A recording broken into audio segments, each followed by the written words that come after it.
in.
Hey guys, it's Mikefield here. We are getting ready for day number 4 of the Butcher's Circus tournament called the Butcher's League, guys.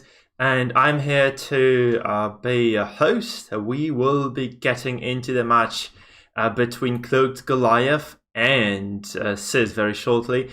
Just that I'd like to announce a small change we had to make. So unfortunately, Corsair was unable to make it to the tournament. Which is very unfortunate, honestly, but you know, things are the way they are. And this means that we will have a replacement player, and that's going to be Cherry, who is also extremely competent, of a Butcher's Circus player herself. So she will be playing against the other 3 players who are indeed scheduled to play in this group from the get-go. I'm sorry for all the inconvenience or all the hopes you people might have had, I guess. But that's just how things are sometimes. You just have to live with it, right? This being said, our first host today, our first caster who will be casting alongside May, will indeed be Shuffle FM, whom I'm very glad to introduce to the stream. So give me a second, just need to switch into our Discord channel and we shall begin. By the way, this is going to be a battle within a couple, right? It's going to be both Cherry and Sis coming into this game. Let's go and say hi to Shuffle right now, people. Hey there, man. How are you doing today? I'm good. How are things? Oh, excellent, excellent. So we're just going to get started with the matchup here. I'm going to pull it up on our screens. I will have a look also at the bands that are coming through. So let me just do this right now very quickly. So here we are. It's going to be Cloaked Goliath versus SIS in the very first match of the day.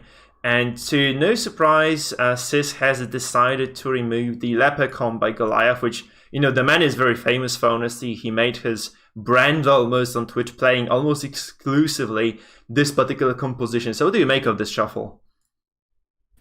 This is definitely a targeted ban where, you know the player and you're like, they're famous for this, so I'm just taking away their best tool right now. So not an unsurprising ban, but I'm looking at SIS's lineup, and I'm not sure who I would outright ban at the start. I don't know what you'd be looking at, Mike, considering the 3 teams you would have left if you were a Goliath right now. So Goliath actually went to remove the Diamond Dogs, which is this is probably one of the very first bans in the entire tournament, which doesn't include a Jester in it, which I feel is kind of a surprise, since, you know, Jester has been able to also... Jester has quite a reputation, I feel, in the Circus, like this unstoppable god of death, right? The accuracy buff that he provides, the overall utility, is just ridiculous how much this character does for the entire team he's on. So also he never really loses this thread that he carries, so it's quite brutal, right? So it's kind of surprising to see Goliath not go for a Jester ban, obviously, but at the very same time, I feel like that's just something that Goliath feels might be an issue for one of his other teams, so we just have to respect that, right? So we're just getting slowly started. We can just jump to the cast right now, so you can jump to the channel below Shuffle, to the tournament match, and we'll just join Cloaked Goliath, setting up for his game number 1 of the series. Guys, a quick reminder, we're playing a so-called round-robin series as well, which means we will play but we have a group of 4 people. They have to play against one another. So everybody plays against everybody else within that group. This means we have 6 series total, guys. And the player who is able to take the most wins overall takes the day. We have 2 people leaving the group, so 2 top people on the ranking will make it out. It's important to notice, however, we might encounter a tie, in which case, first of all, we'll compare the number of lost matches those players have accrued throughout the day, and the player with the least losses will be categorized as the best one. And if this still doesn't solve the ties, we'll have a look at the head-to-head record those players have against one another. So a player who was able to defeat the other guys whom he's tied with will obviously advance, whereas the other ones might not, right? So we are looking at quite a few possible scenarios here. We'll be resolving them as the tournament moves through. And let's just get started with the first match. Let's just jump to Goliath's channel right now, Shuffle. Let's go. Okay, we can see Goliath setting up for the fight. I'm just going to let the men know that I am indeed ready. And we will get the match underway as soon as Sis and Goliath are indeed prepared and ready to go as well. I'm curious what team Sis brings out first, because I think from Goliath's lineup, I think if Goliath doesn't bring out the Actually Works team, so the Arbalest, I feel like the other teams are just slow enough that something like Sis's pretty standard stress team up at the top could probably do pretty well. Yeah. So I feel like he has the suggested teams as well that might be a big threat, right? So I feel like that's probably the priority. You want to take the momentum in this tournament, because you have to realize that within the qualifiers anyway, only 3 people who didn't win the first game were actually able to reverse sweep and take the series anyway. So that's quite a scary prospect, I feel, for Sis. He wants to just take the initiative here in the very first game, and he'll probably just pick the comp he's the most comfortable on. So I would actually wager this might be this Tainted Devotion comp of the Jester and the Flagellant. Although obviously it's just my wild guess. You know, Sis knows best what's best for him, so we shall see indeed. So let me just have a look at the Goliath stream right now. Just load. Unsheathe your blades. Okay, the guys actually started the match, so we are right into it. Sorry about the volume, obviously. So it's Goliath versus Sis, guys. Game number 1, we are just getting loaded into it. Sis did start the fight right now. This is the very first move. I'm sorry about the volume, people. So what do you make of those compositions? Shuffle. I like the choice because I think, as you were saying, that the Jester, especially both Jester teams being up, it's just so threatening, and there's a lot of direct damage on this team, so I think the Goliath team looks a tad slower, but maybe it's not slow enough, and the early pull right there, very surprising, but I guess that's what happens when you don't put snuff on your Arbalest. Yeah, it's kind of wise as well, because this removes the threat. Like, the direct threat is gone right now, and Goliath can no longer be just shot on the face by this Arbalest, right? So this basically means that Siderlad is almost forced to use the Bola, which obviously alleviates a lot of pressure that might have otherwise come across the board. Right now we can see Goliath as well, getting ready with the Vendetta here, so he removes... Okay, this is actually unfortunately resisted, so this dodge debuff doesn't quite land on the Jester of Siderlad here. So Sis here is, I feel, at a slight advantage, also being able to land a stun on his opponent's mark dealer is a very important thing, I feel, for Sis here. So Sis's composition, obviously, this is the Halo comp, which you have seen perform extremely well throughout the tournaments before. So this was introduced in the Mizikins tournament, which happened just directly before this one, and this composition got its use just to the finals. Obviously, kind of a surprising thing that, you know, Cloaked Goliath didn't go for a ban on this one. It looks extremely powerful, and, you know, this Jester being able to land Finale around 10, 2 or 3 is nothing surprising on this particular setup. So I feel like Goliath has to be really scared right now, or at least has to try to outpace his opponent from the get-go. Yeah, Goliath starting out with the early bleed, even got the fortunate crit to stack it onto Crusader, who does need to lose HP at some point in this game, but Sis already back into starting formations, though. Just took a Bola and a Dirk Stab, and now we're going into turn 2. Yeah, he goes for a sniper shot, so this puts a lot of pressure on this Occultist, and you really do not want to lose your tempo if you're Goliath. Obviously quite unfortunate he did not go first, this heal obviously just, again, helps you a little bit to stabilize, you know, at least to some extent. But this still means that, you know, this occultist will probably never lose the pressure, really. I mean, the mark goes away, right? But there's still a threat of that finale coming by from the Jester here.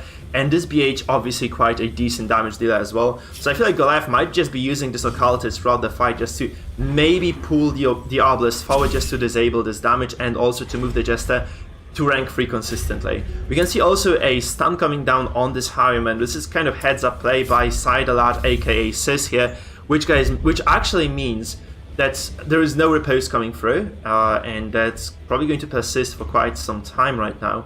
I'm also quite surprised not to see the Grapeshot Blast, which is kind of a staple build. You know, Vendetta plus Grapeshot is a very serious threat, which can crit and really do a lot of damage across the board. How do you feel about the Harvest? The Harvest, I think it's solid. I don't see too much dodge stacked on the other team, so I don't think he's gonna have too much trouble hitting him. And he's got a lot of early pressure, and every turn the Jester does literally anything that's just charging up finales, so it's gonna become a bigger threat, not just to Occultist, but on, like, you know, if he has to wait till turn 4, it's a threat to pretty much everyone at that point. Yeah, absolutely. Also kind of, you know, consistently lowers down everybody's HP. However, you can see Goliath actually controlling this fight fairly well. So he again moves the Jester to rank 4, which means that this finale is not going to happen anytime soon. You probably need about 2 turns right now to get things set up properly for that. Obviously, the Harvest being used right kind of slows this whole thing down. Also, this mark on the Obelisk followed up by the Houndmaster's Rush really does a lot of pressure on Sidelat, perhaps shifts the momentum a little bit, because right now if Sidelat does indeed activate this Obelisk, it is going to be quite hard for him to actually just sustain her on high HP, right? He can no longer heal her right now, so this is kind of going to be a painful situation for Sis as we look at this fight right now. So also we can see the Duelist advance here on the Obelisk, dropping her to 0 HP, and honestly there is no active healer available that can basically bring her back to full HP reliably. So we have some sort of short stream lag. However, okay, it's back to normal. We can see this Obelisk, honestly, 0 HP, no real way of stabilizing here, at least until the following turn. So what Cloaked Goliath has available right now is quite a few opportunities to just take down this Obelisk. So do you think he's actually going to be able to capitalize on this and just take her down? Oh, that's I guess so. The repose. Oh, this is the answer. Holy moly, the first character going down in this matchup is indeed the Obelisk by Sidelat, or Sis. And this is very important, guys, because this actually means that Sidelat lost basically all his damage pressure he has brought with this composition.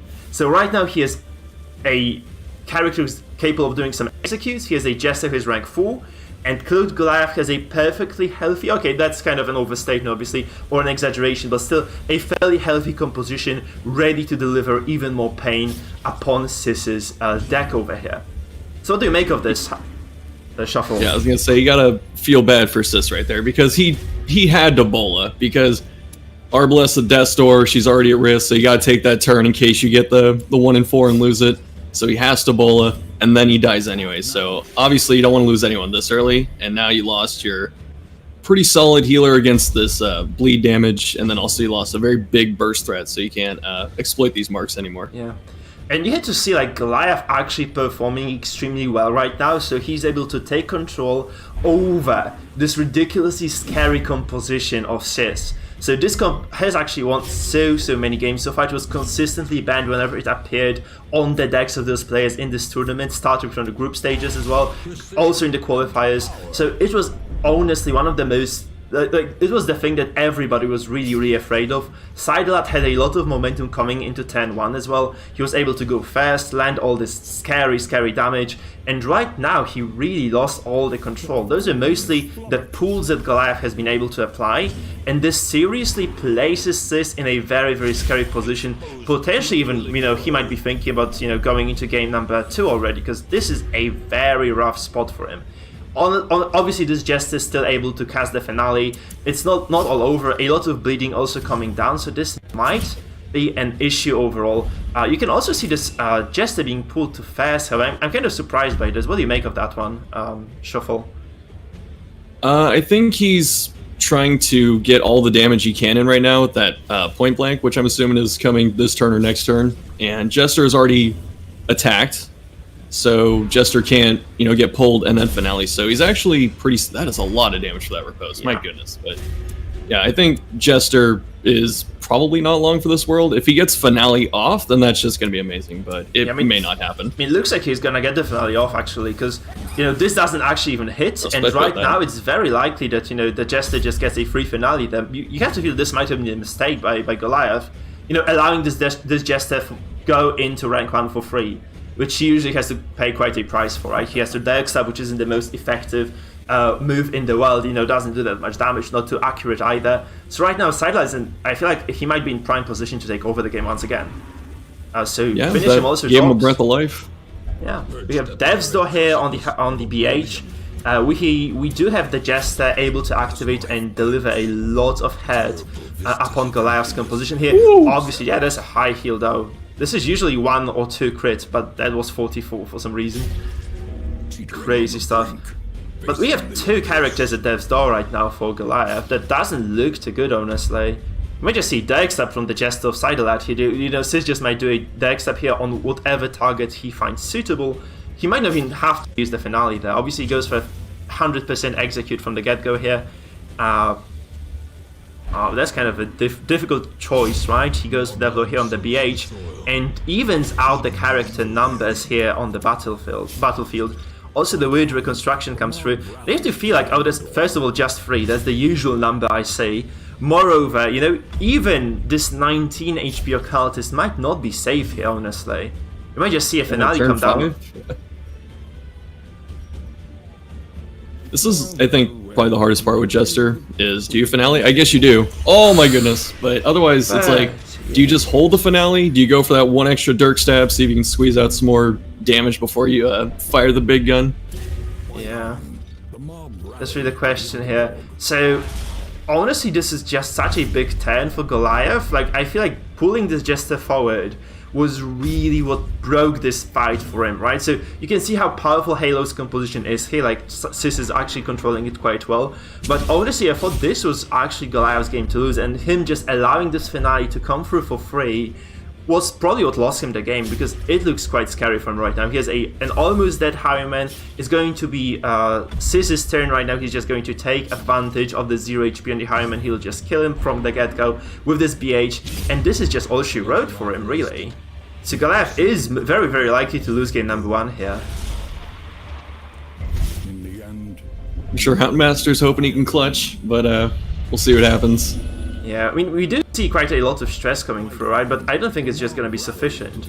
You have to feel like Goliath just kind of botched it a little bit. Like, he dropped the ball on that move there. Obviously, Sis still has access to healing skills, right? He can also get a crit here, as he does. This means that everybody is going to be perfectly safe. And I just don't see the Soundmaster pressuring Sis's composition out of here anytime soon. Those are 3 quite healthy characters, granted the face of the game. This game is also extremely fast, as you can see. We are basically, 7-8 minutes in, and they're about to finish game number 1. And for comparison, like the series yesterday, the first series of the day, actually took 1 hour 30 minutes to resolve. Obviously, we had 2 very slow players yesterday. These guys are just playing so aggressively. Those are very, very volatile compositions. Those guys are controlling game number 1. So you might see a change of pace coming into game 2 probably for both of them. But this is just how this game plays sometimes. And you just have to feel bad for Goliath, because he has very little he can do right now. He gets pulled, stunned, locked down, and that's all she wrote for the guy. Yeah, especially with BH and the massive kill secure that if he doesn't get it with Dirk Stably, he just didn't. So BH is going to wrap this up next turn. And, absolutely, yes. It was odd at first, because when you looked at Sis's lineup and there's no snuff on the Arbalest, and that got exploited, immediately. It felt like it was one of those situations where he could have just lost the game in the team builder section, and then that one suspect pull actually threw the game back the other direction. Yeah, absolutely. So this is game 1 being over so quickly and so decisively in the end. So Sis, looked like he was in a dire position, but he managed to claw his way back into the game. Perhaps because of the opening that Goliath gave him to some extent. So you just have to feel kind of bad for Goliath there. I feel he might realize he made quite a serious mistake there. So I'm just going to try to change the score right now, which is quite difficult, honestly. And guys, we will be trying to go into the second game right now. So obviously, just a very quick note to you all. Sorry, my Streamlabs is playing up, so it's going to take a while. Because for some reason, it's somewhat laggy right now. Okay, it's perfectly fine right now again. So we have a look at bans right now. So obviously, this composition by CEST, the Tainted, sorry, not the Tainted Devotion, the Crit Happens composition, aptly named here, is no longer going to be available for the men. Whereas Cloaked Goliath is very much free to just repeat playing with the previous composition as well. So we might just see how it goes, honestly.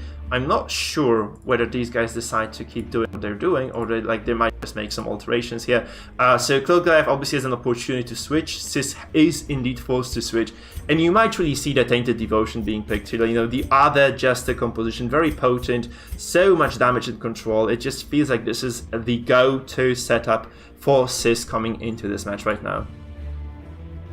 Yeah, why not too? Because your last game, you know, maybe CIS will swap out to Snuff if he decides to run Tainted Devotion, but that team you just ran did pretty well even with a suspect trinket choice. So I'm thinking that in case maybe Goliath runs that team back or something, you know, it's already a good shell of 3 characters, and you're just swapping out a stun for a little more pressure and an off healer actually from Flagellant instead of Crusader. Yep. So it might be still a very scary composition to play against, especially with those bleeds coming down from the Flagellant and the Jester. They will really shred whatever composition CIS brings to, sorry, Goliath brings to the table, right? Because those comps quite decent as far as dodge goes, but honestly, this is just looking quite scary as well. Because the Jester obviously provides quite a high accuracy buff, so it feels like really Goliath might be in a lot of trouble right now.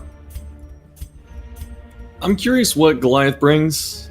You know, this is my lack of matchup knowledge, because I'm not really sure what does the best against these last 2 teams. I'm gonna assume it's the second Jester team. Like, I really don't see a reason to not take it at this point. Yeah. So I'm wondering what Goliath takes instead. Maybe the Flagellant, because he really doesn't want to lose both games from the get-go, so he might just go for the Flagellant, because he's probably like one of those tournament power picks right now. So the actually works composition by Cloaked Goliath looks like a very likely setup to be picked right now into the following matchup. So we'll just see this in a while, so we're just waiting for Goliath to obviously get set up here. And I feel like CIS is ready, so the second Goliath is indeed ready as well. We'll go into game number 2 of the day. And this is very thrilling, you know, CIS did win the previous tournament as well, so, you know, him performing so well on the very first game is quite exciting and refreshing to see. It means he's also prepared for whatever is going to happen, and we'll just see whether this does indeed bear fruit in game number 2 as well as it did in game number 1, because overall he did not buckle up. So how do you say this? Like, well, under pressure, what do you do under pressure in English? I just dropped the phrase here. Yeah, you buckle under pressure? Oh, you buckle under pressure, thank you. He didn't buckle under pressure indeed, thanks man. And he, despite losing the Arbalest, was able to control the game fairly well. And yeah, he did in the end come up victorious. So I'm very, very thrilled to see what happens in the second one here. Yeah, it's got to be a huge sigh of relief for CIS, especially because I think Arbalest, didn't she go down on like turn 2 or was it turn 3? She went down super early in that game and he's still able to come back. So that speaks a lot to the mental fortitude and some of the decisions that happen around turn 4, 5, and 6. Yeah, I also believe we are indeed going into the second match or second game of this matchup here, and we shall see what compositions the guys did bring to the table here. So let's just go to full screen right now and watch as they, you know, fight against one another here. No surprise here for Goliath, he brings the Flagellant to the table. However, Sidelite actually opts for this tanky composition. We call it the Zedus comp on my stream, because that's a comp that was initially brought to life by Zedus. It's a very heavy stress composition, extremely tanky as well at that, so quite difficult to manage. Obviously we see the pull here from the shield breaker to start things off. It's actually very decent for Goliath, because this means that this Crusader no longer able to actually drop these accusations here, which is his primary purpose on this team. Obviously the stun's also not likely to come through anytime soon. However, this does expose the Flagellant to being pushed, which he probably doesn't, that he doesn't carry any snuff there, so it is indeed a push that does successfully go through. So this is quite greedy composition, obviously, by Goliath. Seeing the movement available to Sis here, you have to feel like he just gets punished for this straight away, right? And there is no really easy way of setting this Flagellant back in place. You can obviously Shadow Fade and then Bola, but you really have to feel like against a heavy stress composition that Sis is sitting on right now, this might not be the best course of action, because you really want to start the fight with a lot of momentum, just pressure Sis into healing and defending, instead of just playing this game out the way he wants to. Yeah, I'm thinking with this move, it kind of feels like a half daze or a half stun in some way, because, you know, Flagellant is likely going last because of this, and then also you have to do some inefficient stuff, and it just shows the power of movement, where stun and daze eat up like a turn or mess up your order, but like a good movement hit just messes up 2 or 3 people at a time, and I think just movement's very powerful. So I don't know if Flagellant always needs snuff, but it definitely feels like it could have been warranted in this situation. Yeah, I mean, he saw, like, Goliath knew this was going to be one of the 2 compositions by Sis, right? And one of them at least featured a lot of movement here, so we can see that this case here is indeed an Abomination with the movement skill. So this might have been something that, you know, was to be anticipated, right? Obviously, we can see. By the way, we can see Sis actually taking quite a lot of time to play his turns out. So he is following his mantra. He has been repeating this consistently throughout the tournament. If you are in an important match like this, you should always take your time. You have 30 seconds for every single turn. Obviously, some of those turns are going to be faster because there are just so much fewer choices, but if you have to choose between 2 or 3 characters and 4 abilities each, you obviously should take your time, because there is no penalty for just, you know, extending the game time a little bit, and there is quite a lot of punishment you can take if you do misplay in such a situation, right? And the guys are really trying to get the 2-0 on the day here. Obviously, Sis is going for this right now because simply he is trying to leave the group from the first seed, right? Actually, it's kind of a scary situation, because from group number 2, from group number 1, we have Mangle and SBRH advancing forward, and both those players extremely scary at their own right. And I feel like actually SBRH, who has 2nd seed, is even more scary. So if you are Sis, you might actually want to drop a game today, because it might be beneficial for you to actually go 2nd, because I really don't want to be facing SBRH if I'm Sis. Nobody wants to be facing that guy. He's like a human AI, man.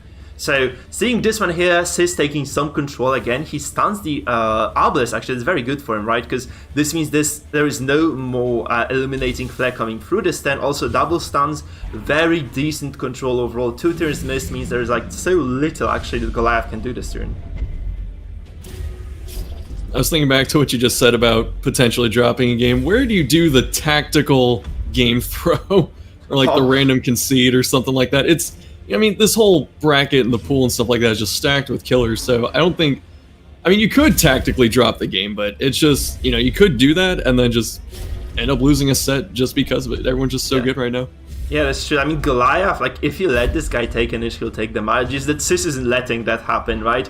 It's kind of scary as well, because Goliath is playing this offensive composition, whereas Sis is mostly playing this stress-based one. So it's kind of actually disturbing to see that, first of all, Goliath already resolved broken almost across the board 10-2, and second of all, he hasn't really been able to deliver any damage across the board. So Sidelad's successful at both doing damage and stress, whereas honestly Goliath not doing that much at all here in this game.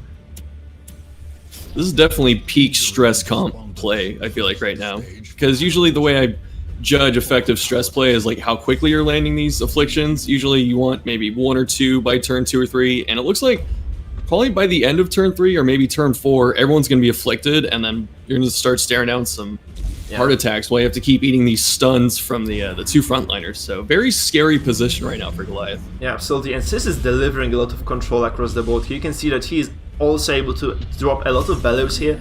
So this composition by Goliath here, really under heavy debuffs. I feel like this might just do 0 damage across the board. Obviously the Impale works, right? But it does like 2 damage. It usually does like 5 to 6 here. So honestly the Blight comes down, but it might be just too little too late already. You can see 3 characters resolve broken, 10-3. It is usually the case that around 10-5 you can see those afflictions really coming into play on more than 1 or 2 characters, right? You can see already all 4 characters, I feel right now, being resolve broken once Goliath activates this Arbalest, which he does. And we see another affliction come through, obviously, because there is nothing to prevent this from happening. Fearful comes down. It's quite a nasty one as well. And honestly, Goliath has to be feeling quite bad about this current spot because, you know, you have not taken the MAA out yet. You have not really threatened anybody on your opponent's team. You are heavily afflicted across the board. You're also not the healthiest man alive here in this game here. So you just really are bleeding on multiple fronts, and at the same time you have actually exerted zero pressure on your opponent. It feels really scary right now to be Goliath. Which is a shame too, because obviously I'm a huge Grave Robber fan, and I think that Grave Robber probably has the closest thing to a single skill to deal with Man-at-Arms in the form of Panic Darts, but it's just between all the movement and the control and just the raw stress output coming from SIS right now, it doesn't matter. Even if you get like 2 or 3 Panic Darts off, it's still too slow to counteract this pressure. I mean, I also love Grave Robber. I've actually seen her used on the launch compositions as well, but those darts are usually quite effective. We have actually seen quite a few games already in this tournament where those darts were indeed able to take over the game. Yesterday, for instance, SBRH dropped a game to Mango just because the Flagellant and the Grave Robber, you know, were able to, just because they were able to stay alive and stabilize and actually drop those darts across the board. And those darts indeed were the demise of SBRH in that game number 2 against Mango. And right here we can see that this Grave Robber not really that effective. Oh no! Also, this Flagellant just goes down from... You have to feel Hara, right? This might have been just Hara. Those like probably 2 Hara stacks because this Abel has just transformed for the second time. Quite an optimal rotation as well by Sidalad. And this is looking super dire for Goliath right now. Losing this Flagellant, definitely not the plan for Goliath here. No, when you have Flagellant, you're expecting him to live till like the end of the game, burn all of his exsanguinates, and ooh, good death blow, but all of his low health skills, maybe hit Death's Door once or twice to heal the party. Like when he dies to either a Finale or a heart attack early, you know, that's not last hero standing, it's just so bad. Like it's such a bad feeling for a Flagellant player. Yeah, absolutely it is. And you have to feel like there was a way out of this situation for Goliath. You could have just used the lunge first, and then activated, you know, then activated the Antiquarian, I think, sorry, the Arbalest, and to heal the Flagellant and then to activate the Flagellant himself. So he probably kind of messed up the 10 order there. Obviously, this would have required quite a lot of effort from the man, but still, this was something that he could have solved. Obviously, right now, this is no longer a talking point, which means that this Flagellant being dead is probably the end of Goliath, because there is so much damage still available to Sidalad. You can see Stunning Blow actually coming through. There's 13 crit as well. It's a heart attack on this Shield Breaker, and this is really not looking too hot for Goliath, man. It's not, especially with Shield Breaker. You know, she does a lot of awesome things. She has such a diverse kit, but when you don't even have time to get Serpent Sway up at least once at some point in the early game, like that's just a testament to the control and the pressure coming down right now. Because right now I don't see us. Oh, there goes Shield Breaker. Yeah. I don't see a way for Goliath out of this. I'm pretty sure it's solved or whatever you want to call it at this point. You would definitely call this one solved, and even if Goliath was to crash right now, we would just call this one game over. We have to fear, right? Because this Arbor is just doing 70 damage on a crit. Obviously something there, but still Crusader can just still heal this up. The Houndmaster can heal himself as well, and yeah, that's just looking quite good for SIS overall. Like, he took a very decisive game number 2. You have to feel like game 1 was kind of close, but this one here, honestly, Cloaked Goliath looked completely controlled here, or even you could say flummoxed. We can see another act out come down. That just really doesn't seem to matter at all. Also, 1 HP left here on this Houndmaster feels kind of bad, because this means you will never able to even control this fight anymore. And this Zealous Accusation, which I feel like SIS might be dropping on the Grave Robber here, might be the end of the character. Might do enough damage just to put her to 0, and then the heart attack's just going to finish her off at that point. Yeah, also quite likely just goes for a stun, right, which is the safer play here. More accuracy, still almost drops her to 0, and this means she can no longer Shadow Fade, obviously, which is also quite a decent deal for SIS here. Also, he has access to the secondary stun here with this Abomination. It does come down indeed, and this means 2 stunned characters for Goliath looks super hopeless for the man right now. What a quick series. Pitfalls, a very quick series. It's one of the pitfalls of having, or like falling behind against the stun team. If you have like 2 or 3 stuns on your team and you lose 1 or 2 characters, it snowballs so quickly from there, because they can just rotate stuns and they can safely heal. They can play very cautiously, and if they have some kind of horror or damage over time strategy, they can just wear you down while they control and stay alive. And CIS is looking absolutely lethal. You know, playing is probably the second strongest player in the group, judging just by the sheer amount of games that, you know, Goliath has been able to put on the board overall. He has been such a stable performer throughout, you know, all the Butcher's Circus release. And you just have to feel like Goliath, if he falls to 0 to CIS, you just have to really wonder who is going to be able to stop CIS in his tracks, you know, going for this 3-0 finish in this group, which I feel is kind of a realistic result, seeing how well he has been playing right now. Yeah, very good game 2 from CIS, by the way. Like, game 1, recovered, you know, played well to get through that one. And then game 2, just a very dominating performance. Just everything seemed to be the right choice in the right order, set up the right future turns, stuff like that. And I was thinking back to, is that the surrender? It looks like it. So I was thinking back to when you were talking about using your turn time and stuff like that. I'm thinking, you know, you do get the 30 seconds or the full 2 minutes per turn, and it's okay. It's good to think through one turn, like your current turn, but if you have extra time, start thinking about your next turn. Start thinking about the turn after that, because you have all the time in the world at that point. Yeah. Oh, okay, this is so clean. Like, seriously, he just put on a clinic there in that game. So, would you like to stick around for game number 2 as well for the second match? Because I feel like this one was super, super short. So, unless you need a break, obviously, we could do like another cast. How do you feel about that shuffle? No, I'm good to stay. I don't know if you had anyone else that was like, no man, I need to cast right now. Get me on there. Adelbart, I feel like Adelbart is going to take over for the following series then. So it is just going to be a great series for you to cast Settra versus Cherry, actually. So Cherry, you actually have not seen Cherry play that much on the stream. I'm not really sure how well she is going to perform. She's obviously darkest rank, or close to being darkest rank regardless. And obviously Settra, a very scary opponent. You might know her as the Shepherd Doggo, I think, as well. He has been quite a, you know, how do you say this? He has been consistently coming to my stream, watching the games, performing the viewing games as well. He is a very, very scary player at his own right. However, you just have to feel like, I know, Cherry as well, this huge question mark, a huge unknown. Coached by CIS, by the way, he has been actually teaching her the game. He has been teaching her all the ropes of the Butcher's Circus. So she is an extremely potent player coming into this matchup right now. And we'll probably see Settra streaming for us. I'm just going to ask the guys to set up right now. So yeah. Can you kind of take over the cast for a second? And I do need to do some production stuff, you can say. All right, that's completely fine. Welcome everyone to the Butchers League series, the inaugural set of games, qualifiers and such.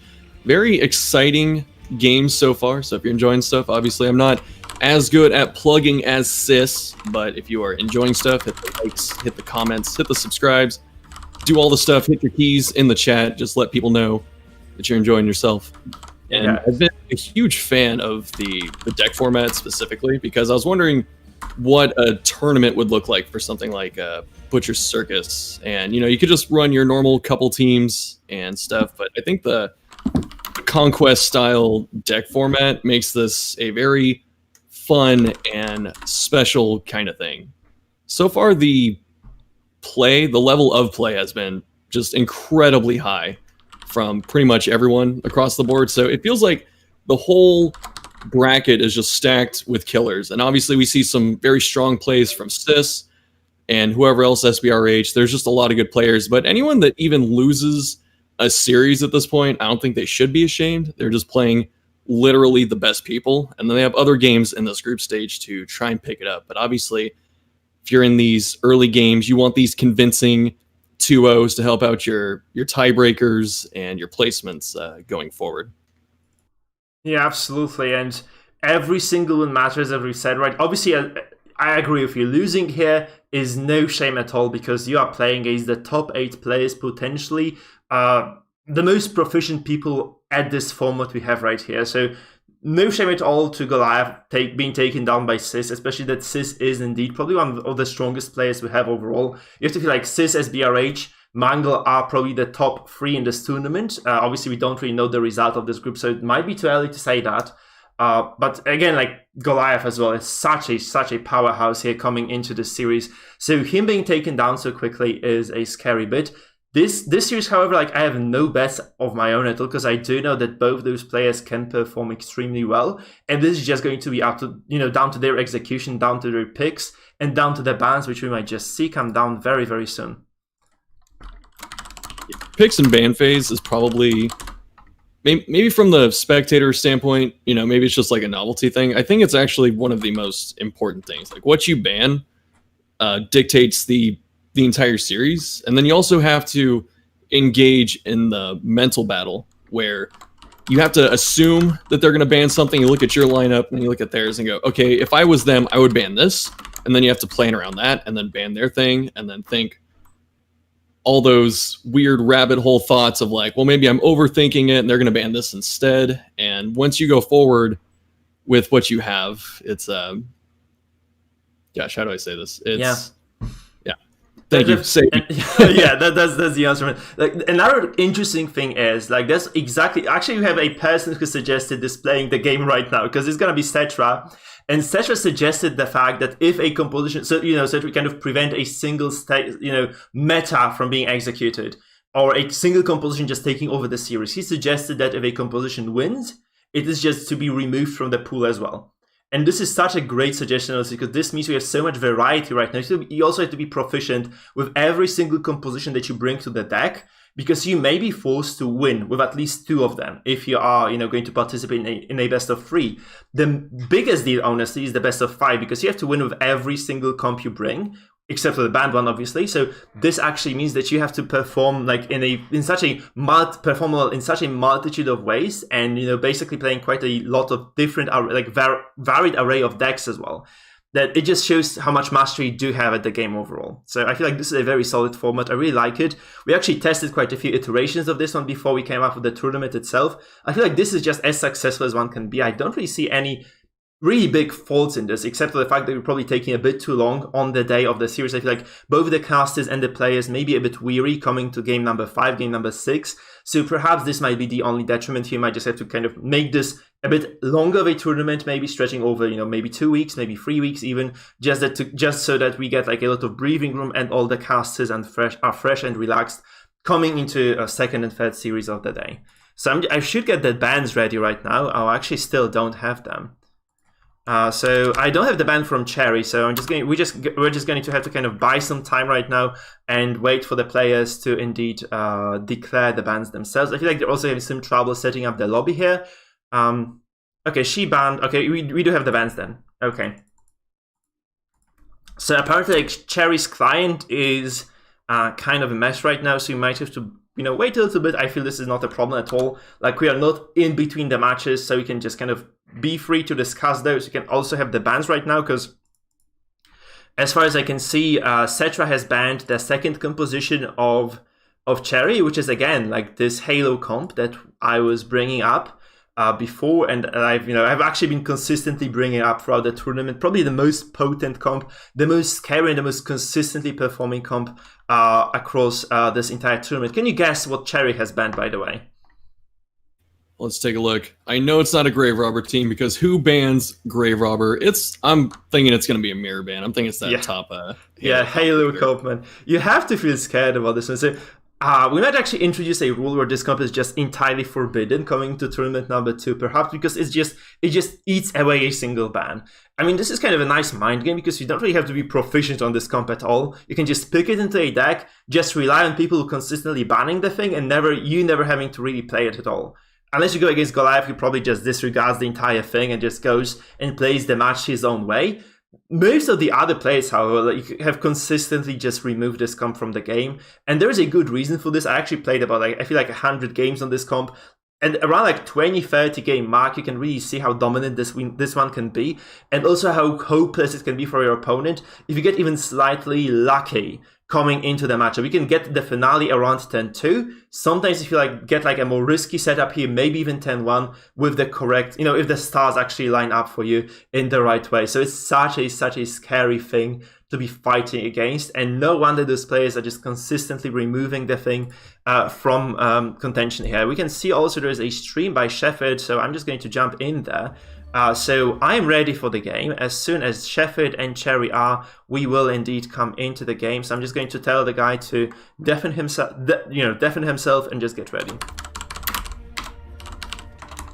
So what's going to be the hard and fast rule then for a ban comp? Like if it's banned in over 50% of the games it shows up in, because I think, You know, it's like, how dominant does it have to be? And I'm not saying that it's not that dominant, but I think one of my enjoyments of the Conquest format is doing something like that. You know, you can bring like the super most meta team possible and just eat those bans every time, or you can do the other thing, which is easier to do in the 3 out of 5 when you have to use every single team, which is another way to handle a Conquest format is to target one team since they have to win with it, and then just bring 3 counters to that one team. Yeah. But I don't know if that Halo comp has something like that yet.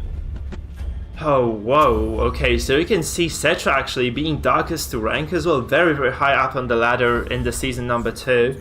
Quite soon into it as well, because like I don't think people put so much work into season 2 as they did for season 1.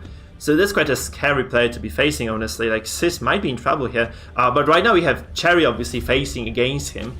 And this is the first time Cherry actually plays on stage. So, okay, stage in the quotation marks, obviously. But we'll see how well she is able to perform against this very powerful composition of Settra here. So Settra does actually bring something quite similar to the Zedus composition, just that he replaces the Crusade of the Flagellant. And this basically means that you trade a little bit of the stress pressure and damage pressure on the front line onto an absolutely enormous amount of pressure on the back line. However, you can see, I feel this might be an opening for Cherry actually to just go for this push on the Flagellant right here, because this might set Settra back by a turn. That's always a big thing if you can get this Flagellant consistently out of the first 2 rows. You know, prevent most of his abilities from coming through. Obviously, right now this doesn't kind of work. Quite unfortunate, honestly. I'm not really sure about the trinket choice here for Settra, but he might have just seen this coming and taken the snuff indeed. I'm not used to seeing that Man-at-Arms shield on really any build. I'm not saying that it's bad, but I feel like it's a very uncommon choice. So what do you make of that? Hold it, because I just need to change the people, people's names. Yeah, sorry. You know, being a producer, a cast at the same time, kind of not the best streamer, not the best thing to come into the day with. All right, so I actually messed up as well. I don't know why the C is missing here. Okay, it should be fine right now. So I'm just going to get this into the middle. And yeah, can you please repeat your question? I'm sorry, man. Oh, no worries. On Settra, the Man-at-Arms is rocking the guard extension trinket, and I'm not used to seeing that. I don't think that's a super common one. Double crit from the Flagellant, but I was wondering if maybe, you know, at your higher level that you've seen it, or if it's like a new up-and-coming thing, or is this just a spicy trinket pick? Oh. Wait, I'm not really sure. Actually, I haven't seen this one used to common. Usually against the damage teams, you might actually just want to pop it on someone. Like if you have like a singular priority target on your team, like, you know, 3 tanky guys and a single character you really want to defend, this is when you do this. So maybe this is Houndmaster, you know, like maybe Settra just realizes probably Cherry might just want to focus the Houndmaster with one of her damage compositions, and he just goes for that in this situation. He tries to extend the lifespan of this Houndmaster. So this might be the idea behind this decision here. What you can also see, however, is actually this MAA using the red hook here. It's called the Crimson Hook, actually, isn't it? So it's quite a weird trinket choice for the MAA. Personally, I'm not a big fan of that, but I feel like Cherry just knows that there are no really solid damage composition on the deck of Settra, so she's just free to use the MAA's trinkets, you know, in this aggressive fashion here. So she's just trying to maximize the stress damage that Cherry's is just bringing here into the table. So right now we can see Cherry actually dropping this Vestal's stun number 2, so she is able to kind of chain stun 2 characters potentially. Kind of unlikely for this Flagellant to resist this one. Indeed, he does not. So that's quite a decent spot for Cherry, honestly. Like, obviously she's at quite a big stress deficit right now. Looks like actually big deal. But she will have an easier turn number 3, so yeah, she might just take over here right now. So she might just deliver, maybe at least equalize the game, if not slightly take over what Settra has been able to bring here. Obviously, this Vestal stands in contrast with the Flagellant here. This is the only difference between the 2 compositions, and where the Flagellant just brings a lot of pressure, Vestal just brings control, right? So this might mean that Cherry might indeed be able to slowly but steadily eke out this small lead because of those stuns just consistently paralyzing the lineup of Settra. And the Vestal is actually so powerful in those later stages of the game where the stuns really do matter so much, because this is all the control that you get over the fight, and you just can anticipate the biggest threat on your opponent's team and just remove it from the battlefield. Not only that, there's no solid movement options that I'm seeing besides, you know, repeated slamming. to get Vestal up to the front, so she's probably just going to get to chill back there for the entire game, which is what Vestal enjoys doing. She doesn't like to be accosted by anything. She just wants to dump like 18,000 stuns on your team and then maybe the occasional heal. So she's going to be putting in a lot of work this game, I feel like. Yeah. Also, finally, this push works from the Abomination of Cherry, and you cannot understate how huge this is. Because this means this Flagellant is forced to move forward. Perhaps he can no longer exsanguinate to just secure an HP lead for Set, right? So he might just have to make a choice whether he just goes for a risky play moving forward this Flagellant, or whether he perhaps just uses the Redeem just to heal himself and remain safe. He obviously does have a decent stress lead still, despite the 10 the previous 10 number 2 going in favor of Cherry. So he might just be fine with losing a single move. However, he might just also risk losing the character altogether, which obviously you never want to happen if you're a stress comp, because you're just trying to stay alive as long as humanly possible. Yeah, this Flagellant in the back, like it's not what you want, but it, as you were saying, there's such a lead for Settra's side that it may not be insurmountable that Flagellant just gets knocked back there and he has to spend one turn moving because there's no other way to move back with the rest of the team. Yeah. And we can also see Cherry actually dropping his stun here on the front row of Settra here, which means that, again, this Abomination paralyzed for 1 turn more. We actually have had 2 inert characters for Settra throughout the last 2 turns. And this is quite a decent amount of pressure, right? It is, like, the control pressure's there, but at the same time, she's doing, a lot of control here without too much pressure in return, like slowly creeping up, but whereas Cherry's starting to see 2 afflictions, probably 3 or 4 by the end of this turn or next turn, actually next turn. And we don't even have an affliction on the other side. You know, you have this really strong control element, but you're still behind. And once these afflictions start acting out on your side, then you're going to start having this kind of indirect control element played against you. You know, when you start passing turns or moving or using the wrong skills out of order. Yeah, absolutely, I agree. So quite a scary situation for Cherry. And those stress matchups, by the way, usually rely on those very small things that you do. Like, there are 2 factors that come into play here. First of all, the team compositions are absolutely vital. So in this case, you might see, like, you know, Settra just having a slightly more powerful comp as far as just doing the direct amounts of stress comes into play. Also, the amount of pressure that Settra has been able to inflict upon Cherry is quite big. And then also how well you can optimize your rotations is quite a vital factor as well. And we can actually see that Settra has mostly, despite those passes, actually been able to outpace Cherry in her steps, right? Another thing, honestly, is the fact that this Abomination of Cherry has not been able to actually just drop those caustic biles consistently across the board. Or, I think is it a caustic bile? What is the skill called actually? Beast bile, isn't it? Yeah. Okay, yeah. So he's not been able to use those biles at all. Neither has actually been Cherry. So neither of those players really playing this to maximum efficiency.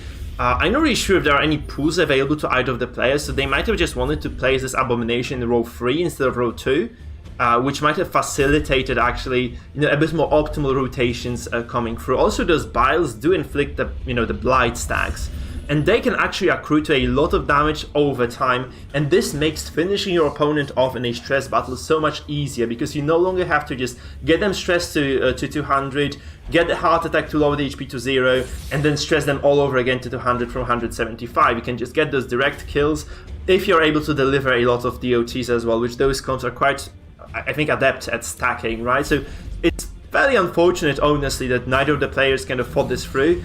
I'm not really sure, maybe I'm just making a bad read here, maybe one of them did indeed see a pull on the opponent's team, so I'm not really sure about that. I feel, however, they're just maybe placing the Abomination in third might have been better, or perhaps, you know, that there's actually no real reason for Settra to be pushing anybody on Cherry's team. So perhaps just keeping this Abomination in second, just transforming first turn, getting the rage off, and just consistently dropping the biles after that might have been just a bit more optimal play. And right now we're really trying to optimize, right? Because I feel like Cherry is slowly but steadily catching up here as well. She chooses to do pressure as well over damage. To over healing herself, which is kind of a correct call, because nobody can reach the back row of Cherry's composition right now, so she's kind of safe doing what she's doing here. And yeah, this is just looking quite good for both players. Honestly, like, this game has stabilized, slowed down. As you can see, Cherry has been able to mostly catch up to her opponent, and she is doing quite a stellar job at equalizing this deficit, and perhaps just slowly but steadily just creeping the lead in her favor. Yeah, I feel like she's only maybe one full turn behind at this point, and having the amount of stuns and control that Cherry has right now, one turn, it's pretty easy to catch up at that point, and then once you're caught up with those same stuns, it's pretty easy to extend that lead. That Flagellant also last turn just had probably one of the worst feeling turns possible, where he had to redeem and he had no redeem targets. He gave, I think, Abomination like 2 hit points. Yeah. So Flagellant is probably just hating life right now. I don't know. Maybe that guy can't hate life. I don't know. He's just too psychotic. Oh, absolutely. But the actual scary part for Cherry is the damage we're talking about, right? Because unlike Settra, Cherry has indeed sustained quite a lot of DOTs and just direct sources of damage there, and this means that her characters are in dire state right now, in dire condition. Obviously, it's not that hard for the Vestal to just heal this entirely. This slam unfortunately misses the mark once again, and this Flagellant remains in the first position, which is something that perhaps Cherry is going to be cursing, because she could have potentially gotten those 3 pushes off already. None of those happened, none of those came through, so kind of unfortunate. This Vestal also survives a death blow, but still at the very same time, very heavy stress on the characters. She might just drop dead very soon unless Cherry decides to perhaps start healing a little bit.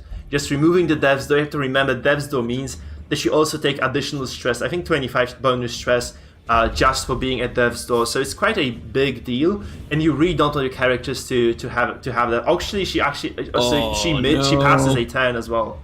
Yeah, that's bad.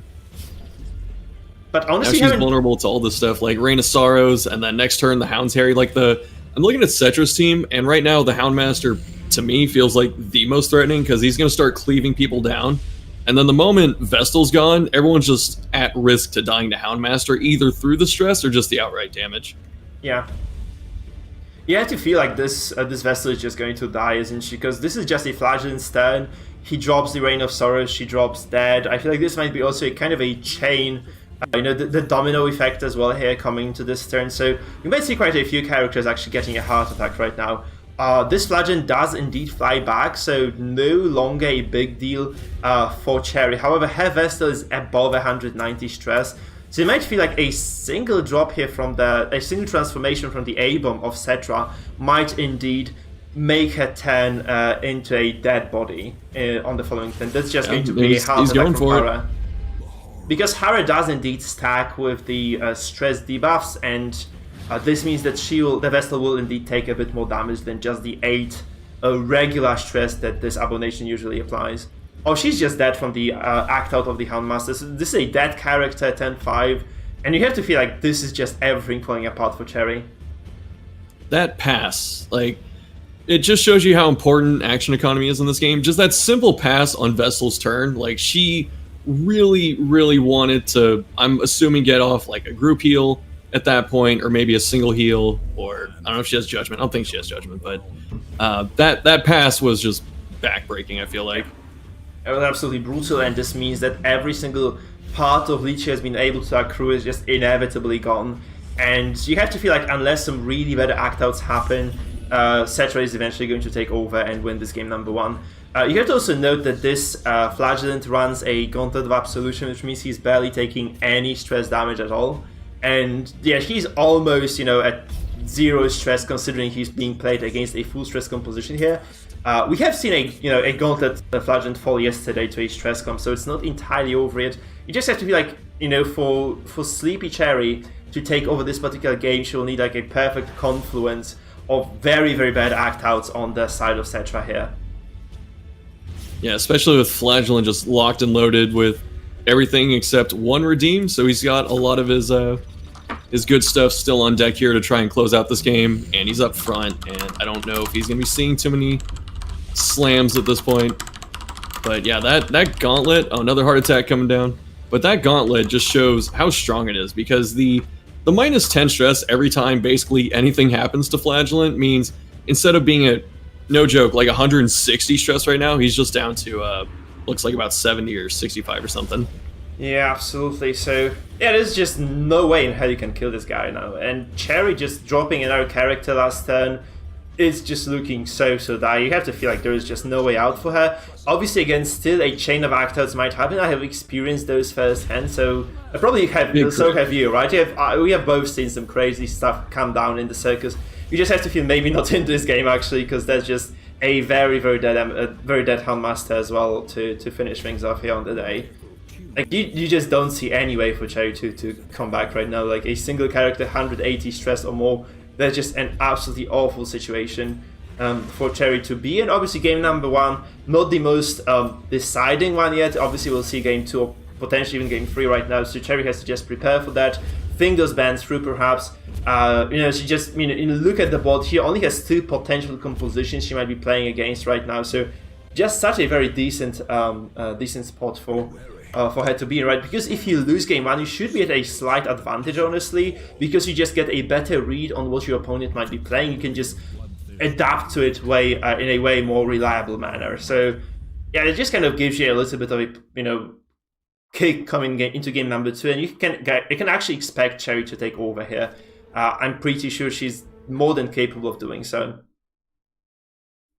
This is when I wish that we had like a local artist, or if I was good at art or something like that, because I want some fan art of the Flagellant uppercutting the Abomination and outright killing him. Just completely not scared of anything is Flagellant. Just, I'm going to go punch this demonic beast in the face and kill it with my bare hand.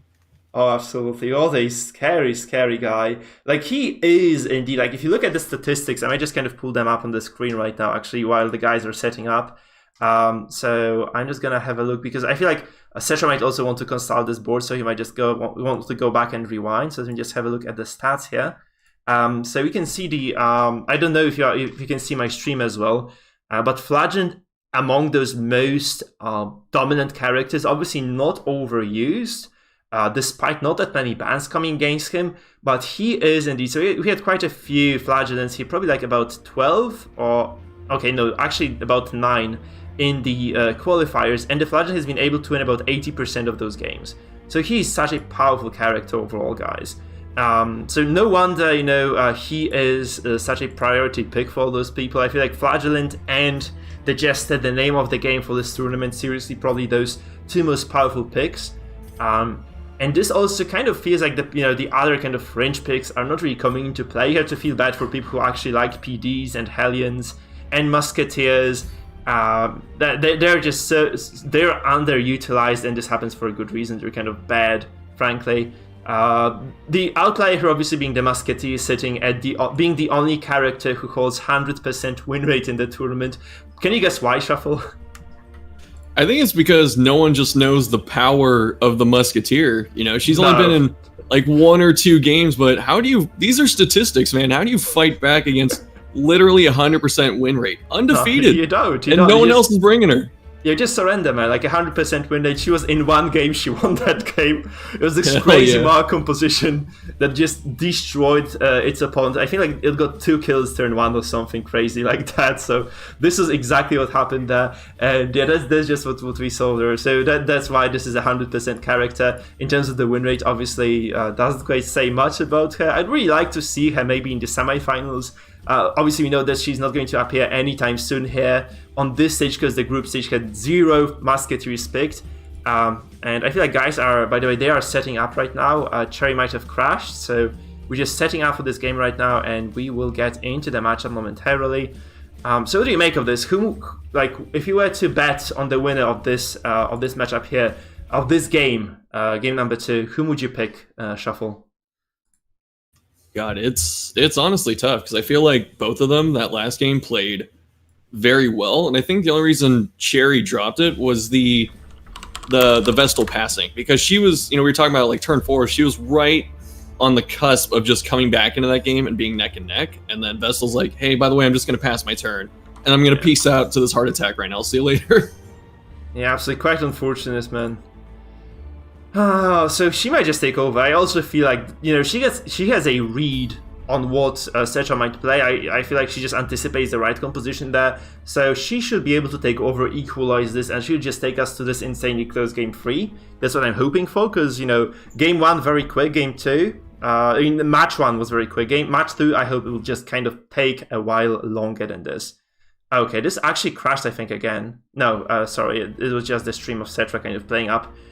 So we're just waiting for Cherry to accept the game, and once she does, we'll indeed go into our second match in this matchup between Cherry and Settra, the imperishable god, right? And he might actually earn the status here. If he's able to beat Sis, indeed, he might be imperishable in this group.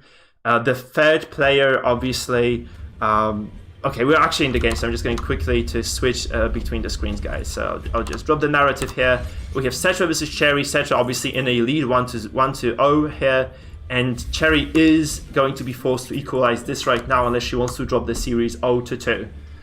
I think this is a good start, because when you're running that Arbalest, you do like to go first. You just get so much more time to set up, and you're more proactive, which I think Darkest Dungeon is a game that rewards proactive plays a lot more than reactive.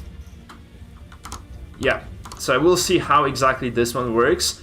This is a high pressure composition from both players, actually. Both Settra here and Cherry bringing to the table those high pressure comps with a lot of damage, a lot of potential killing blows as well on the side of Cherry, right? So you can mark, you can then execute people in a multitude of ways, using this Jester, using the BH himself, perhaps just using the Arbalest against the marked target. That does indeed inflict quite a bunch of damage here. We can see come hither by Cherry here on this anti-quarant, potentially suboptimal move, honestly, because this is probably the only character you really don't want to be marking if you're using the mark on someone. This is just because you can just, you know, go back to the back row, take cover, and, you know, just remain safe unless a flare is used. And if you still do use the flare, you do miss out on a bunch of damage that you would have otherwise been able to deal. So it has to feel kind of bad for Cherry. Maybe she just doesn't have the mark, which I feel like is a necessary skill for this BH. I just don't really understand why people wouldn't be taking the mark, because if you do not take the mark, you can actually only use Come Hither on the very, very farthest 4th row character. Otherwise, you just pull someone to the very first rank, and that character is untargetable for your Arbalest. So you really want to take the mark alongside with the Come Hither, because this just secures a lot of kills for you.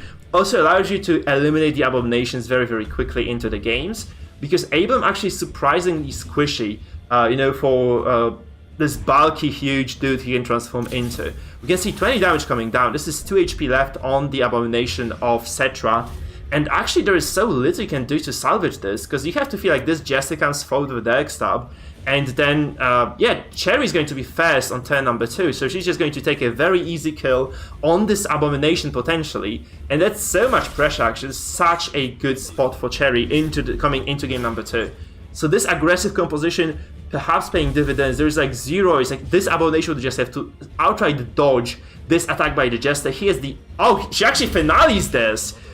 I feel like this might have been a small misplay, because she got like a secure kill. She could have just saved the finale for Christmas, honestly. That's what you really want to be doing with the Jester, right? You can just save the finale. If you can just... This is one of the most powerful moves in the entire game. Also, she's playing against this kind of quasi-stress composition, so this means this Jester is going to be taking twice as much stress. This is going to be such a huge liability for Cherry, and she had like a clean kill just served to her on a silver platter. This was just going to a direct stab into the finisher from into the finish him from the BH. She didn't take the, you know, she didn't make use of that, and you really have to feel this is a very, very big detriment to her potential win here. Right, uppercut comes down, it works, so perhaps this is why she did not want to bring that mark into this fight, so she just wanted to get the uppercut through, kind of control those characters at least a little bit, so kudos to her for doing this. However, obviously this, GR moves to the back, able to drop so much stress on this Jester right now, because the Jester will be resolved broken, and you have to feel like she can just one-shot him in terms of like the stress, right? She can definitely do 100 stress from stealth to the Jester alone. That is true. It's going to be a lot of stress damage, especially with that finale debuff. And I think, like, even if the finale does seem a little out of place, I think that's what Cherry was kind of setting up for. I mean, it was obvious that she was looking for finale, but the the composition was pretty aggressive in its ordering. Like when you put Jester second instead of third, you're saying, I'm trying to finale turn 1 or turn 2. That's exactly what I'm looking for, because Bounty Hunter can just chill in rank 3. So I feel like she did play at least to her general strategy, and she has up a character, so we're going to hope it pays dividends, because it is definitely a good... I mean, killing anyone's just good, but it remains to be seen if it was, in fact, the right play. I mean, Terran Finale, something you really want to be taking most of the time, right? Here, like, she had an opportunity to actually just kind of get a little advantage, but she would have taken the Repose, or maybe just wanted to avoid that, keeping the Jester as healthy as humanly possible. You can't really fault her for that. Like, that's what Sakrasi has pointed out in the chat. So probably, indeed, a decent decision overall. You can't criticize this completely. So yeah, it is looking quite good. For both players, honestly, I really don't know, because Settra has been able to deliver quite a lot of pain up on Cherry as well. Those bleeds ticking down here, 13 DOT on the Jester. You have to feel like she just might die to a single Grave Robber shot right now. Like, she just uses the panic darts and the guy is just down. Because this is definitely going to... It doesn't even have to crit at this point, because you take the Jester to 0, this does about 10-15 stress. Then the darts can probably do about 85 from stealth easily. So this Jester is just dead. Yeah, the turn before, to even push this Affliction, I think I don't even think she was stealth. The Panic Darts did like 69 or something like that, which was a nice number. So obviously the next Panic Darts is just fatal to Jester. It's going to do enough raw hit point damage, then enough raw stress damage. Yeah, so that's why you might want to hold on to that Finale, keep it for Christmas indeed, just keep it for later. Maybe just Finale this Antiquarian right now. This would have been such a great heads-up play. Obviously, this is +1 action economy as well, you save up the move on the BH, so not entirely a terrible spot for Cherry right now, but, you might just see Settra take over the game eventually, right? Because he does indeed eliminate the Jester most likely on this turn. And from there, it's just going to be a downward spiral, because a lot of characters of Cherry are bleeding and blighted and taking a lot of DOTs. Obviously, Cherry paying back in kind here, so she might actually pivot. That's a little bit surprising. You can just kill the Jester outright. I would really go for that one. So she counts the numbers here. She is doing quite heavy mass here. That's 14 damage crit. I don't feel this is the right decision, though. You can eliminate the Jester. Why not go for that? Because you risk, taking a lot. If you're Settra here, that is. I feel like you just might want to deliver a lot of damage. You just eliminate a character who might just drop a Harvest now, and the Harvest obviously such a powerful skill. It will cost you so much HP over the duration of the following few turns, and you really do not want to be bleeding against a composition that has a Bounty Hunter on, because every single time we're at 0 HP, you are basically dead to rights. That's so fortunate, honestly, for Settra. This Owl is actually moving forward, means that there is no Harvest available. And yeah, that's just kind of a scary spot to be in for Cherry as well. And honestly, Settra too, not in the most stable position in the world, right? Both players kind of on the ropes here, and we shall see whether they're able to get the game to the solved state within the following turn. Because I feel like 10-3, 10-4 will indeed bring us to this final state of the game, which will solve it for either of the players. I'm really liking this this trinket choice on the Antiquarian. I like Finisher on Antiquarian because it's pretty hard to lock her down sometimes with the take covers, so you really have to get a good series of turns or the opponent has to misplay it. Oh no, the finish him actually didn't hit. Did you see that? It connects, but 80%, probably it was such an unlikely event. She had like 95% death blow resistance, and she resists both finishes here, like both the Jester and the Beach. Sorry for cutting in, but these guys, it's such an unlikely situation to be in for Cherry, because this, I feel like she was just dead to rights, and she survives. She takes down the Jester of Cherry as well. Man, this is such a crazy turnaround, because you felt like this Antiquarian definitely dead, and now she's alive, and she is able to finish off a character of Cherry, and this actually means that probably Setch right now in the driver's seat in this game. Such an unlikely turn of events. Sorry, go ahead, man. Oh, no worries.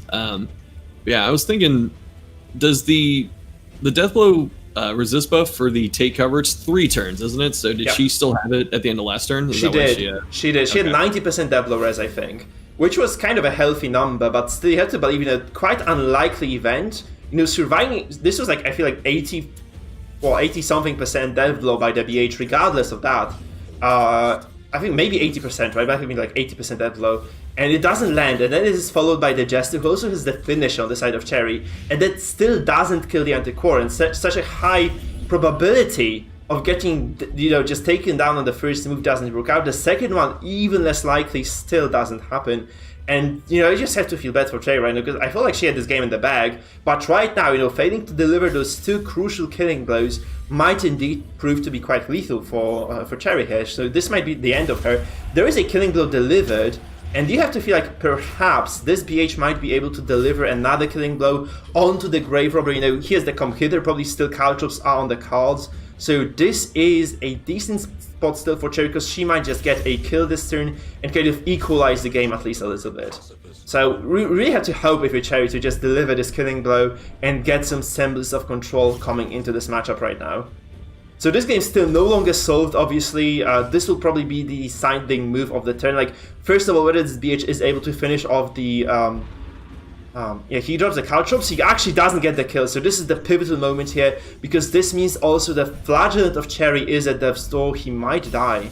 So obviously quite unlikely of an occurrence, but we have a lunge here on the side of Settra, so this might be a kill. Going for the stress? That's weird.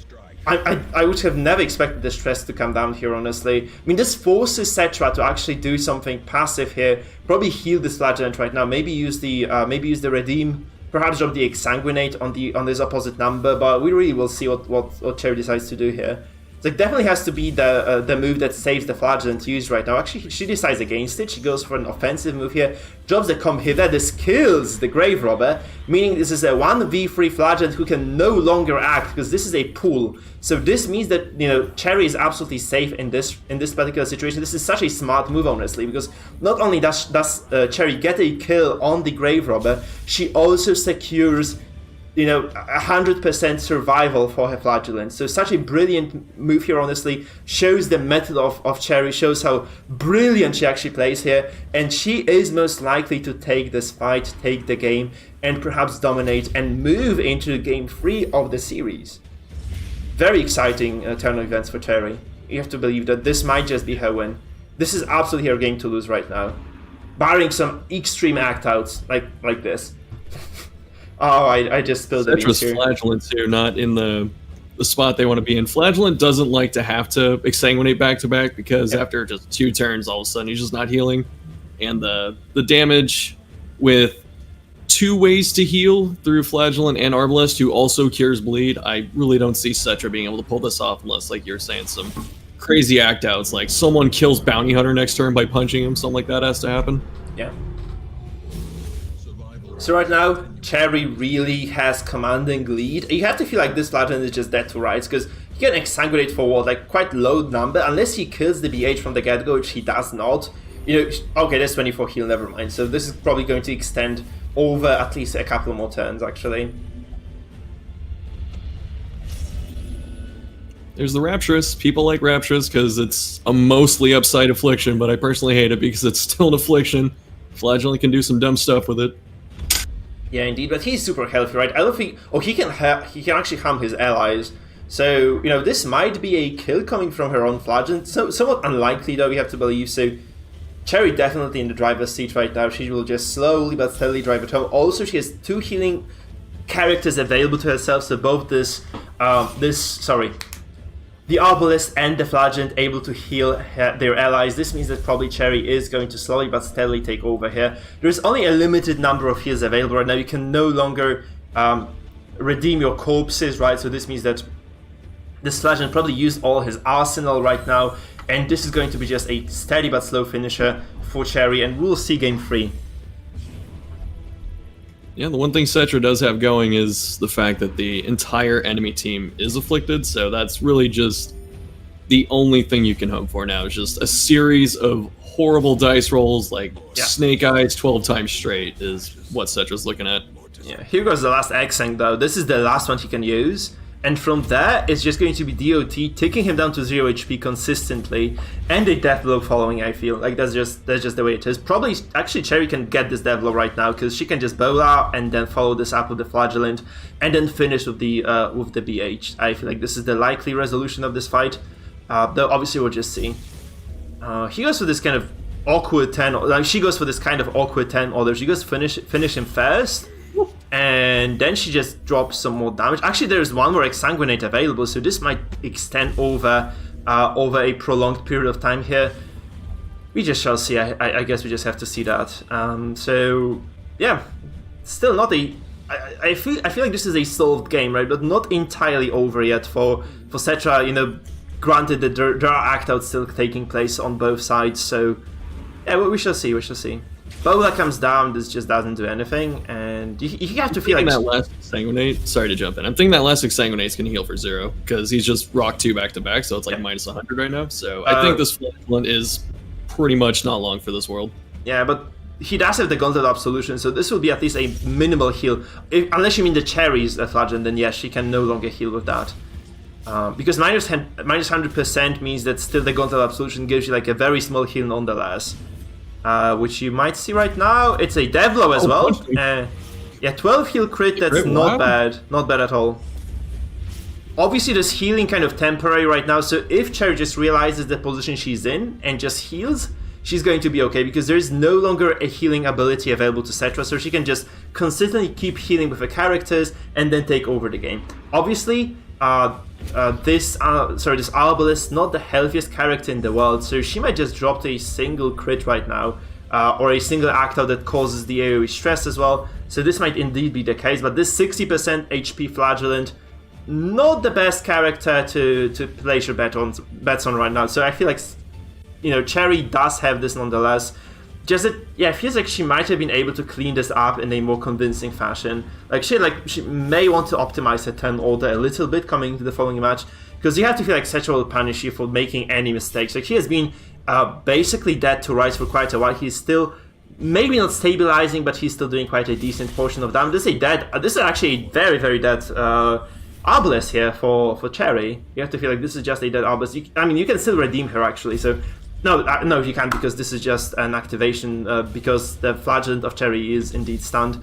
Dazed, so he might have to just do something about that right now, so he punishes very smart, so this saves Cherry a single 10, the Flagellant obviously not the Death's Door, so she can just clean this up right now, and just hope that, you know, no act-outs prevent her from doing the thing. I don't think Flagellant can pass, so probably Cherry is just still going to be able to control the pace of this game. It's such a likely death blow right now coming from Cherry. She might also X-Sang, you know, obviously quite low accuracy on the character, but still very likely to hit. So it's kind of yeah, does just need a big miracle, as the chat is saying, for Settra to take over this one right now. Okay, the Flash actually hurts himself. That's not good for you at all. X-Sang comes down. It is a death blow, and we can see game number 3 being on the cards for both players right now. So Cherry does, perhaps not in the most convincing fashion, but does indeed take Settra to game number 3. Thank goodness, too, because Flagellant killing himself in Rapturous is it's another horrible feeling. There's so many bad feelings in this game, and that is among one of them. It can really tilt you, like, out of this world. Seriously, this is like one of the most tilting games I've ever played. I did play League of Legends before, so I know what I'm talking about. I feel it's such a scary moment, as because you feel like you have the clutch, and then, you know, things just start collapsing, and yeah, it just goes from bad to worse, and you end up losing a game you were probably going to win. So I feel like maybe this required a bit more optimization from Cherry, because this could have been a cleaner game, but she still takes the win. A win is a win, as you might think. So, as you might say, so this just looks kind of okay for her. Honestly, we have another ban right now. Let me just kind of, because I'm mindlessly swiping between the Streamlabs tabs that I prepared. So, here we are with the bans. So, Cherry no longer able to use the Flagellant comp, which I have to feel like was the most powerful comp she had prepared for the tournament. So we might see like some sort of stress play from Cherry right now, and we saw her stress play falter before, so we might just see this happen again. Obviously nothing set yet. By the way, Settra has a composition that I designed on stream, so the Tyrants of Araby that Settra is using here, which she hasn't actually pulled off in the tournament yet, is a comp I designed, but yeah, we will just see whether it's a kind of an aggressive composition, much alike to those, you know, hyper damage compositions that people play with the Jester BH or BH Arbalest Jester, right? So it does a lot of damage, can definitely get a killing blow turn 1. We might just see this coming into play into game number 3. I'm not really sure about this though, so we'll definitely see a Grave Robber though, so you have to be pretty excited about this. Because Settra has 2 Grave Robber comps, one of them will definitely come into play right now. Of course. Give me every single Grave Robber. If you have a Grave Robber, I'm in your corner. Although I do like to see the epic Game 3. Since we made it to Game 3, I don't care who wins. I just want it to go to what we just had, like last hit, afflictions, whoever hits the 60% chance death blow or whatever is going to take it. So I'm hoping we get another super close game to wrap out this series. Yeah, I'm really hoping for that as well. We see players preparing for it right now. They're picking their compositions. I feel like Cherry needs to relog again, so you might just take a little bit longer into this lobby here. So if you were to bet, looking at the comps we have seen already, there are 2 comps available for Settra, 2 for Cherry. Which comp would you pick if you were Settra? Which comp would you pick if you were Cherry? And which of those players do you think is more likely to take the series? Well, if I was Settra, I'd take the Grave Robber team. No, I'm kidding. I would probably take your team between the 2 of them. I think just securing the hyper aggro burst damage is just like any strategic game medium. There's always some presence of the equivalent of like a face deck, so Hearthstone, Magic with red decks and stuff like that. It's never bad because it just depends on the other player being too slow to deal with it. So I'm hoping that that's what comes through for Settra. And then for Cherry, I'm actually not sure. I think I may still like maybe run back the Vestal team, because I think the only reason the Vestal team lost specifically is because of that late game pass. And I don't think Cherry specifically misplayed when using it. I think it was just an unfortunate case of affliction right there. Yeah, absolutely. Right, so you may just see how it goes, right? I feel like Cherry's second composition very much alike to what she lost to before. I think this kind of very heavy stress team. This is the Zedus team, by the way. This is the team that CEST dominated on in the previous series. So you may just see this being brought to the table as well, because this is such a reliable staple comp that usually wins. You have to see, like, this comp is one of those very powerful ones, like one of those absolute powerhouses coming into this tournament. Obviously, Mizikin's tournament was indeed won by the composition with the Houndmaster, MAA, Crusader, and Abomination. We're actually going into game right now. So this is going to be Settra versus Cherry. 1-1. The winner of this matchup takes the lead alongside CEST in the Group 2. So let's just see who is able to take this, and let's have a look at the compositions indeed. So, since I'm assuming you're the quintessential master with this team, Mike, how important is going first? Because you have Jester in rank 2, so you can't open with Battle Ballad, which means that 15 dodge for going second may be a little bit more relevant. So do you just spend the first turn playing more control and setting up, or do you still just try and burst down whoever doesn't have enough dodge? And they just go all in on this one. So we just probably use the lunge. This is the setup that uses the lunge to just get the Jester position free. Then you either drop the Ballad if the lunge doesn't do that much, or you just kind of follow up with even more damage. It's kind of an odd choice of skills, by the way, by Settra. He goes for lunge here, so maybe you might be able to secure a kill on this Abomination. If you're like a very high dex type, you might just get this, but this is sort of a low roll for this Grave Robber here. So we might just see Settra perhaps losing on the momentum train here. He might just drop the Harvest, he might just go for the Ballad, which kind of gives you this reliability overall. But you have to remember, you're playing against an MAA, so you probably want to take the pressure, take the lead in the game as soon as humanly possible, because if you just don't do this, you will take so many bellow stacks to the face that eventually your comp just becomes absolutely inert. We can see a deck that actually misses, super unfortunate. Obviously the deck stab alone, not the most accurate attack in the world. Also, I actually made some improvements to this comp, so you can see Settra actually not following on my meta, exactly because you take the Shroud here, the Reaper's Shroud, which allows you to actually get additional bonus damage and crit chance, which means that you're way more likely to secure those finales in turn number 2. Right now, no longer on the cards, because obviously this Abomination, such a healthy character, not likely to die anytime soon. You just have to feel like this is such a bad opener for Settra. Obviously quite unfortunate, you really don't want to include those misses in your 10 order, but still the Jester very much exposed right now to the stunning blows. Obviously, high dodge maybe kind of allows him to stay alive a bit longer, but still, he's kind of unfortunate for Settra overall. Like, this turn didn't go his way for sure. Like, you really want to be able to finale outright into this comp if you want to be successful. No surprise with the opening slam on the Jester there. Disrupts both Finale and the Grave Robber lunge. Grave Robber does like to be chilling in the shadows when she is in the back, and now just denied 2 different optimal plays here. So I think that was a good response from Cherry right there. Yeah, so we can see Settra potentially moving the Jester again, so we might not see the Ballad being used at all in this fight right now. You have to feel like he needs to take the momentum in his hands. So he might just move the Jester forward, there is no stun available anymore. So this Abomination might be under heavy pressure right now. Obviously those debuffs stacking by the MAA will eventually cost Settra the game, you have to do, because he has not done any damage yet. And he really needs to finale at least a single character by the end of turn 3, so it's gonna probably be this A-bomb, unfortunately, for Settra. So we might see another stun coming down right now on this Abomination, which Cherry might see, by the way. She might just guard the A-bomb from the get-go. This might be a very smart move. She decides to play aggressively. So this basically secures the finale for the Jester, though he did miss out on the damage that finale usually gets, because he missed the Derek stab previously. So this might not be enough stacks of damage to actually kill the A-bomb outright. But if Settra really wants to get the finale off, he might want to start stunning this A-bomb, because Cherry starts the following turn. Obviously there's no stun on the cards anymore, so there's no guard on the cards anymore, but there is still Settra starts, so he's going probably to go for a stun on the Abomination here. So this might indeed secure a kill. By the way, there's another power move here. Like, you can finale. Oh, that's kind of no. There is no power move on the cards actually, because if you use the finale, you can no longer lunge, and this is such a big deal to Settra, honestly. If you can lunge, delivering this 40 damage crit, probably not 40 anymore because of the debuffs, but still quite a lot of damage, quite a lot of punishment. If you can't do this, it's gonna be quite a painful thing for you. And honestly, you can see Cherry actually controlling this game in a dominant fashion. Like, she's taking over, and you have to feel like Settra is quite desperate right now. He hasn't got any dodges yet on this high dodge Jester, by the way. So this also means that, there isn't really any threat on the side of Cherry here.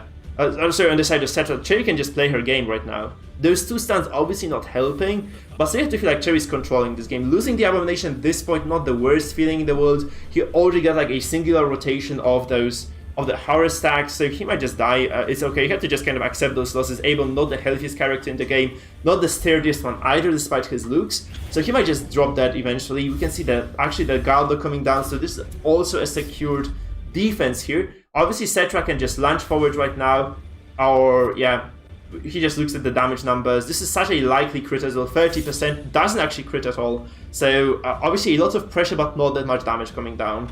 And, this Crusader obviously might be in the kill range right now for the characters of Settra, but at the very same time, we have two heavy CEC moves available to you, and Settra does have to open up with the Shadow Fade. Yeah, I'm wondering who you finale at this point. Is it still, you're still trying to snipe A-bomb? Because he's pretty tanky and he's like really disruptive and stuff like that, Yeah. so I don't know. I'd love the Seder here, but again, I don't know if honestly Settra has enough damage to do this, because first of all, there's possibly a single bit of CC coming down right now. This might be either a stun or a push. I feel like maybe the stun is going to be more accurate because he has the Writ of Execution there, so I feel the Crusader might be the better bet here. Obviously, you can also transform the A-bomb out of the Beast form and just use the Manacles, probably the one with the highest stunning moves in the game, alongside the Dazzling Light by the Vestal of the Book there. So we see the push actually probably coming down. I'm not really sure. She slams, and she does get this once again. So this is such a bad spot for Settra. Jester rank 4, really not where you want him to be. Also, this Grave Robber once again denied the lunge potentially coming into this turn number 4. And this means actually that Settra has not been able to get any kills. He's under heavy pressure, very big debuffs as well across the board. And I feel like Cherry is in prime position to take over the game here. Oh yeah, she's looking fantastic. Playing the stress team here, on pace about where you want to be in terms of stress damage dealt. Looking at almost a full team affliction by turn 5 or turn 6. So she's in a fantastic position. She's denied finale, I think, every single turn so far. So just excellent play right now, and it's going to be very hard for Settra to come back from this. Yeah.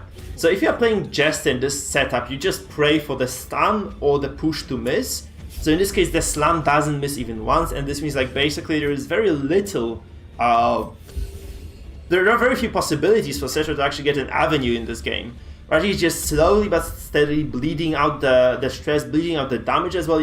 Cherry has been actually quite successful delivering quite a lot of the DPT onto Settra's composition here, so you have to feel like, honestly, this is Cherry's game to lose right now. Yeah, and so far, outside of some catastrophic misplay. I don't see it happening. Like, you know, there's just nothing. There's no stress built up. Grave Robber can't even get in a position to do massive damage. Vestal doesn't get to do what she wants to do, which is just rotating stuns on people. She's had to heal 2 out of 4 turns. She's just not enjoying that either. So it's just not looking good for Settra right now. No, absolutely not. So yeah, you just have to wonder what exactly is Settra's game plan at this point, right? Because his win condition is not looking too hot right now, and you might just want to see perhaps some sort of desperate play right now, maybe just finaling the Houndmaster on the full HP in the back row. This might work. Also, maybe dropping the Zealous Accusation here to force some healing, some protective play, some defenses coming from Cherry, because honestly, she's just doing whatever she wants right now, and that's really not what the position you want to be in if you are. If you're Settra, like, you really want to be forcing the stress play to heal and to defend, to waste their turns instead of afflicting your multiple characters. So we see Manacles come down as well, and the Jester hitting once again. So once again hitting the mark, and right now this Jester has been disabled for the majority of this game, or at least just not able to place himself in the position to finale. This also does another very big thing. This denies the lunge from the Grave Robber. So even if Settra might want to do some decent bunch of damage with this Grave Robber right now, this still doesn't quite have the potential to do this massive crit for 40-50 damage, which we really like to see from the Grave Robbers overall. So might feel like, Settra kind of counter-picking himself into this, perhaps just Cherry's composition being way superior to his. At the same time, yeah, you just kind of have to feel like this might be 1-in-2 pick. You might be going in this super tanky comp by Cherry, and then there is very little this comp that Settra can do against that, because it doesn't really play that well against those heavy tanks, those high HP characters that can remain alive for multiple turns and have a lot of healing and defensive abilities, right? Also, Settra not bringing Arbalest to the table against the MAA, probably not the best situation for them, and honestly.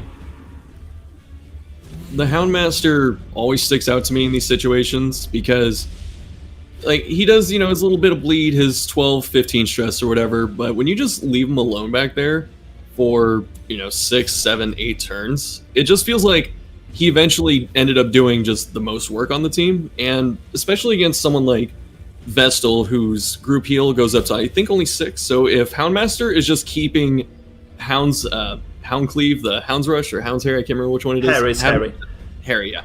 Just having that stacked up to 3 every single time, the Vestal cannot effectively keep people off Death Store with the group heal, which is where she's most efficient. So she has to instead start dumping single target heals in, which is just less raw hit point value against a cleave attack. And she's doing that in place of using stun. So Vestal just almost neutralized it. And the big pass, no! And this is potentially kill for Settra, you have to feel like, because here's the Dex. Okay, he doesn't have the finisher though, so this might have been like a 35% killing blow there. Also, moving the Jester in position to finale, which is again denied. Very unfortunate, honestly, because this Jester might just die without being able to use the finale even once. And again, that's what you don't want to have happen. It's like, if you play some other game that has some kind of, and there's the death, but you have some other massive once a turn or once a game type of super attack, and dying with finale on deck is, another one of those feels bad moments that I've been talking about the whole day. Is it another pass? No, it's a dev blow, by the way, actually, so this is an equalized character dev, but honestly the finale being if he had been able to use the finale in this, I feel like he might have stood a decent chance. And what he was away, he just needed a single stun or a single slam to miss, and he didn't get either of those, and this means that Cherry takes commanding lead in this game. And honestly, this also Houndmaster in rank 4, very difficult to reach for this composition. What do you do against this? You just have to wait for the characters to die, the corpses to fade away, and only once they dissipate can you actually threaten this Houndmaster in any way or form. So obviously not accessible to Settra at all, and this Houndmaster is doing so much work for him. So much work for Cherry here. So it just feels like this would have been such a difficult game unless Settra were to find some way of actually dealing with this Houndmaster. So just kind of this Achilles heel of the composition of the Grave Robber and the Vestal coming into this tournament. You just have to be like, there is very little you can do against the Houndmaster alone. Also, I kind of have to comment on people complaining about the Bellow once again. Guys, MAA has below 50% win rate in this tournament. So you just can't complain about Bello being overpowered at this point. Seriously, you can complain about the Flagellant being overpowered, about the Jester, which is perceived to be like the most overpowered character in the game right now. But I would really drop I would just drop the subject of MAA. I might just start banning people on chat. Obviously, I'm kidding about that.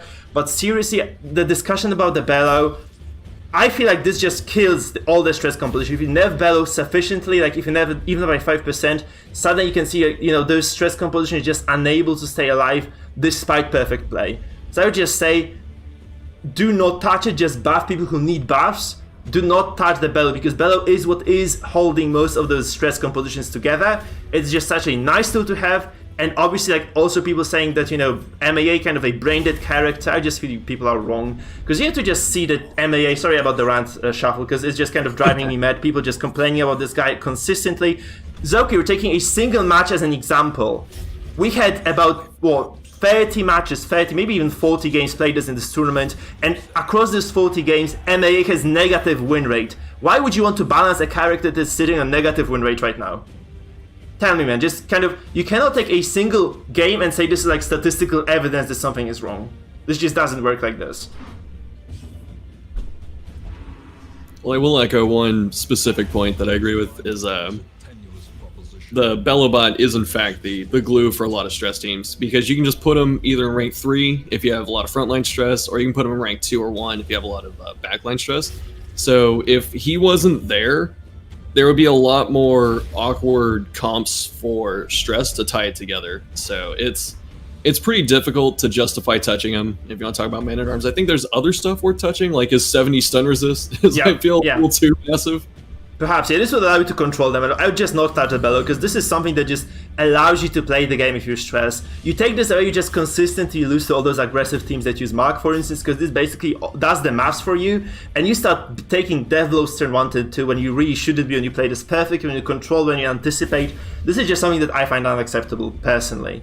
But yeah, I just cannot agree. We've been having this discussion about the MAA for the past 4 months on stream, and I feel both stressed and I play a lot of damage comps, guys. I have played about 2,000 games across the board, across those 2 seasons, maybe even more, and I think I know my shit.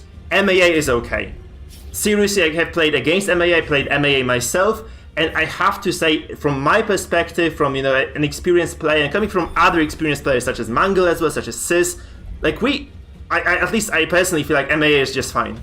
So it's just my words here, but frankly, yeah, you can just lower the stun resistance on the guy, but I would never touch the Bello. This is just the worst thing you can do, because this just kills the stress comps. So you cannot touch a core of a stress comp, you just kill the entire composition with this. Speaking of killing stuff, Vestal heading on the way out. And I'm wondering too, because we see the stun bot double trinket setup, obviously. And I'm wondering if there's ever a case, maybe the meta's shifting that way to swap Brass Knuckles out for some kind of healing trinket, maybe Idle Pure, something like that, because especially against Houndmaster, if you cannot pull him up to the front, he pretty much like one-to-ones you with a little more efficiency and a lot more pressure. So I'm wondering, maybe it's time to start having that discussion to swap out that Brass Knuckles. Oh yeah, people are actually doing this. I feel like Mango was arguing in favor of that. We have actually seen quite a few people using the idol there to just get bonus healing from the vessel. So definitely something you're right about, Shuffle. I wholeheartedly agree with you. I tried both things. I actually like Knuckles still, because I play those very aggressive compositions most of the time.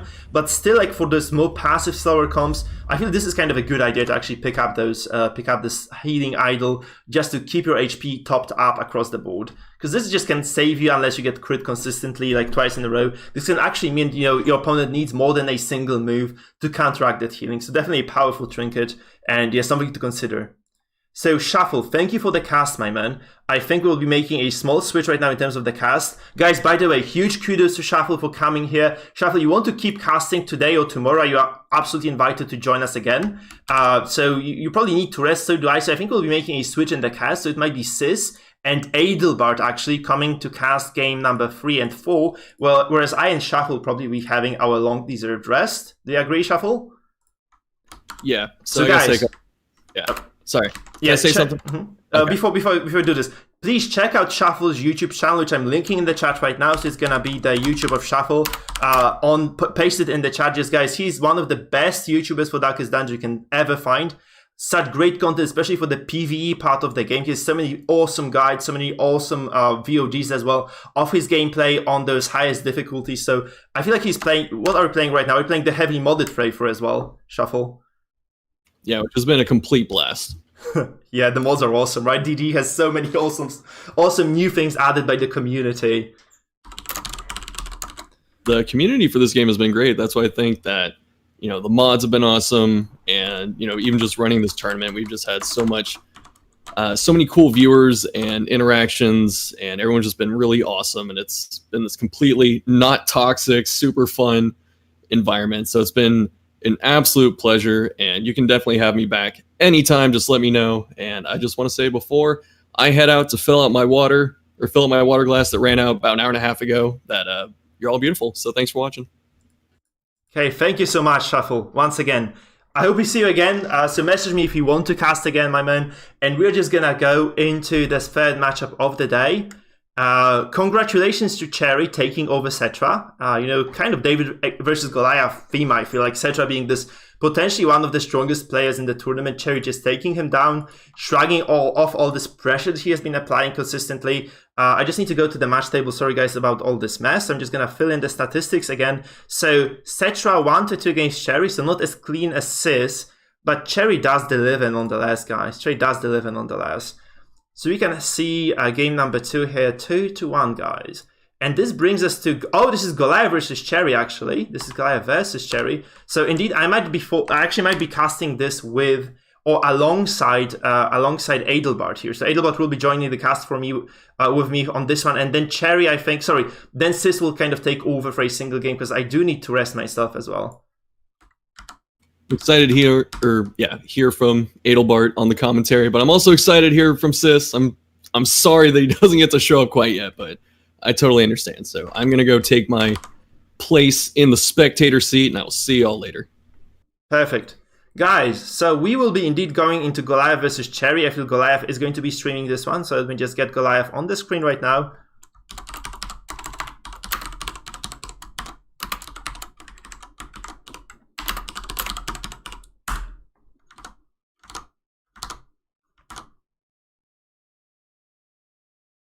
And we see a ban as well coming through. So, I mean, I have a single ban available to me right now. And we will hear from the second person, which is Cherry right now. And hold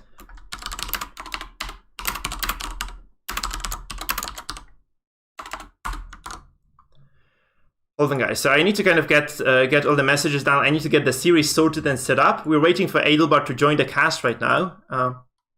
Adelbart, hello there, man. How are you doing? Adelbart. Hello, Mike. Oh, perfect. Hey there, man. So we see Mike. Goliath setting up the stream. I'm gonna message Cherry with the compositions of Goliath. Hold on. So it's kind of a lot of things I have to be doing at the same time. So hold on this. So I'm just gonna send the comps Take your to time, Cherry. Mike. I have enjoyed the previous games. I could see Sis dominating the first game, actually, taking the 2 victories straight, and then in the second game between Settra and Cherry, I saw Settra going very confident in the first game, taking it steadily and well, yeah. And then I was even expecting him to run the flagellant composition in the third game, because of how strong I had seen him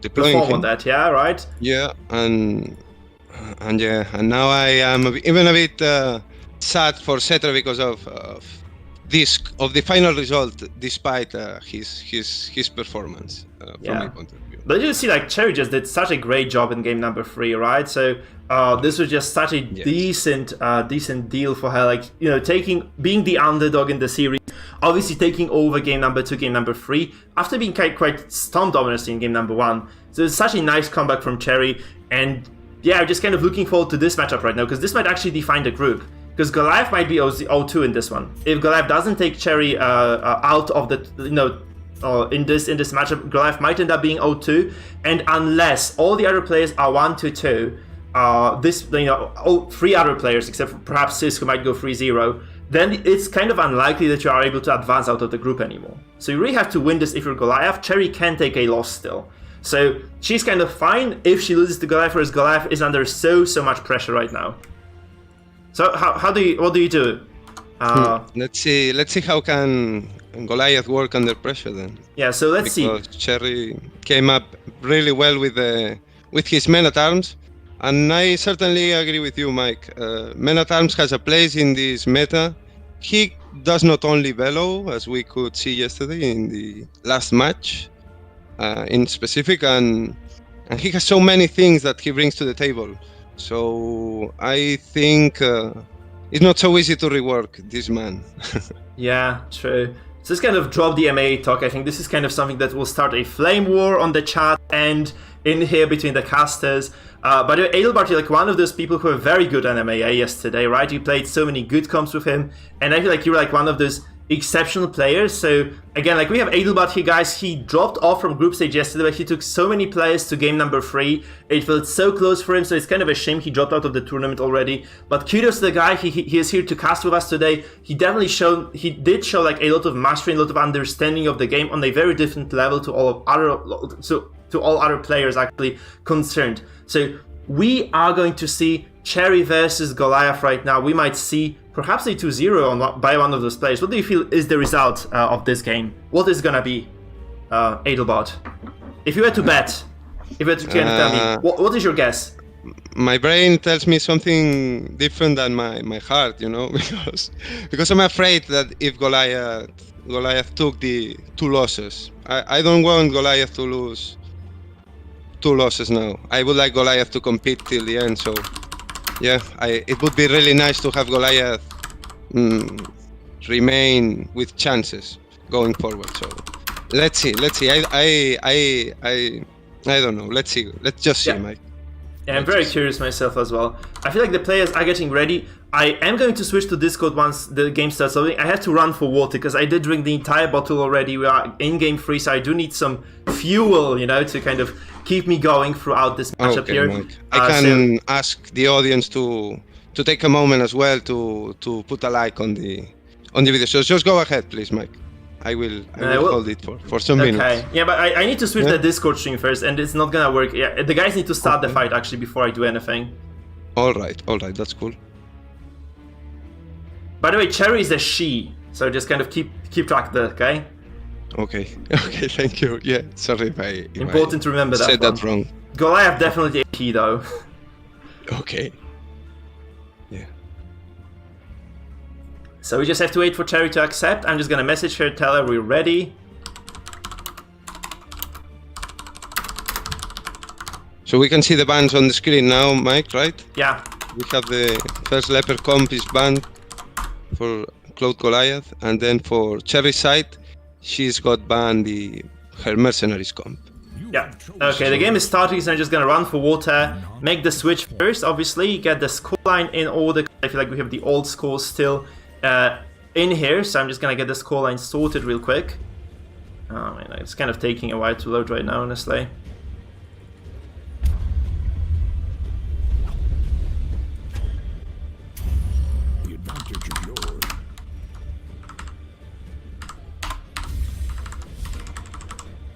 And we will get started with the series. Adel will take over for a second. I just need to get some water, because this will be a lot of screaming in this series, I feel. Go ahead, Mike. I'll remind the audience to drop a like in this video now that you have a second when Mike is going for his water, and we can see that it's actually starting. We will see who goes first. Goliath is first. He drops a defender to start. No, sorry. Cherry did start.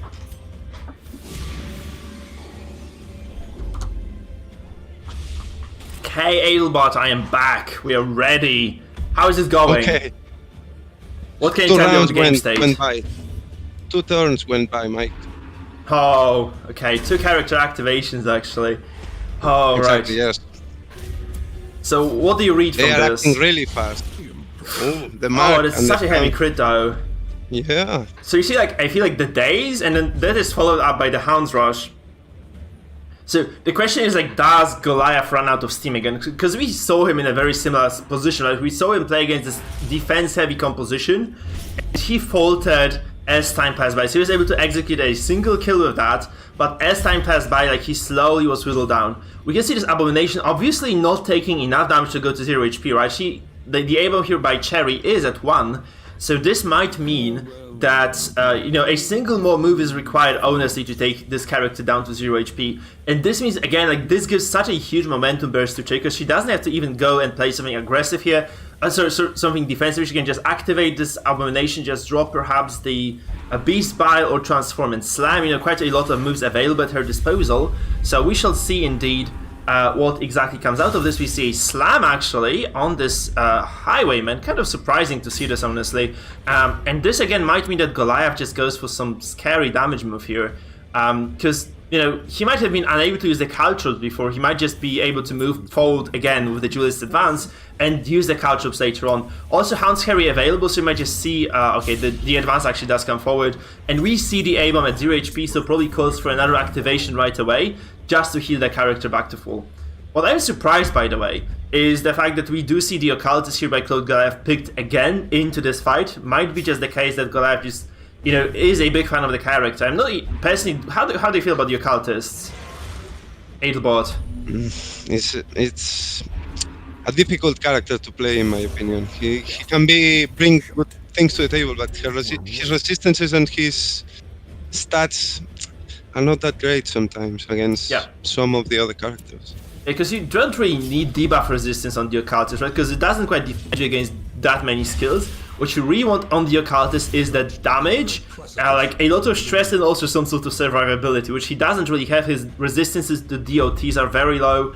His movement resistance leaves a lot really to hope to bargain for, right? So a lot of kind of big deficiencies on this character. Obviously, double crit coming on this Abomination from Goliath. Look at this, he stressed this man so hard already. Oh, a stun is resisted. This is a very big opening right now to Goliath. And Goliath will take over and kill this Abomination right away. This is a huge lead coming into 10 number 2. 10 to kill, something that really is absolutely necessary for Goliath's composition because it's quite slow. It takes time to wind up, and right now getting this kill means that obviously Cherry is at a slight disadvantage, and this Abomination obviously did get a single Harrow rotation out, so it's not necessarily a disaster yet, because Cherry does still need to get another kill to kind of confirm. Goliath does need another kill to kind of confirm his lead in this game. Again, there is a similar issue we had before. This Houndmaster in rank 4 is going to be quite a big issue. And honestly, just getting to this character is not going to be easy at all. You have two pools, mind you, so we can actually control this a bit better than Settra could in the previous matchup against Cherry. But again, this Houndmaster, quite a potent character, brings a lot to the table, and also does bellows, removing the damage from the Highwayman already by quite a significant amount, means that this Highwayman is not really going to be easy. So it's not going to be kind of bringing Cherry to consider whether she should be counter-harrying or not. We see a pushback on this Crusader, which means there are no stuns available for the following turn. Also, the Crusader activation will come last. This Houndmaster, however, is guarded right now, which means that there is very little actually that can be done to the character again. So you cannot guard break with the characters Goliath has on this team, and this might mean that you just are forced to focus the Crusader perhaps, or just the MAA.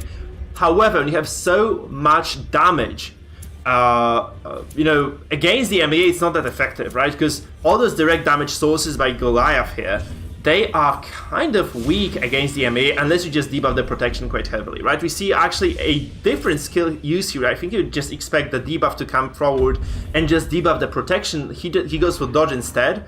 And this might be okay. However, again, those bellows quite heavy. We see about maybe 60 minus 80% damage across the board here.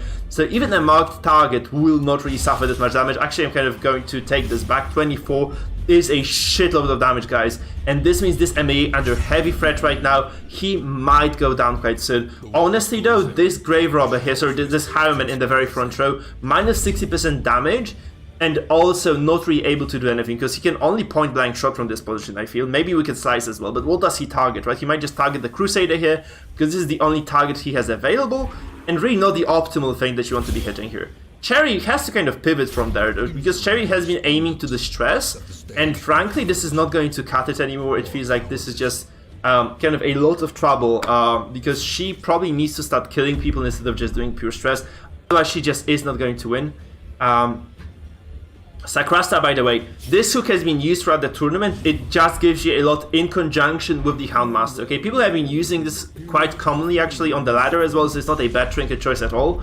Probably suboptimal against the composition that Goliath has, because this is such a lot of physical damage coming into play. But overall, that's not such a bad trinket if you're just trying to maximize the stress, because it interacts with bleed in a beautiful way. And if you have like a way of consistently dealing AoE bleed, which Houndmaster obviously brings to the table, you can actually do so much more over the course of a fight. So I have to agree, like, this is not the best trinket overall, but it's just kind of a decent one. There can be no hope in this hell. Again, so what do you make of this Adelbert? What do you make of this game? Yeah. Well, now let's see if Goliath can capitalize on that Death Door with his Houndmaster, his Bounty Hunter. Yeah, so because he went quick for the first of Cherry's characters, but now the stress on his side is piling up quite a lot, despite the fact that the Abomination went down without transforming for the second time. So let's see. Goliath had taken the lead first, but now I am not so sure anymore. The debuffs are huge as well. Yeah, absolutely, right? Apart from the stress and the horror, well, the horror will leave, but let's see. Yeah, so another issue is like Cherry has basically to pick right now. Does she? Oh, she has already picked. So she goes for damage. Sorry, she goes for healing and sorry, I'm wrong here. Goliath has to choose, right? I'm a bit tired, guys. Sorry, excuse me. So Goliath has to choose between healing and actually going for damage. She could have potentially tried to kill this MA from the get-go, right? Also, Cherry goes for an aggressive play here, so she decides to do damage, which means this Houndmaster obviously takes a riposte, eats it to the face, and this means, again, that perhaps Goliath is in a prime position to just take over the game. Because very soon there's going to be this BH being able to activate, and this might mean the end of the MAA. We can also see a wicked slide perhaps from this Highwayman. I think it cannot target the fair draw. What can target for draw, however, is the Vendetta. He uses this is advance going through, and this doesn't kill. Was quite likely to actually work for Goliath. It didn't in the end, and this actually means that this MAA here still alive, 60% death blow resistance, quite healthy at that. Obviously a single death blow away by this MAA, so you might want to heal this right now if you're Cherry, right? You might just want to heal this MAA a little bit, kind of prolong his lifespan, allow him to drop another bellow perhaps, maybe even drop a guard. Cherry goes aggressive though, this doesn't pay dividends. Play doesn't work out, and let's see now. This was a very risky one, because or we will see a killing blow. It probably will be a killing blow, so it's actually kind of unfortunate doing this for Cherry, because this is a dead MAA. She wastes a turn of the potentially alive MAA. She could have just used the Crusader to heal first. There's nothing stopping her from continuing the onslaught then. But there is still a Zealous Accusation on the cast. Does it kill two? It doesn't actually kill anybody. This is such a huge turn of events. Obviously the horror comes through, the stress comes through, and this BH is dropping dead. But at the very same time, look at this. You hear this, this is refused as well. Such an unfortunate thing for Goliath here. You might want to pull the Houndmaster forward right now just to secure a kill on the guy, because this also means that he can also disable the Crusader from doing the attack on the front line. It's kind of a very big omission, I feel, by Goliath there, because he could have just actually dropped this Houndmaster to row number 2, moving the Crusader to third, meaning he can no longer either stun or drop this as accusation to the front line of Goliath.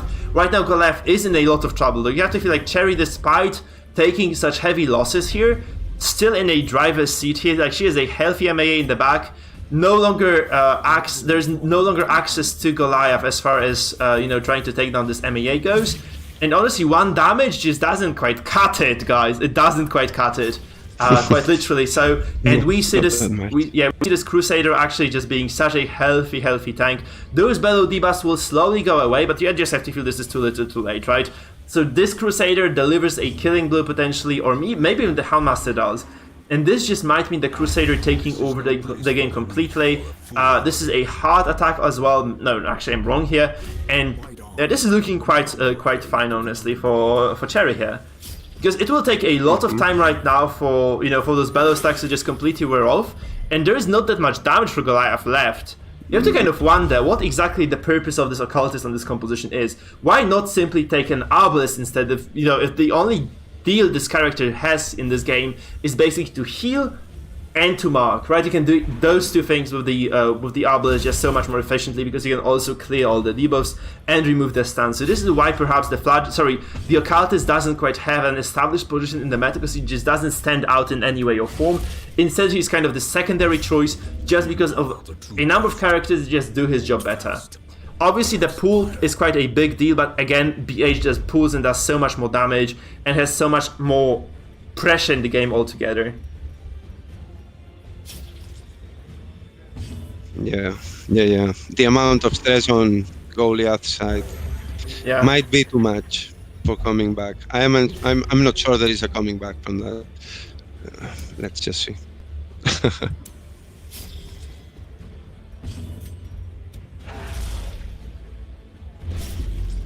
Okay. Yeah, but the act out's gonna be on his side, so Waranji may not be with him, right? Yeah, absolutely. Guys, by the way, in the chat, I'd like to quit the bullshit about, stipulating that Cherry might be cheating or Sis might be giving her advice. Anybody who is participating, we just assume that people have some sort of integrity, okay? Because it's kind of any of you could be just watching your own stream, just listening to the podcast and getting additional opinion from two very experienced casters as to what you should be doing. So there's basically no way to tell what you guys were doing. I don't know if you, Mangle, for instance, were not watching the stream as well, because you could have as well been doing this.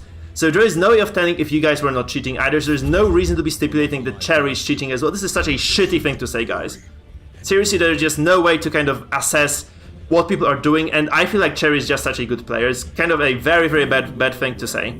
I would just never risk saying this. It is disrespectful, right? Yeah, because honestly, any of you, like Adelbart could have been watching the games, like listening to two casters, both of us, like me and Sis, obviously Darkest One. So you guys could have just listened to us and, taken a lot of advice from there, or at least kind of, this could have influenced your decision making. So we just take it for granted that everybody plays it safe.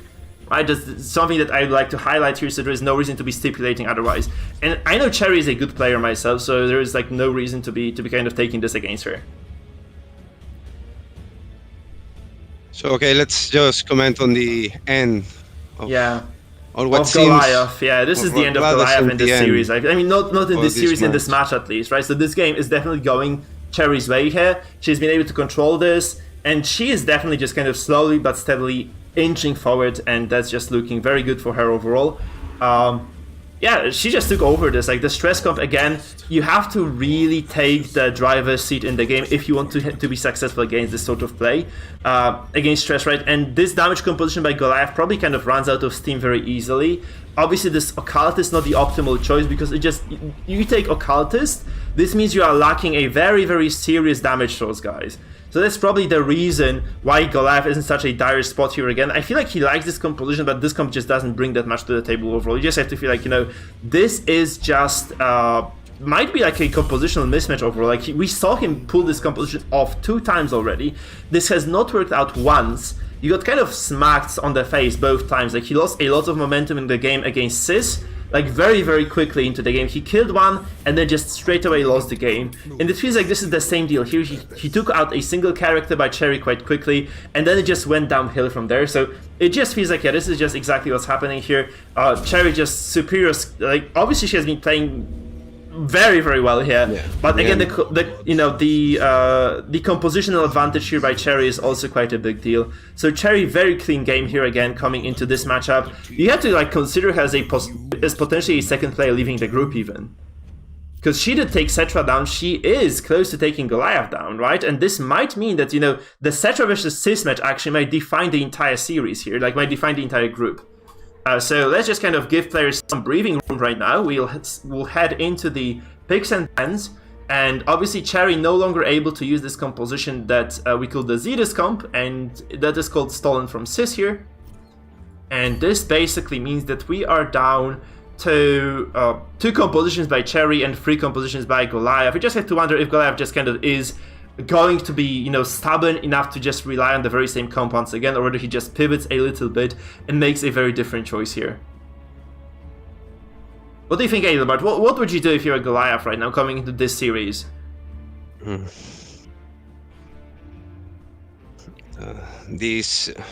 unsure the single stress comp of Goliath can be fast enough to deal with the finale that Cherry will bring to the table in the next round, right? Yeah, obviously, because she has no other choice. She has to bring the finale. So, well, let's see. Let's see if he will rearrange or change his choice based on that. Yeah. Or let's see what he will work out to oppose the two compositions that Cherry can only choose now. Yeah, we're actually going to the game straight away. Those guys are so quick. Like, those guys and girls actually are so quick. And we see Goliath versus Cherry. Obviously, Cherry with a single-digit lead right now. Best of 3, so a single game may divide Goliath from just dropping out of the tournament altogether. Kind of a scary position to be in if you're Goliath, honestly.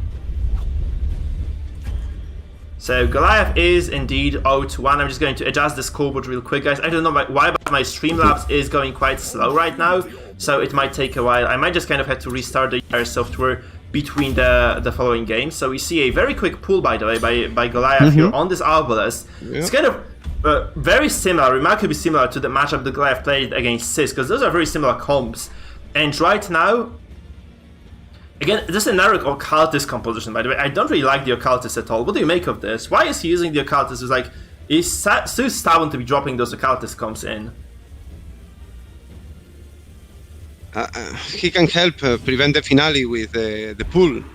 Yeah, true. However, I don't see how he can help bring the Jester down before deploying this finale. So it's too defensive from my point of view. From my point of view, as much as I don't find the Arbalest without this enough defensive enough, I'm unsure about the pull of the occultist. Yeah, I mean, I'm not really liking this from Cherry because she knew what Goliath might bring, right? She knew there is going to be at least two compositions that have both stun and a pull. She didn't respect that. She's going to get punished heavily for this as well. So we see Rain of Swords coming down from Cherry herself, but this is going to be followed up by, you know, potentially, you know, this Arbalest being just indefinitely locked down here, and that's kind of an awkward play as well by Goliath. He's going for stress here, which is kind of not really the name of the game for the rest of his composition, right? This Shieldbreaker not really the best stress dealer in the world. Obviously she controls the fight, but I don't know if this buys enough time for Goliath to actually just do enough. The buffoon is flummoxed. Yeah, and the first round, the dodge buff for the Jester did not help get that on target. So Trey actually goes for solo here. It's such a strange play as well. So this does something very... Okay, that's a very decent play, honestly, because this moves. This is a kind of heads-up play, because this does move the Arbalest to third. The only character that can stun the Arbalest right now is this Abomination, who doesn't actually get that done. However, you can actually consider the fact that, you know, this Arbalest is in row 3 right now, kind of a temporary deal, because you still have like two characters very capable of moving things, both the Occultist and the Shieldbreaker here. Like, they have so much tech as far as moving people goes. So this is not the end of this pool. Like, probably this Arbalest will never ever get to use a sniper shot this game, unless Cherry just goes for it right now, which she doesn't, by the way. He drops. Actually, yeah, there's a come hither dropping on the Occultist here. This is kind of a decent play, honestly, because this does indeed push the Abomination to 4th, and there is no real way for Goliath to push this Abom back without just wasting a turn. Also, a move is resisted. This is such a huge deal, because this means this Arbalest can actually move back to 4th and remain relatively safe for the duration of this fight. Obviously, again, like, I mean, Cherry doesn't do this yet. She goes for Punish. She might just be aiming to just get a killing blow of this Occultist from the get-go. Yeah, there's so much damage, honestly. This might be the deal, right? She might just kind of be pressing the button here just to go offensive, go ballistic on this Occultist, indeed, using this Arbalest here. Hope you guys got that. And we will get a healing, but that's just not gonna be enough, right? We see the Arbalest again dropping the sniper shot potentially. You have to consider she does have the yeah, that's the right turn of events for Cherry. She just waits the stun out first. Because she just wants to make the most use of the Tiller here. Tiller is an item that gets more effective if you go last. So right now the Cherry is just going to capitalize on that buff here. And she's going to do a lot of damage to this Occultist. So you just have to feel this will be a 50-50 execute coming into turn number 2. Obviously Cherry is still able to heal this. However, what Goliath did, not really willingly so, I feel, was pushing this Jester to front. And the Jester can finale anyone right now. Honestly, like, the damage from the from the finale is going to be 40% right now. Actually, that's not that much. So perhaps this is kind of a safe Occultist unless she activates him from the get-go, which she probably unless Goliath just activates it from the get-go, which he doesn't do. He pulls the Arbalest forward again. This doesn't work. You have to feel this kind of unfortunate because Goliath has the net.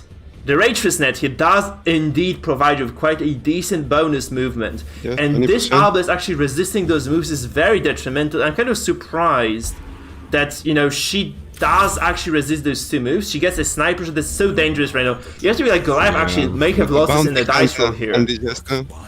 Such an unlikely situation. And this is just going to be the finale. You just have to feel this is the finale. This is game over again. Yeah, let's see. This might be. It looks so dire for Goliath right now. Let's just face the facts. Like, this is just Cherry activating this Jester, dropping the finale on the head of this Occultist. You can also just wait this out because you have like only a single active healer, so you can just punish. You can just get a Derek Stab off even. You can just play this slow. That's good. Teetering on the brink, facing the abyss. So it's super scary. Like, this is such a bad spot for Goliath again. Like, Cherry is just taking over this game in such a dominant fashion, and it just feels so bad. Yeah, now he surrenders his Occultist, right? Yeah, it's also like such a bad turn order as well, because this means that the if the Crusader chooses to go forward with the Lance right now, this again disables the Abomination. This pulls the Abomination into position number 3. Also, he sacrifices the Occultist at the same time. This is very suboptimal play. Killed, right? Yeah. With the Crusader, the Occultist, but still, the Jester was likely to, or even the Jester could hit with the Dirk Stab and then finish him. Yeah, you feel like Goliath is just making so many bad moves this time. Like, feels like, again, it is just a dead Abomination next turn. There's very little recourse for Goliath, really.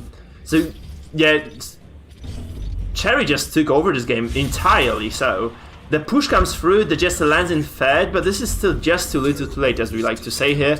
Guys, you can cross this out on your bingo boards. We are seeing Cherry go 2-0 in the series, and also most likely seeing her to go 2-0 in the series, and at the same time going 2-0 in the tournament. Taking the lead. Yeah, so it's going to be 2-0 to Cherry, it's going to be 2-0 to Sis as well. That's kind of scary for the rest of the players in the group, because you may just see the couple actually taking over the entire tournament at this point. So Goliath doesn't quite clutch it here. It seems like, he's just going from bad to worse. Like, his situation... And the dodge does not help him, yes. No, this situation is not improving over time. It's just getting really poor. And Cherry is just in such a dominant position right now. Yeah, and she has not even dropped the finale, so... Yeah. He could even move one of her characters and drop it anytime. Yeah, absolutely. This could be indeed the case. So A-Bomb is gonna die, maybe from the BH even, because there is nothing that can protect the guy right now. And the finale still stays on the cards. It's such a crazy spot for Cherry. Like, she has such an insane lead right now. So we see the Impale come through, perhaps?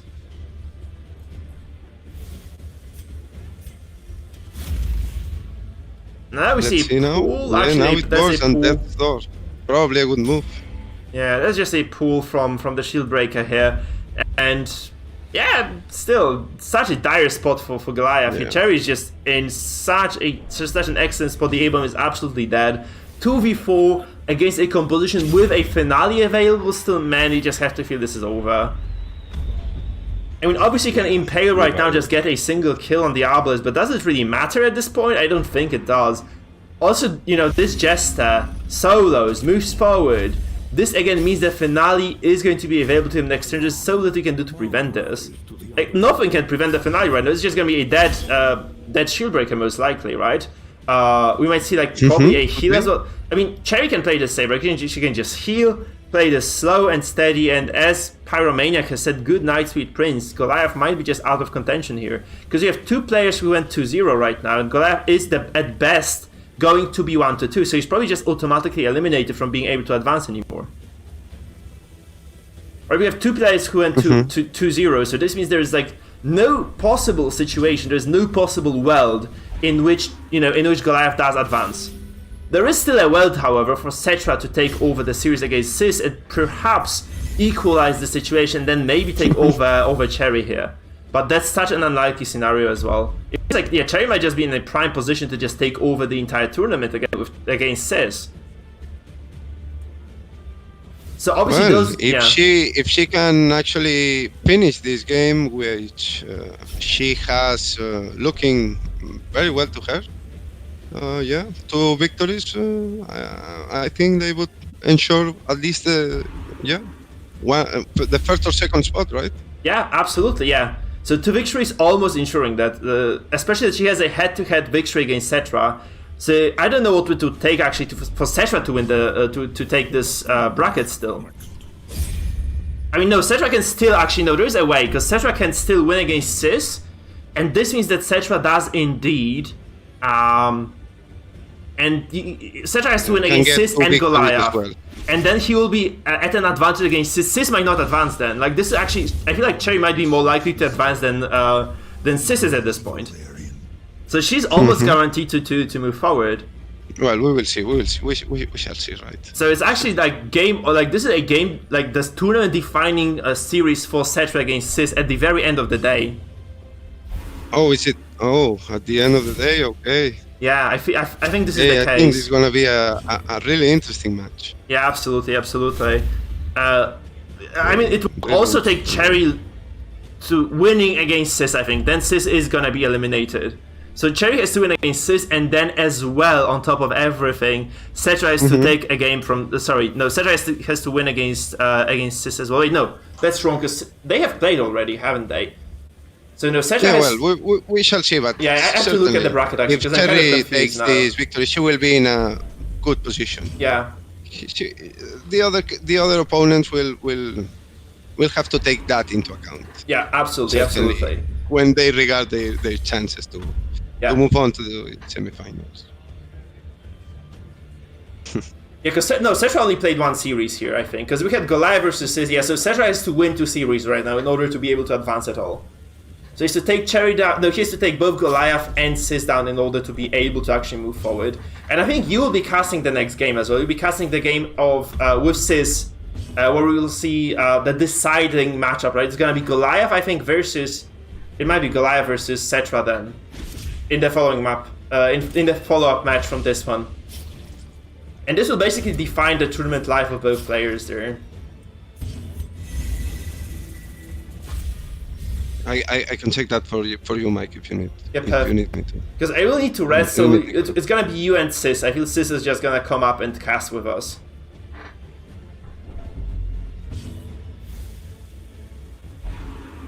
Sniper shot comes like this is just a dead freaking Crusader right now. This Jester is just going to take him down, shred him to pieces, unless a stun comes down onto this Jester here. You just have to feel like this is the only possible resolution here.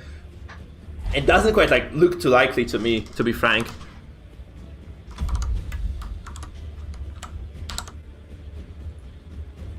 It's just, I mean, I'm quiet, I know, guys, but it's just not looking too great for Goliath in this one, to be honest. He picked those compositions, he's not performing to the level you'd expect at all.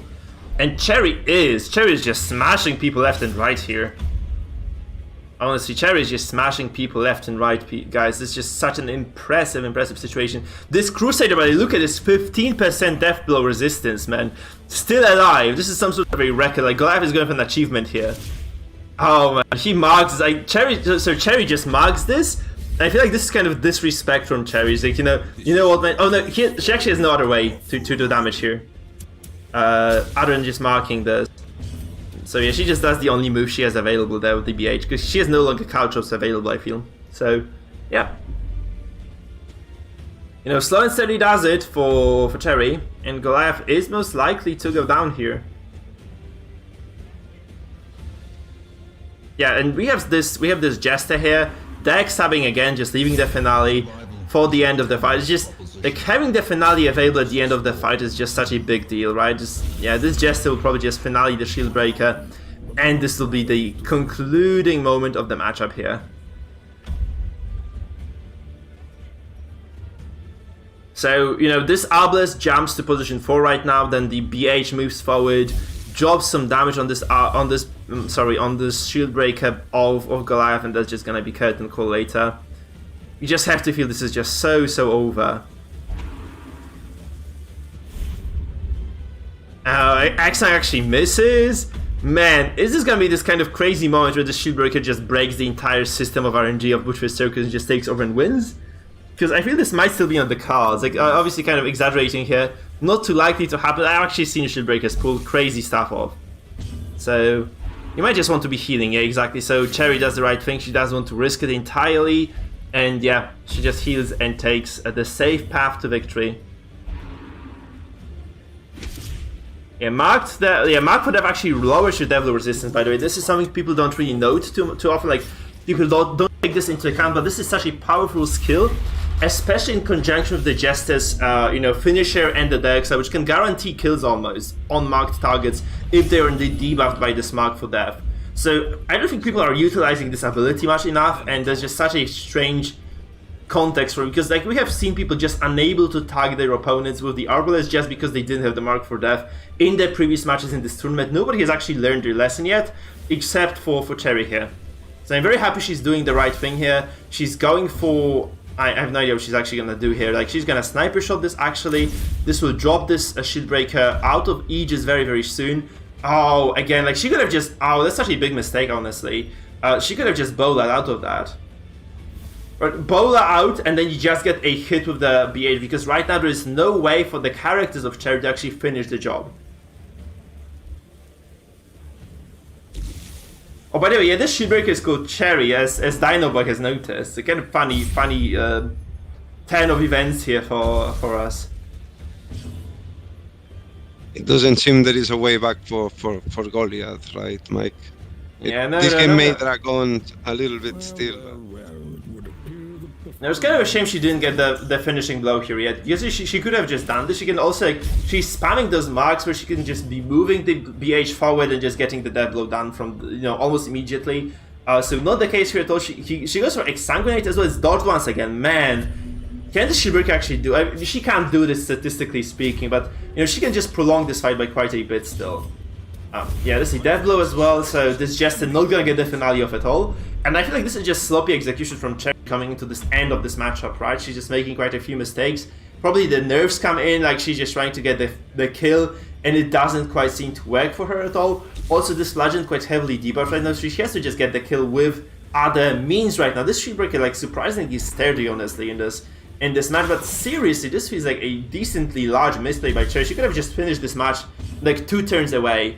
2 turns ago, right? This is something that people just sometimes do. They get the game, they're able to get the game to the end point, and then they just kind of falter and fall short when it comes to concluding, to kind of, to basically closing it out. So Punish comes down again, kind of strange not seeing the heal here, because, Cherry might still lose another character here before the killing blow comes down, but again, there is like no way for the Shield Breaker to survive the following turn. You have to feel like she's just completely and absolutely dead, guys. Right, even if the President had fallen. Yeah, that BH just gets the kill, and this is it, right? That's just all there is. She has very low death blow resistance because of those marks as well, so it's just a confirmed kill for this BH. So unlikely not to go through. 20% dodges doesn't do it, and she is going to win this 2-0. And Cherry is taking a commanding lead in the tournament, guys. With this victory, Cherry is indeed going to earn her spot here. She's going to go 2-0 in this series. Let's just have a look at the stats so we can kind of do the maths. Congratulations to Cherry as well, and I'm kind of sorry for Goliath because he is in a very bad spot right now. I don't think he has a way of going back into this tournament as well, because he's seriously behind everybody else at this point. So you can see the group stage here. as far as the points go, I'm just going to update the statistics here. Let me just get to the numbers. And we have Cherry 2-0 in the tournament right now. She has won 2 series. One is 1-2, the other is 2-0. Settra now has to win both his series and possibly 2-0 in both cases in order to be able to qualify for the semifinals. Which is kind of a scary prospect for the man who has to face Sis. So GG's to Cherry, absolutely wonderful games, guys. And you have to just believe she is performing so incredibly well. She might just be able to leave the group almost undefeated in the series. She might just, she might be just a good, perfect fit, perfect match for Sis himself. And that's just so exciting to see this. So we see Goliath versus Settra right now. So the guys have to be setting up. Goliath could stay in the match as well. Goliath drops AGGs, by the way, to Cherry. I think she gets the message as well. So right now, it is going to be Goliath. So I'm just going to ask Goliath to stay.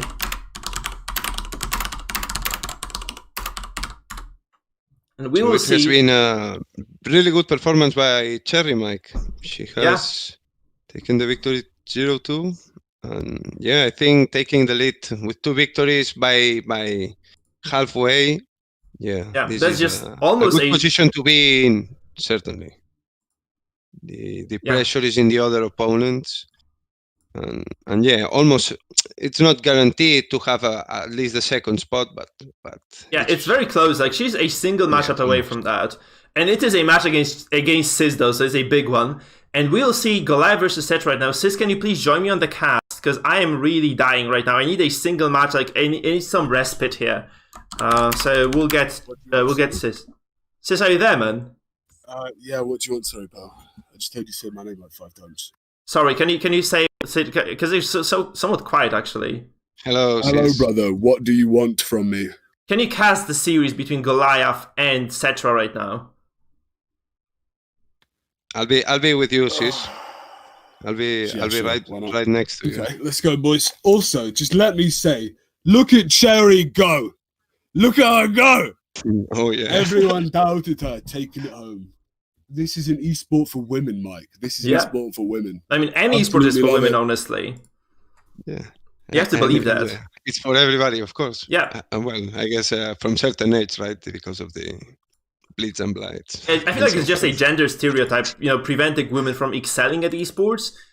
So we'll probably see some esports women coming into the future of esports, right? Now, champion of this certainly 2-0, the only person so far to go 2-0. Remarkable. Yeah, I mean, she's the only person who had the opportunity to go 2-0. Okay, Goliath did as well, honestly, but that's the only thing here. So I'm just gonna switch I just have to make a change in terms of the icons here, which I'm not able to do in the OBS at this point. So give me a second. Goliath is getting into the match right now, I think. So we'll just slowly and steadily get into this one. So I need to set it up first. So I have some trouble with the stream frames right now, honestly. I have no idea what's causing this.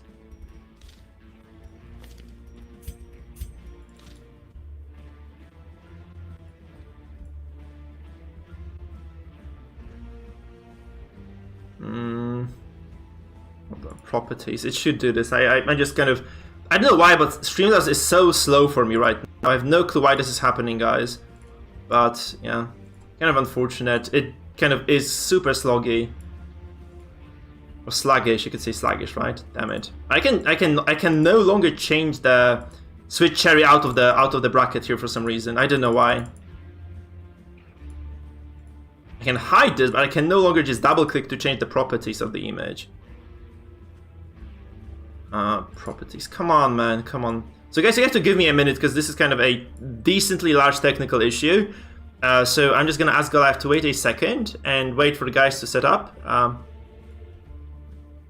Okay, Mike. We'll give you a hand. So, Sis, how are you feeling about this? We are almost halfway. Well, we're certainly halfway. We're in the middle of this. How are you feeling today? How are you?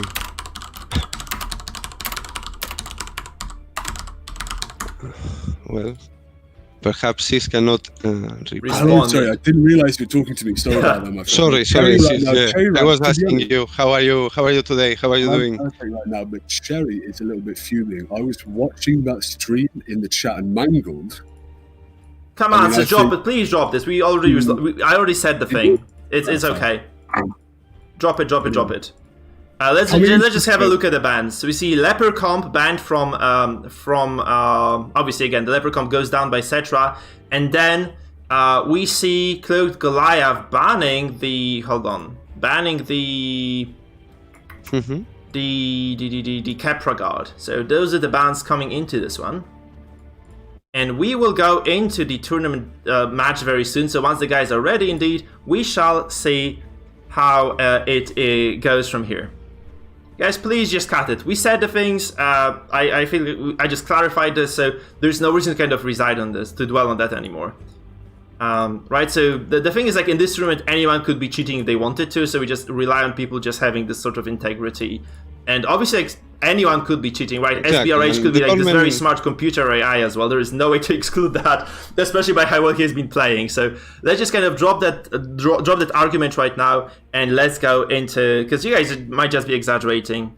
He just dropped a hypothesis. From my point of view, Mike, I have been played against the players in this competition, and I think I found only sportive people who are always willing to learn more from the others. So yeah. I think this event is a chance to discover this battle system in depth, explore it together with so many people that know so many things, and yeah, I mean, altogether we learn more. So you put your streams out, and I certainly have been watching, and it was you first who discovered the Darkest Mark composition than me, right? So no, it wasn't me. I think it's Mr. Jean Dudu actually discovered the Darkest Mark comp. Actually, it wasn't me. Exactly, it's about experimentation, and we don't have infinite time to experiment, so we have to share what we learn, and well, I mean, talking about this experimentation, we learn from each other and so on.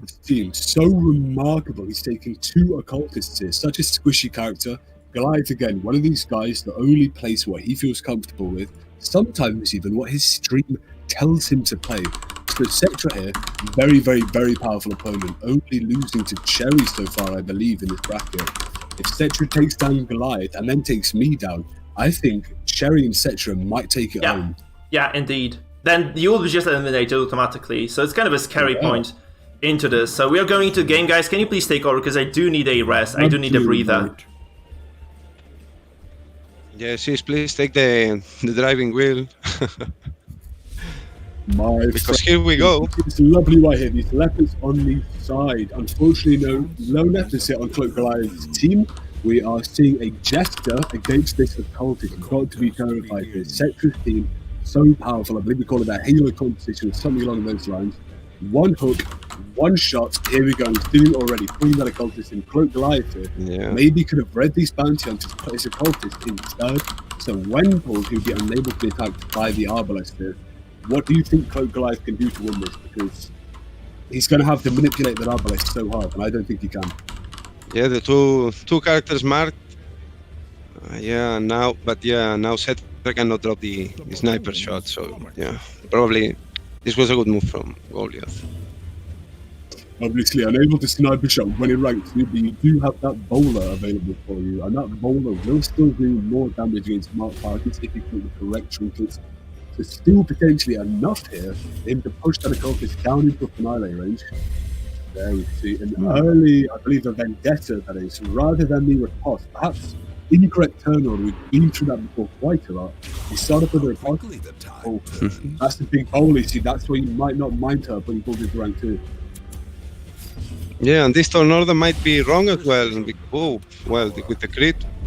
That'll do it for you, won't it, Bal? That will do it. A full health crit, leaving him so close to death that I believe those incidental bleeds on her will put her down. Death's Door? Is it? Yes, it is. So, well, no guard is available anymore. So, here we go. Yeah.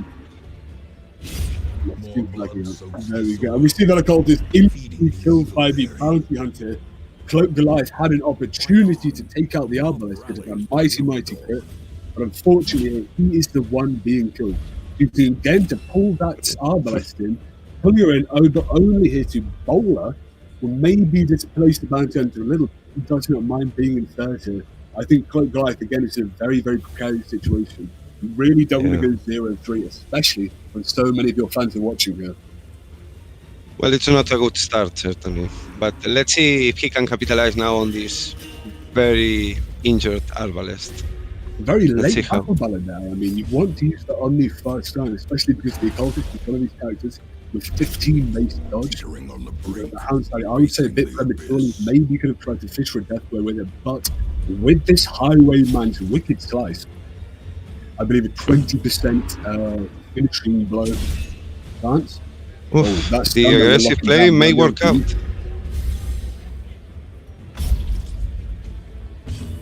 Yeah, and there's only one move he can do now.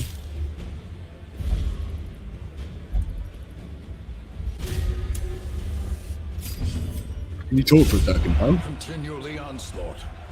Well, he could take advantage. No, now things are more equalized back again. Settra here managed to take out that occultist early, but now facing a reasonably equal game state here. He does have that Jester, however, with Finale available, Mhm. so we can even consider this a 2 versus 3 from Settra if he plays it right. Oh, there we go. There we go. We saw Cherry spamming that ability, and now this Bounty Hunter doing it here. Interesting choice from Settra. I think maybe that passive tempo over to Cloak Goliath, using that riposte, stopping or really making you think about a stun. It's going to take quite a lot of damage if you do that. But Settra's Crusader at full health here, so I think he might just bite the bullet and hit that riposte.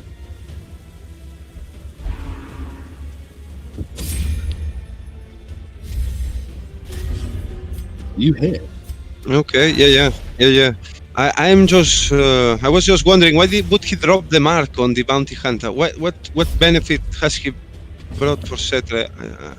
I have it's not I was. a fine benefit for him, really. So I think he kind of passed the turn where he could be doing damage to attack there, and he does bite that stun here. What do you think about your chance of landing that stun against a positive character? Are you an aggressive guy? Would you go for that? Yeah, well, it was a aggressive decision, but yeah, why not? Yeah, he dropped the vendetta. He will get some damage, but You really he wants to get some advantage back, right? Solo health as well, right? Because he really And that move really back. can finish people off. Well, let's just see how it goes. I think everything could happen from here. Sis. Absolutely. And fourth there, that bounty hunter. Not a place you would usually want to see him, but right now, he cannot be dirt stabbed. Probably going to see a finale. Oh, there you go. Mortality Dirt clarified stab. in a The single strike. Houndmaster rather than this finale of the bounty hunter. That's very interesting. Choosing to go a secure kill, instead try and take it later. Maybe he's feeling he will not have an advantage, even if he kills that bounty hunter. Mm-hmm. Yeah. That could be risky, but could pay off, certainly. The buffoon is flummoxed.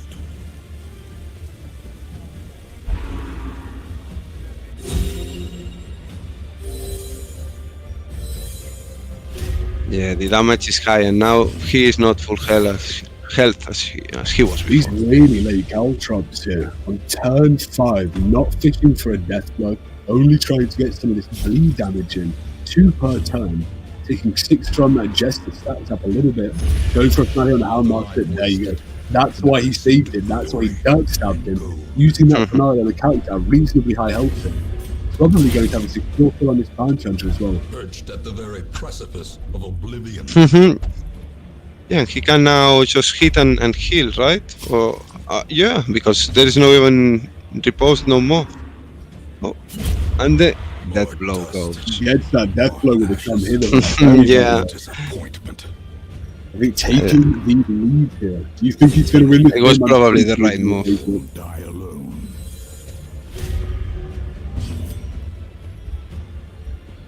Yeah, now with one healer As life and only one character for Goliath, vistas of emptiness. no afflictions on Settra's side.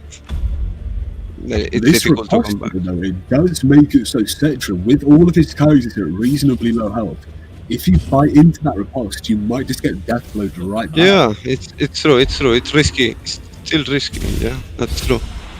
Whoa, we see that 23 crit, only doing a slight amount of damage in But the reality. stun goes through, Pushing so down to that stun, exactly. very I good think this decision. is Petra's game now, right? He's taking it. And the stun buff is certainly taking this to 0. And the next turn is stunned. He can heal. Yeah, I think. This is no place for the weak or the foolhardy. Yeah, finishes in turn 6. There we go. Straight down here for Cloaked Goliath. Really hate to see it. All of the Cloaked Goliath fans here, you need to spend in all of your energy, sending messages, wishing him luck here. Because quite frankly, it would be such a shame to see him knocked out so soon. But really, guys, also here, key to remember, Cloaked Goliath, a Twitch streamer. Give him some follows, look him up on Twitch. He is absolutely fantastic. One of the biggest, darkest dungeon streamers there is right now. His chat is so fun, so friendly. I've been there myself quite often. It really makes you feel at home. But coming off from that here, what do you think Cloaked Goliath is going to do to take this match?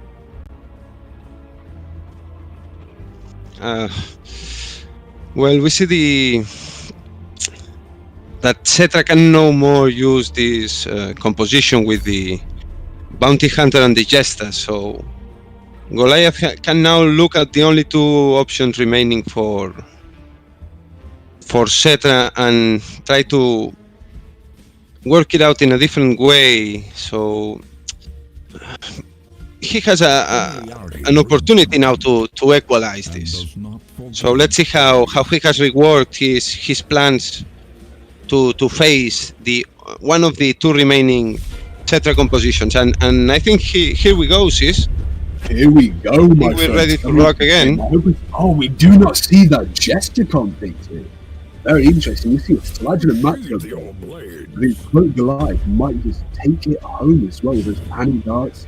That shield breaker able to be AoE blight on every target. I don't know, man. I think this is Goliath's turn to take it home.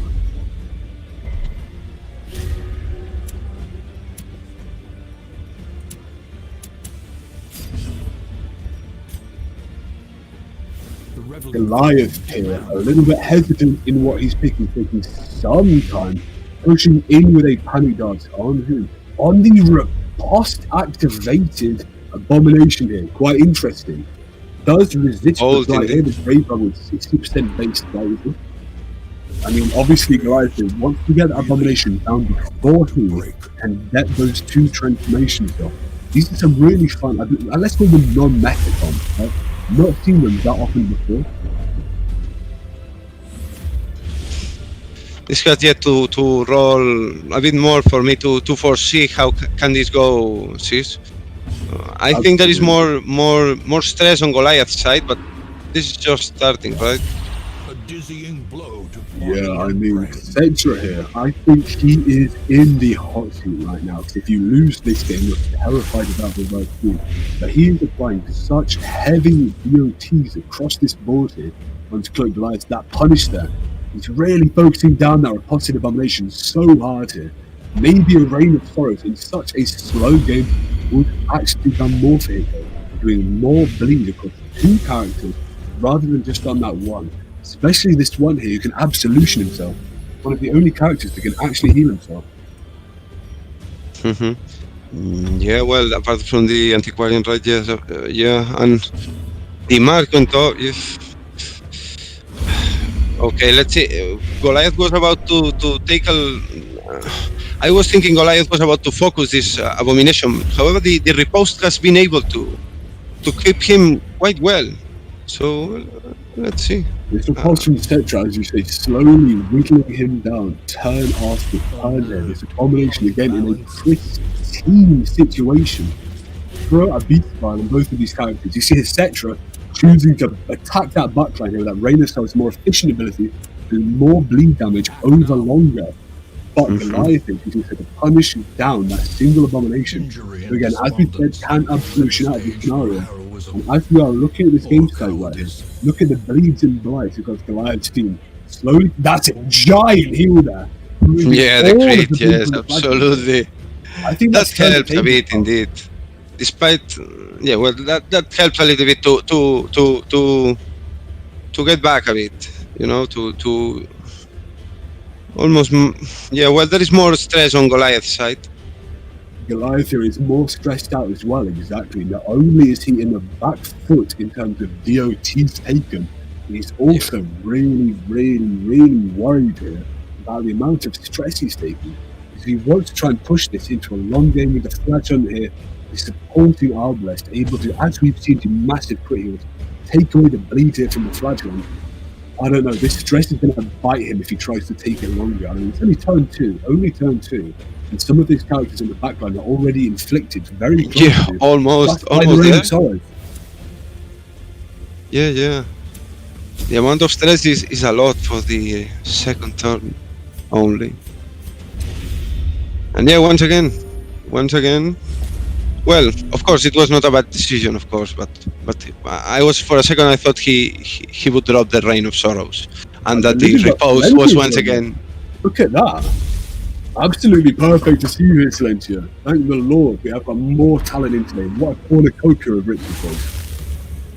Right, I apologize for my absence and that I wasn't able to arrive earlier, though I'm now here. And so, catch me up to speed on what's going on in this game so far. So right now, we are seeing Goliath taking quite an interesting comp. Both homebrews facing each other here. The Goliath is in the hot seat. He's by far, I believe, in the doghouse, taking too much stress, too much bleeding blight on him. If he wants to try and slow this game down, I think he might lose. We might need to see a pivot coming from him here, trying to do something to really get him any form of advantage. Right, I would completely agree. From the looks of it, Goliath, his health points are a lot lower. He has a lot more structure along the board, and he has a lot of DOT stacked on him. And these compositions, it just seems that he isn't very well equipped to try and deal with this. He has an Arbalest to attempt to heal and try and rid himself of some bleed, though a lot of the pressure that Settra seems to be applying is blight, via the Antiquarian, the Abomination Beast Pile, the Panic Dart on the Grave Robber, and just, I don't know if Cloaked Goliath will be able to outpace that. So you would assume that he would want to try and just be very aggressive, try and wear down Settra as quickly as possible, though I don't know if that's what we've seen. That's quite worrying, that physical blockdown. Whilst it will save him from 2 hits on Death's Door here, he's still really in a worrying position. We'd like to see Shield Breaker survive until the last man, right? That extra dodge, extra accuracy really helps her out so much. Unfortunately, being targeted, that dodge, that crit, I don't know. I think maybe Cloaked Goliath here, his strategy of just focusing down that Abomination, screaming hell to the wind, I don't care about that robust, he's taking it home. And look at that Abomination right now. He's in such a difficult situation. If he dies, I mean, maybe Settra's puzzle falls down, maybe if Cloaked Goliath pushes a little bit out of that Jenga piece, Settra's just gone.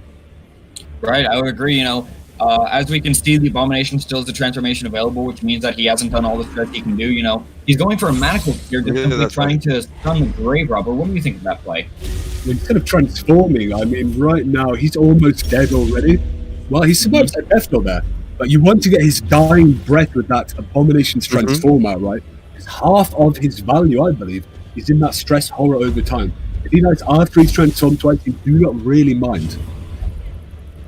Right, I'm inclined to agree there. He acts out an affliction and ends up giving himself the death blow. That is very unfortunate, etc.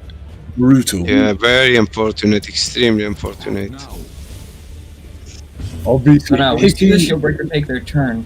It appears they're going for an expose, potentially trying to shut down the Grave Robber, just make it so that she won't be able to do a lot of damage, and as well, expose applies a bit of stress and makes it so that she does actually have a higher chance of receiving crit. So there's a chance of Panic Dart, getting her Goliath go back and forth on his skills here. Not quite sure which one to pick. I think Cloaked Goliath is under pressure. I think he's quite worried about losing this one, even though he got that heavy advantage with the Abomination down. You've seen his mouse shake a little bit. Whilst he's playing reasonably quickly, he's not certain of what he's doing. Oh, that double dart! Yeah, it's a very unfortunate miss. And you have to wonder right now, was that worth it to try and go for that? Because Antiquarian and Grave Robber are both characters that have very high dodge. Potentially, he just might have wanted to, go for an exsanguinate on the Flagellant, or maybe even just try to redeem, get the Arbalist, into a position where they're comfortable and they won't have to waste their turn healing. Yeah, Cloak Goliath right now, I think, has been given the tools to play it slower, even though he's getting quite a lot of DOTs on him. I mean, it was unlucky for that. I think 270% rolls he missed there, averaged out. It's quite unfortunate, especially if both of these characters have no bleeds or down on them. Really, Cloak Goliath is slowly dying. It's being eroded away, whereas Settra is stood here proud and imperishable. Right, because, you look at Cloak Goliath's composition, you see a Grave Robber, you see a Shield Breaker, you see a Flagellant. Three characters that are very well known for the sheer amount of DOTs that they're able to stack, yet looking at Settra's team, there's no DOTs anywhere aside from the Flagellant, which is most likely just self-inflicted bleed. Absolutely, yeah. I mean... Yeah, we see the result of the strategy, only focusing the Abomination now, giving us the other side of the coin, right? Because the Abomination is dead, but the rest look okay. Right, focusing Abomination is generally seen as a very good play. He's a very powerful character, and being able to stop him before he's able to transform for a second time is a great thing. Though you have to wonder if Goliath has put too many eggs in that basket. Tried too hard to try and get down the Abomination, and because of that, Settra has just been able to apply so much pressure while he's been focusing that down, because the entire rest of the team is pretty much completely healthy. This is almost that Jester conundrum. When you get that first kill with the Jester, you're not quite to kill the second kill here. Interestingly, we have seen him punish that Abomination rather than Rain and Sorrows do. This is why we've seen this back row completely untouched. The only person with any bleeds on this is Flagellant, probably even self-inflicted from the Chronicles, as you've said, Silentia. Yeah. It looks like he's in a dominant position, but very soon these three characters at back are going to be acting out. And when you've got three women acting out or shouting each other, boy, oh boy, I'm getting out of there, Silentia. I don't want to be a part of this thing. Right, we see a crit here. The additional stress it applies doesn't matter too much, as, they're going to get resolve broken anyway. Up 100, exactly. Just being able to reduce the amount of stress they have, as well as apply a slight bit more damage over time, is pretty nice. And also, something we saw that we're seeing is that Goliath is consistently using his Arbalist turn to just simply heal themselves up, Yeah, Silentia. He doesn't have the AoE ability. He doesn't have the AoE ability, Silentia. Can you believe that? How interesting is it to see a Shield Breaker without that such powerful AoE, especially when you've got a Grave Robber here who can also manipulate positioning. I think this might cost him the game. It's not costing the game. Right, seeing a Shield Breaker without their, practically signature Impale is very questionable. Alongside that, the trinkets themselves are also very strange. Net is fairly standard on a Shield Breaker. They just want to be able to reliably pull. However, they have the Fang, which makes it so that they deal additional damage against the target who is blighted. However, and he doesn't have the AoE blights. Exactly, he doesn't have AoE blights. He doesn't have any, reliable way of putting blights on Settra's comp aside from, the Grave Robber, as the Flagellant isn't even running Hemlock. So you have to wonder if that trinket is just completely misplaced here. Absolutely. Cloak Goliath, I think, possibly quite tilted already coming into these games. I think not taking enough time to kind of counter-pick Settra here. You have such an advantage in this deck. And another self-death blow. The human mind. Fragile. And at this point, you have to wonder, is it even possible for Cloak Goliath to win? He has a Flagellant, which is well known for his sustainability, but there's one on Settra's side as well as alongside an Antiquarian who, is always able to just spam the Vapors to keep that act out there is so painful because it means he can't lunge and that dodge. 42 dodge hit from the Grave Robber. It's 90. That was a 50-50. I don't think he should have taken that. Not being able to use that 110% accuracy lunge, so punishing it. Perhaps we say Cloak Goliath has no way of coming back here, but Cloak Goliath, I love the guy, but he's not playing optimally. It was very unfortunate. The Arbalest hitting herself with a 25% chance to die and actually dying. So yeah, it was quite unfortunate. I would say. It was an extremely low chance of our the abuse of having only an 8% chance to act out and hit themselves, and alongside that, the 25% chance of it being a death blow. It's very unlucky on the side of Goliath. So again, you have to wonder, did it even matter, or was he already so far behind in the game that whether or not it killed or even acted out in the first place wouldn't have mattered? Well, quite frankly, right now, I tend to think that it mattered. It made a difference. Say again, sorry. If we see a big lunge hit into a death door, we can see a follow-up impale and with a kill from Cloaked Goliath, and that dodge here really helping him out. The true test. That is very true. Or expire. We now see Shield Breaker being resolve broken, though they do still have Aegis stacks up. However, they are going to pass, which is Oh, that early part! Look at that, 100 stress. It's always a pain to see if you're the player, but on the side of Settra, you know, seeing that, again, you have to wonder, do you think that that's going to be a deciding factor, or do you believe that the match is already won and that's just the icing on the cake? Well, it's limited. Well, speaking of icing, I'd say that that's quite Another one. A Flagellant being Rapturous, hitting himself, I believe is only a 5% chance, and then also the 20% chance of it being a death blow. Oh my god. We have seen such confluences of That's RNG extremely and unfortunate. self-punishment BDSM right now. Cloaked Goliath did.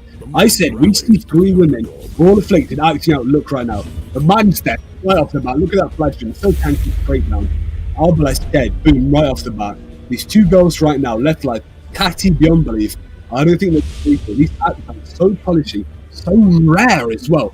Very, very unfortunate, but regardless, Goliath's entire game plan here, his strategy, I don't believe has been quite up to snuff. I think he's focused too heavily on the early abomination there, and I think that cost him the game. Right. I'm inclined to agree there. Now, on the side of Settra, we see a crit panic dart come out, giving Goliath the Grave Robber a heart attack.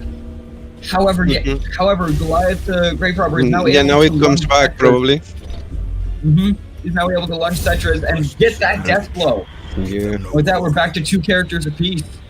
I mean, looking rough here. This is not over yet, we huh? have seen this shield breaker, the last woman standing, really take it home more often than not. But we also need to pay attention to the fact that Cloaked Goliath has used these shield strays, serpent strays, early. You can't use them anymore, I believe. And that single strike, mortality is clarified. A heart stack there for the Grave Robber. Nothing left but ribs, daggers, and a little empty potion here. Cloaked Goliath, I think, has lost it. How did that The mob rallies. happen? How did the Grave Robber? She was a 175, no stress. Discord How did she question, die guys. so quick? Hello? Right, the Grave Robber, you know, she took the stress from the Flagellant punish. However, you have to remember, when somebody is at death's door, they take Discord is additional breaking stress, for you guys. Can you hear me? what puts Yeah? them over the edge.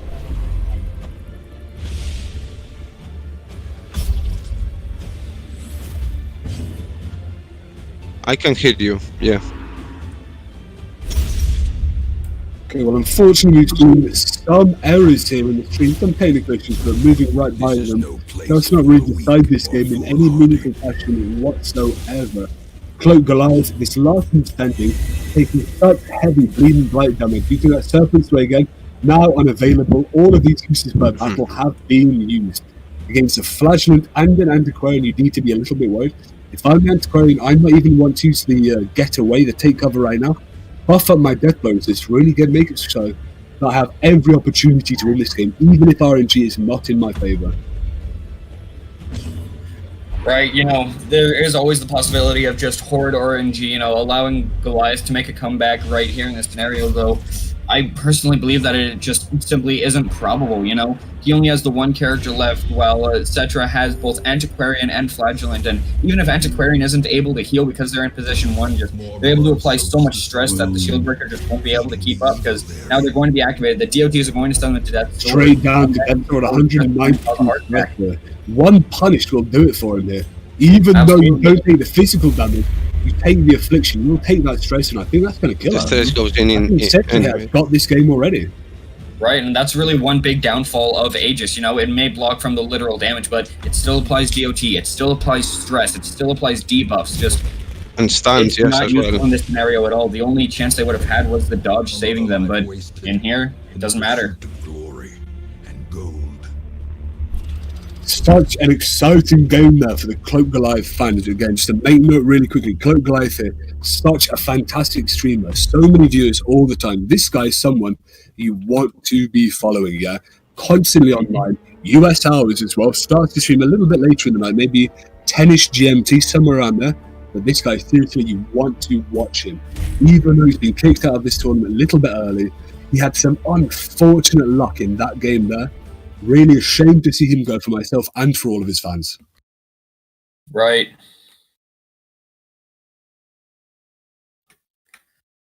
Good match. We saw CES. Yeah. Really good match we saw that. Unfortunately, going into a 0-2 for Settra, but Cloak Goliath, I believe, did have quite a few opportunities to take it back here. I mean, It was, very swingy match, this one, because of so many self-death blows and so many unlikely things actually happened, right? I mean, yeah. Guys, I'm back. The return of the Mikefield is here. Guys, so thank you so much for commentating Adelbart. So it's going to be, we are left with 2 matches on the day. I feel like Sis can't be there. So it's Sis versus Cherry now, so Sis can't be here anymore. So guys, this was this game. Thank you so much for having me, guys. Absolutely fantastic to be here. We've had such great classes the entire time. Such fantastic games. I'm just looking forward to it. Yeah, thank you so much, people, once again. Thank you, Sis, for dropping by, allowing to kind of rest a little bit. Adelbart, you've been here for 2 games. I think it's just time for me and Silentia to polish of the day, or polish of the day. Please go ahead. Yeah, for sure. It's been a pleasure. Polishing it. You've been a fantastic player, and I'm glad that you were able to join us in the commentary booth here. Perfect. It's been a pleasure. Thank you very much for the opportunity. It was a big pleasure, man. You saved my ass, because I would have been alone for a long time otherwise, and you really don't want to be solo casting games. So thank you so much, Adelbart. Thanks so much to Sis as well. Good luck to Sis and good luck to Cherry, because this is the battle within a couple right now, guys. What a crazy setup. We are 0-2. So let's have a look at the standings before we move forward. So Cherry. So when you look at the matches and how they panned out, Cherry has indeed lost to Settra. So they are now, so Cherry is behind in a head-to-head, and she's the only person who, when she was winning so far, didn't take a 2-0 lead in the game. So if Cherry does lose to Sis right now, she's going to be actually at a deficit against Settra should he be able to take the series against Sis. So it all comes down to those 2 final games of the day. This is super exciting, guys, because this game, this group, is not really close even to being solved. Yesterday we had like a very clear-cut result, and the final game was just the confirmation of SBRH making it out. Whereas this time around, however, we see those 4 players, okay, those 3 players actually still at, being able to contest the final 2 semi-final spots are still going to have to decide their own fates. So now, if Cherry is going to be able to take down Sis right now, she's guaranteed to advance to the semifinals. Sis, on the other hand, if he is able to take the series, still has to play Settra, and the winner of Settra versus Sis will advance. So that's the outcome of this tournament right now, guys. Basically relying on the follow-up 2 matches. And again, if Cherry beats Sis, Sis will still have to fight Settra anyway. So this is such a very open bracket still with those 2 final matches on the day. You cannot be more excited than this. I feel Sis is going to have to stream for us guys as well. So we'll just have to wait for Sis to set up the stream as well.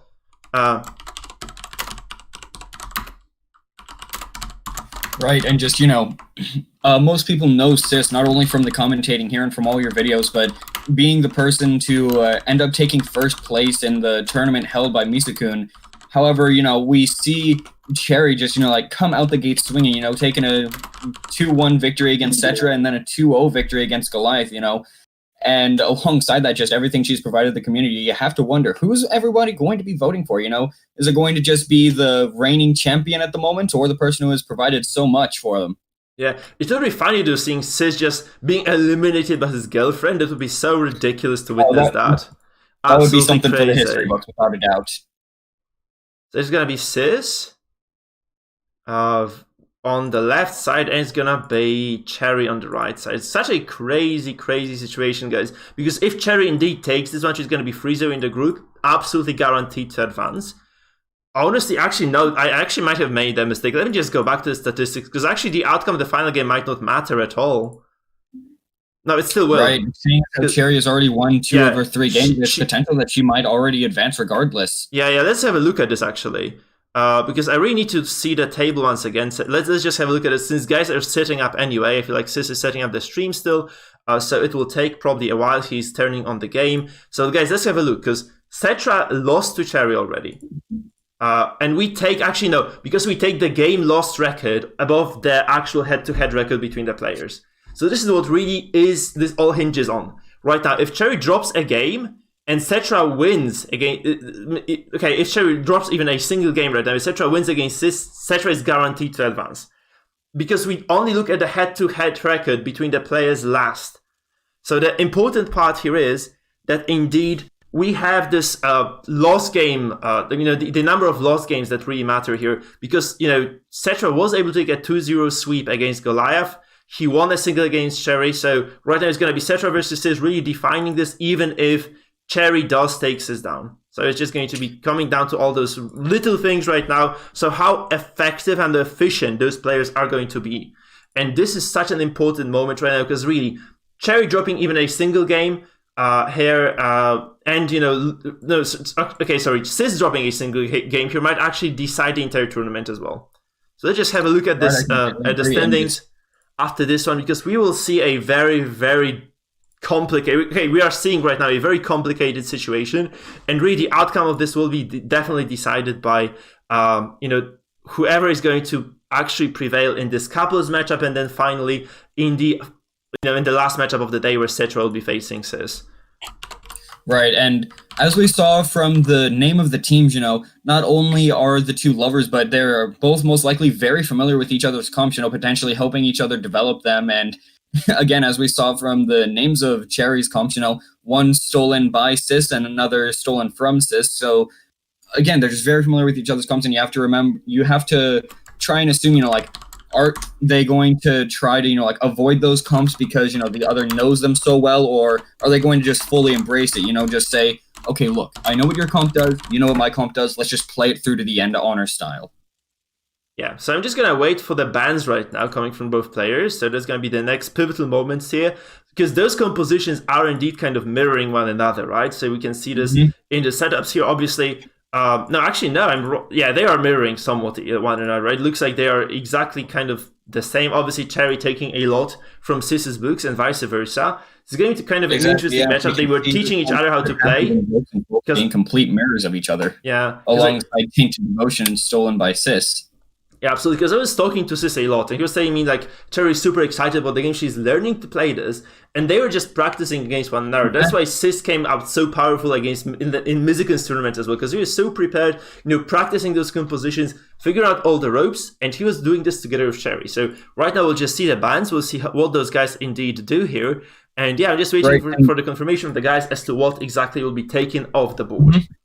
And upon closer inspection by the comps, every single comp here is mirrored. Yeah. We have Stolen by Sis mirroring Tainted Devotion. We have Stolen from Sis mirroring the Sacrosanct Vigilance. We have the Mercenaries mirroring Diamond Dogs. And we have Jokes and Folks mirroring Crit Happen. So it's completely mirrored. I don't think this is something that we've ever seen before in any tournament setting. Yeah. I actually got the bands. You know what they did? They mirror band each other. So they mirror band. Yeah. Oh, that's wonderful. Oh, that's got to be love, right? That's got to be love. It has to be. Just the unspoken truth. Okay, perfect. So Sis's stream is working for me. So the second Sis is going to be ready. We are ready as well. I'm so excited to see the match number 1. I wonder if this is going to be a mirror matchup as well between the two players. Oh, I can only hope so at this point. And just even looking at the comps themselves are so interesting. You have the Jokes and Folks and the Stolen by Sis, and their counterparts, they both have a Jester, both have a Bounty Hunter, just being very, what looks to be fast-paced builds, getting extremely early kills, potentially get a finale with the Jester, continue to chip down with Arbalist, and then just, get the kill with the Bounty Hunter. And I can only imagine how quick those games are going to end up being. Oh, absolutely, yeah. So those are very fast comps as well. This Halo comp still left on the table, so this might be a small issue here. Right, so yeah, exactly.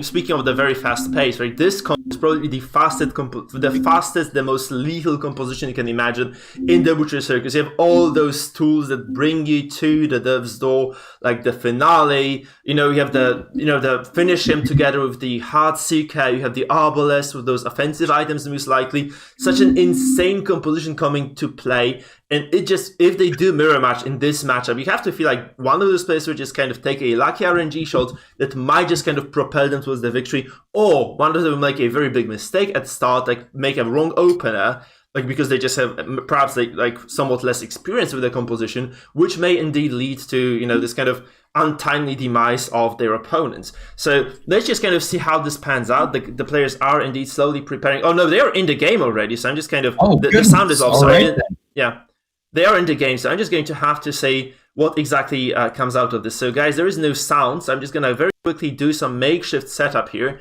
Let's just Silence, can you take over, because I do need to set up some sound for the guys, because otherwise they will be complaining again. Unfortunately, we truly see the mirror comps. You know, Cherry wins the coin flip, goes first. On the side of her, you know, we see the Crusader just go ahead, immediately stun the Abomination. Don't want to let him perform anything. We can see SIS-SETTRA most likely stressed, so just simply being able to deny that transformation and just being able to slow it down, even by a single turn, could be immensely helpful. And alongside, you know, the stun could end up being synergistic with the Bounty Hunter and the potential finish him, you know, just getting that extra 60% damage buff, and maybe just wanting to, you know, focus down the Abomination as quickly as possible and make it so he might not even be able to transform at all. Though on the side of Sis, we do see his Crusader go ahead and stun the Bounty Hunter, you know, trying to just, you know, stop that plan from happening, just trying to slow her down as well. And at this point, you know, there doesn't seem to be a clear winner, seeing as how they're both making, you know, fairly standard plays, you know, just going through things. We see Solo come out from Cherry, a very interesting play, applying some stress and while also, you know, giving Jester some extra dodge, potentially making it so that they're completely unable to be touched by Crusader's stun. We see Sis just go for the Hound's hair, you know, start stack and bleed, start stack and stress. Just a fairly standard move from that. Yeah, absolutely. So what a crazy open of that solo, actually. I feel like this is kind of a decent move, but what do you do with this Jester from here? Like, it brings you forward, sure, but you really need to pressure someone to actually get the kill down. And yeah, Sis actually anticipating that, you know, removes this BH from the battlefield. This means, like, Cherry, you might have to just use the Illuminating Flare here to kind of get some, you know, stranglehold of the game. And now already you have to wonder if Cherry has made a misplay, as looking at Jester's trinkets, we see the blood red coin, which makes him do a lot more damage to bleeding targets. However, the only source of bleed is, I believe, the Caltrops and the Harvest, though using Solo makes it so that they're unable to harvest, and as such, you know, won't be able to get that bonus damage. Yeah, that's true. Also, such a crazy situation here right now. Yeah, I feel like this might have been a wasted turn with the Arbalest. You know, she could have just removed the stun, just gone for the damage on the A-bomb, and just maybe finale'd next turn, because she goes first. So I mean, this was kind of a squandered opportunity, right? She does have the Heartseeker, right, on the BH. I'm not sure if you said this already or not, because I was kind of focused on fixing the technicalities of the game, but there is no Heartseeker, so there is not that much damage, because usually the Heartseeker is the core of the so-called Halo composition, right? You just take the Heartseeker, you capitalize on those stunned targets, you just take them down and you dominate. Right now, no longer going to be the case. So obviously kind of a decent disadvantage for Cherry here. We see a Marker come through, and this is a kind of a squishy stress composition, honestly, by Wistful Sight a lot here. As far as those pulled characters go, right? Also, this Crusader being pulled to third, probably at a slight disadvantage. The Abomination not able to keep dropping those biles, also kind of working in Sis's disadvantage, you have to believe. However, at the same time, I mean, Sis, Cherry might have a decent opening into this right now, because so she can just stun the Abomination at this point, and going from that stun, she can follow up with the finish him the following turn. Also, I feel like a lot of damage might come through from his Arbalest on the Houndmaster. This is another possible target, and we might just see a dead Houndmaster very, very quickly now. The come hither was a very smart play. You know, it pushed the Crusader into third, which prevents him from going for a stun. You know, it puts the Houndmaster in a position where he's marked, however, still able to be targeted by the Arbalest. I'd say that there's just a very, you know, solid game plan from Cherry. You know, potentially trying to just get a very early kill. Yeah, this might be. Yeah, this is a sniper shot into finale, and I mean, potentially this MAA can still guard this. So this is not entirely over for Sis. However, this is 0 HP on Houndmaster. So he's stunned, so he won't be able to lick wounds. And even if the Man at Arms goes ahead and goes for the defender, the Jester will still be able to Dirk stab, and then the following turn, either Dirk stab again or go for a Caltrops, as the Heartseeker will make it so that after a single hit, I believe that will be an 80% death blow on the Houndmaster. 35% chance for this Houndmaster to survive this move. Let's just pray.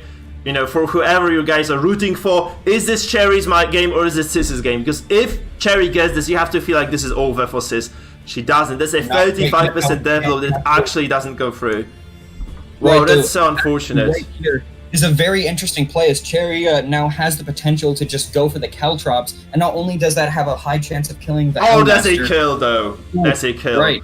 No finale, by the way, so this is such a big turnaround for this game. So she still saves the finale. This Abomination, not the healthiest character in the world right now, so you might see perhaps a counter stun by Sis. So this double dagger drop is actually, so the deck step is indeed working in Cherry's favor. It's such a crazy thing to see it twice, right? Basically used twice in a row consecutively. So we have a stun on the BH, which might prevent some damage from coming through, because this A-bomb is actually dazed, leaving the Beast Form. We might actually see Cherry just dropping the eliminating flare rounds again. I don't know what stops her from doing this, because she can just remove the debuff and then just go to... Looks like she's just going to go ahead and stun the Crusader, and now going for the Illuminating Flare. Not only will it clear the stun, however, it will clear all the debuffs from the Bellows that Sith has been stacking, allowing for Cherry to do a lot more damage than she otherwise would be able to.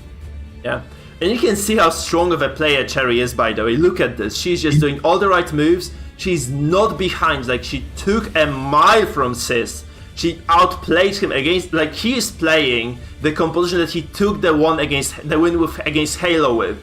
Cherry is playing Halo's composition, and she's winning right now, guys. She's taking over this game in such an insane turn of events. Like, I feel like this is Cherry's game to lose. Look at this. Playing into Cherry's hands as the main draw of it, the debuff of damage just being completely neutralized. It's now the Bounty Hunter's turn, most likely just going to go for a finish him on the Abomination, followed by just a simple finale. Yeah, I mean, if anyone had doubted Cherry's integrity, this is basically the answer here. Like, she's just playing supremely well. Like, she's just such a amazing player. Also, denying the stun on the MAA. This pool is just coming up huge. Right, very, very interesting play. She knew that because she killed the Houndmaster before they took their turn, that Sis would start the next round. So just simply being able to stop the Crusader from stunning, make it so that the Jester won't be put out of commission. Like, just that is an insane play that very few people would think of. And again, just showing how skillful Cherry truly is. Yeah. Sis so desperate right now. Look at this. He took so much time off his turn just kind of trying to figure out what exactly he has to do. He has to feel like his hands are shaking because his fucking tournament life is on the line right now, Silencia. He loses this, he loses the next game. He's kind of likely to just drop out.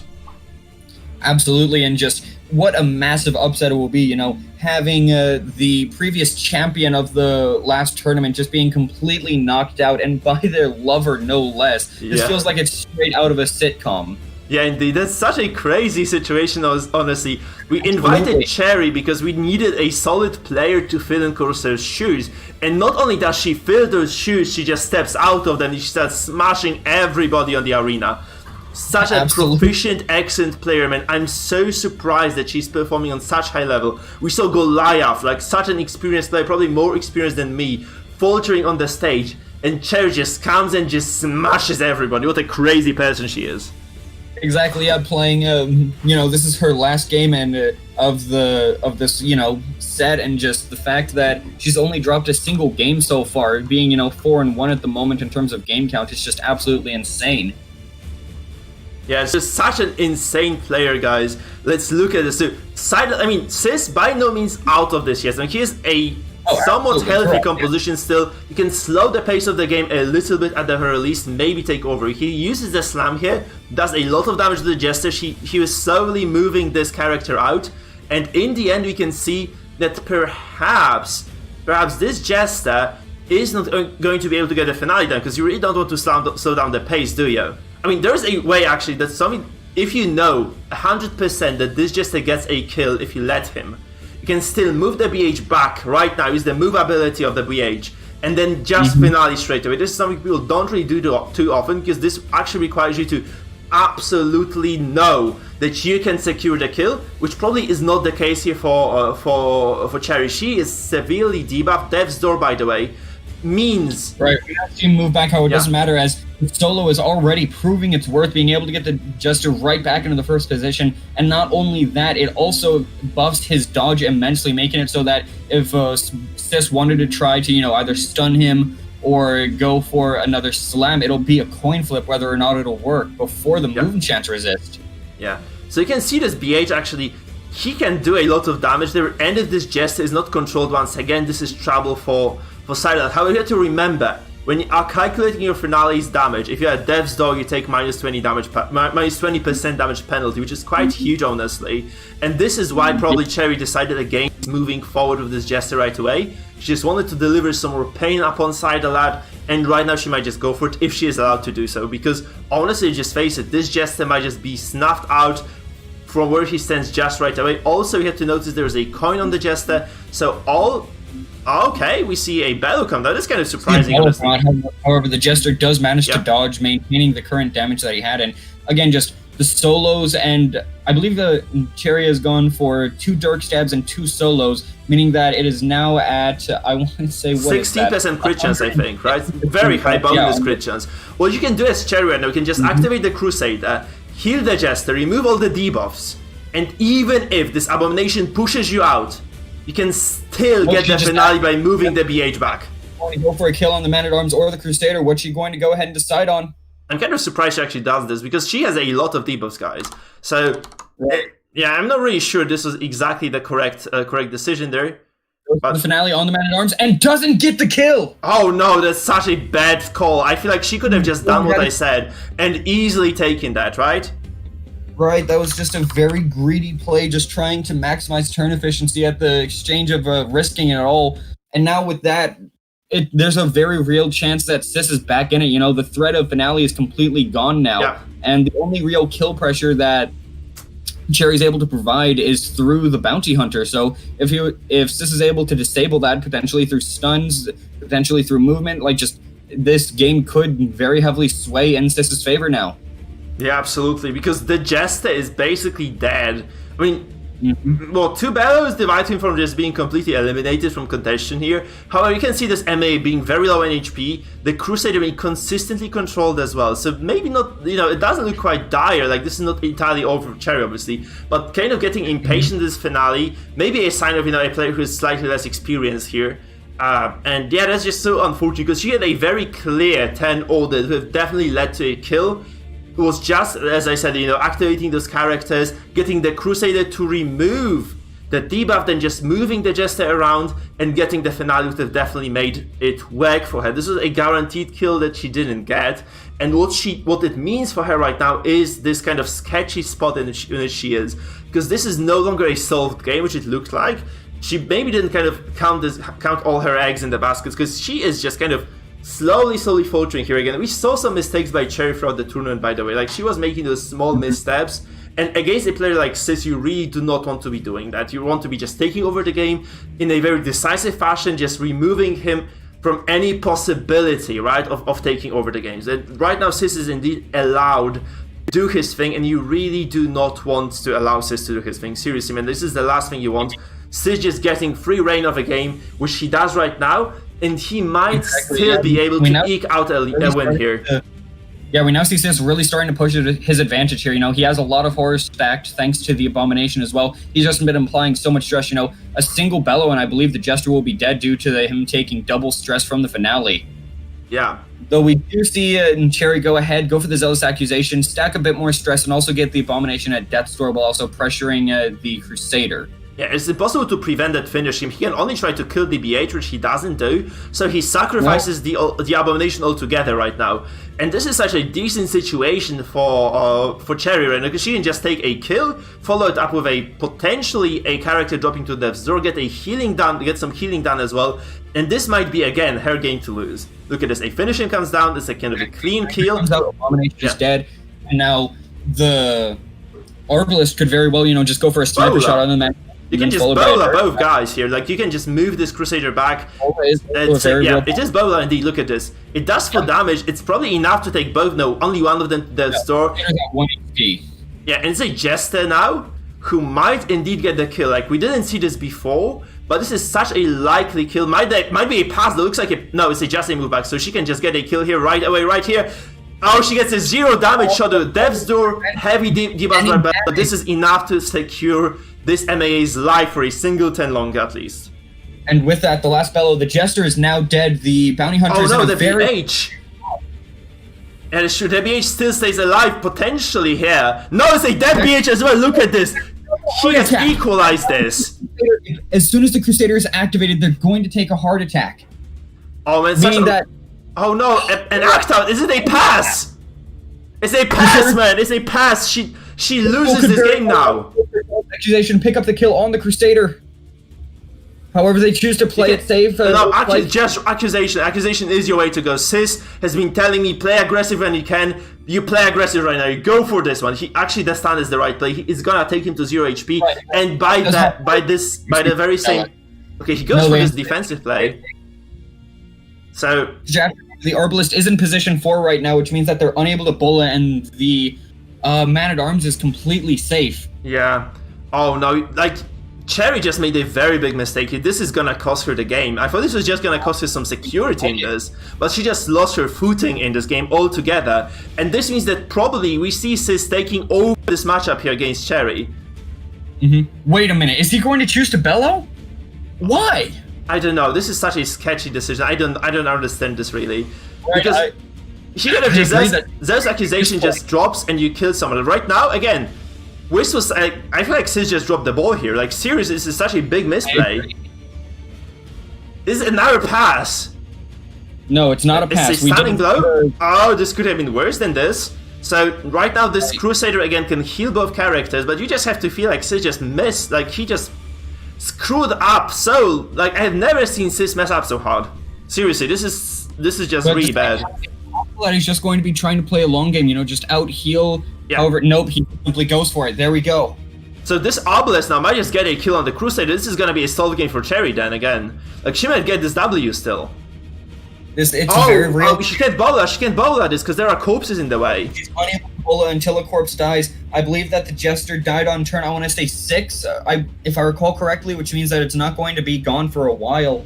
And with that, Sis may be able to just pick up the kill, being able to continuously heal with the Crusader. Yeah. Oh man, it might be like the end of it for Cherry, honestly. But this is just coming off the back of the fact that she just made a big misplay with the finale. Had she been able to get a clean one across, I feel like this was just her game to lose. And she did indeed lose this. And I think that this game is just a beautiful display of, you know, like just how skill-intensive Darkest Dungeon is, and just how even a single misplay can cost you an entire game. Yeah. Because people may be, again, screaming, you know, stress, bellow, overpowered, broken stuff. No, guys, this was a big mistake by Cherry that just put her in this position. She had complete control over this game. Yeah. So a single, like, misread on the move of characters just basically caused this to be a game over for Cherry. I mean, Cherry could still kill this Crusader, right? She could do this, and she can just self-heal with the Obelisk. So it's still kind of a possibility that she takes over this eventually at some point. Down the Man-at-Arms. Which I personally believe is very unlikely. He's at 7 health, which combined with all these bellows, I think the potential bola just won't be able to do nearly enough damage to outpace the stress that he's dealing.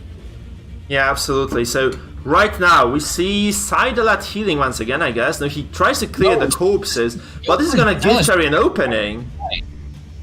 It's a very questionable play. Yeah. So we go for a sniper shot here. This is not a kill again. This Crusader 30% death blow resistance. 3 to 4 death blows. Yes. Absolutely incredible. Yeah, that's kind of unfortunate for Sis, really. I mean, sorry, for Cherry, she hasn't been able to get this kill, but to be frank, like, this MA should have also been long dead, right? This is just... exactly. You hate to see the... Kind of comedy of mistakes, really. Or comedy of... How do you say comedy of errors? In English? It's comedy of errors, right? The Shakespeare's play. Yeah. There's been a lot of mistakes on both ends this game, but at the end of the day, you know, I'd say that it's just the massive misplay that, you know, both players made. Is just one ended up being more impactful for the other, and it seems that it'll allow Sis to just go ahead and take the game home. Yeah, and that's a develop, but it just doesn't cut. It's a single bellow is over for Cherry, unfortunately. So This is just all there is.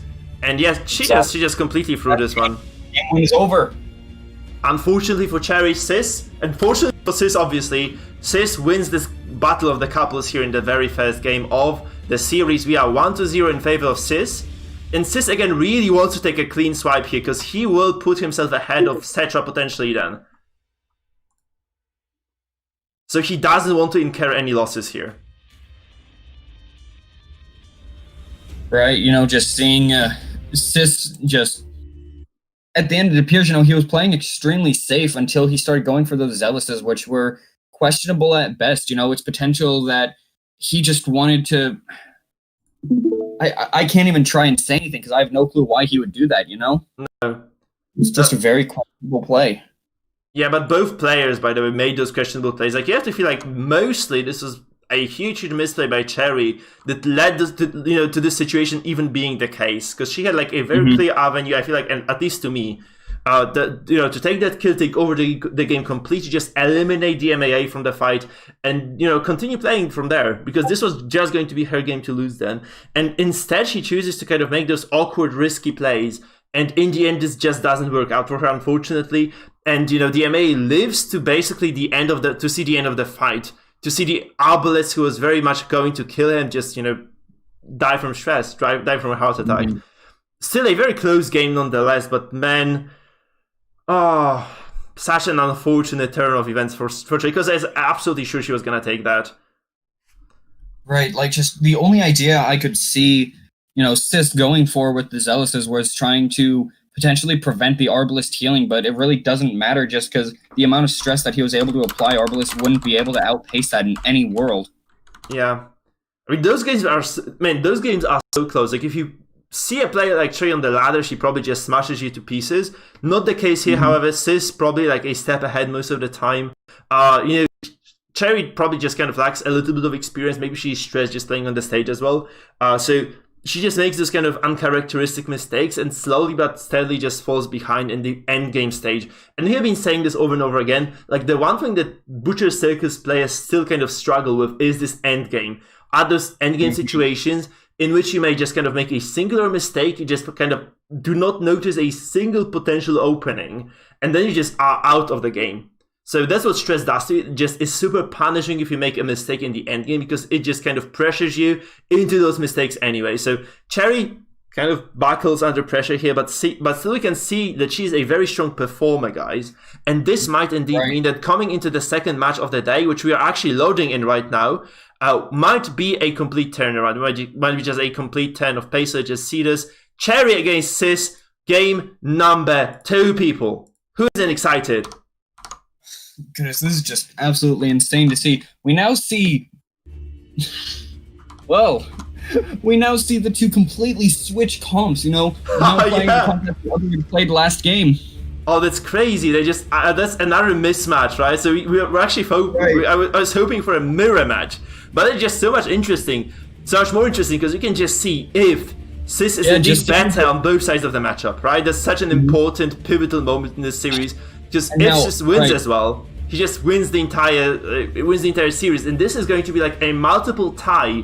If Sis drops a game to Settra, by the way, he has to lose to Settra. He has to lose the match to Settra for this to be double way tie. Or triple way tie then. Because if Sis takes this... Yeah, sorry, go ahead. Go ahead. Right, so already we see Sis playing extremely aggressively. Very first move of the game, he instantly just goes ahead and pulls that Houndmaster forward. He wants to get it done and over with, Pull it forward, mark it, sniper shot it, finale. Easy and done. Yeah, but is it easier than done then? Going for a blackjack onto Sis, however, the Crusader manages to resist it, which is very unlucky for Cherry. We now see a crit coming out on the Crusader. Kind of a multi-pronged attack, right? Coming down on both the Abomination and the HM. You have to choose the target now, because one of those guys is probably going to end up dead next turn. Exactly, because you have to remember, Man-at-Arms only able to defend one person at a time, and being able to apply so much pressure to 2 different targets makes it so that Cherry essentially has to weigh her options on who she wants to give up. Yeah, and by the way, Cherry, I feel, is like on the harder end of the matchup as well right now, because I feel like it's easy to dominate stress using Halo's composition. It's not so easy to defend that stress against it too. So you get like a single unfortunate play, like a single miss out You get like a single crit and you're basically out of the fight.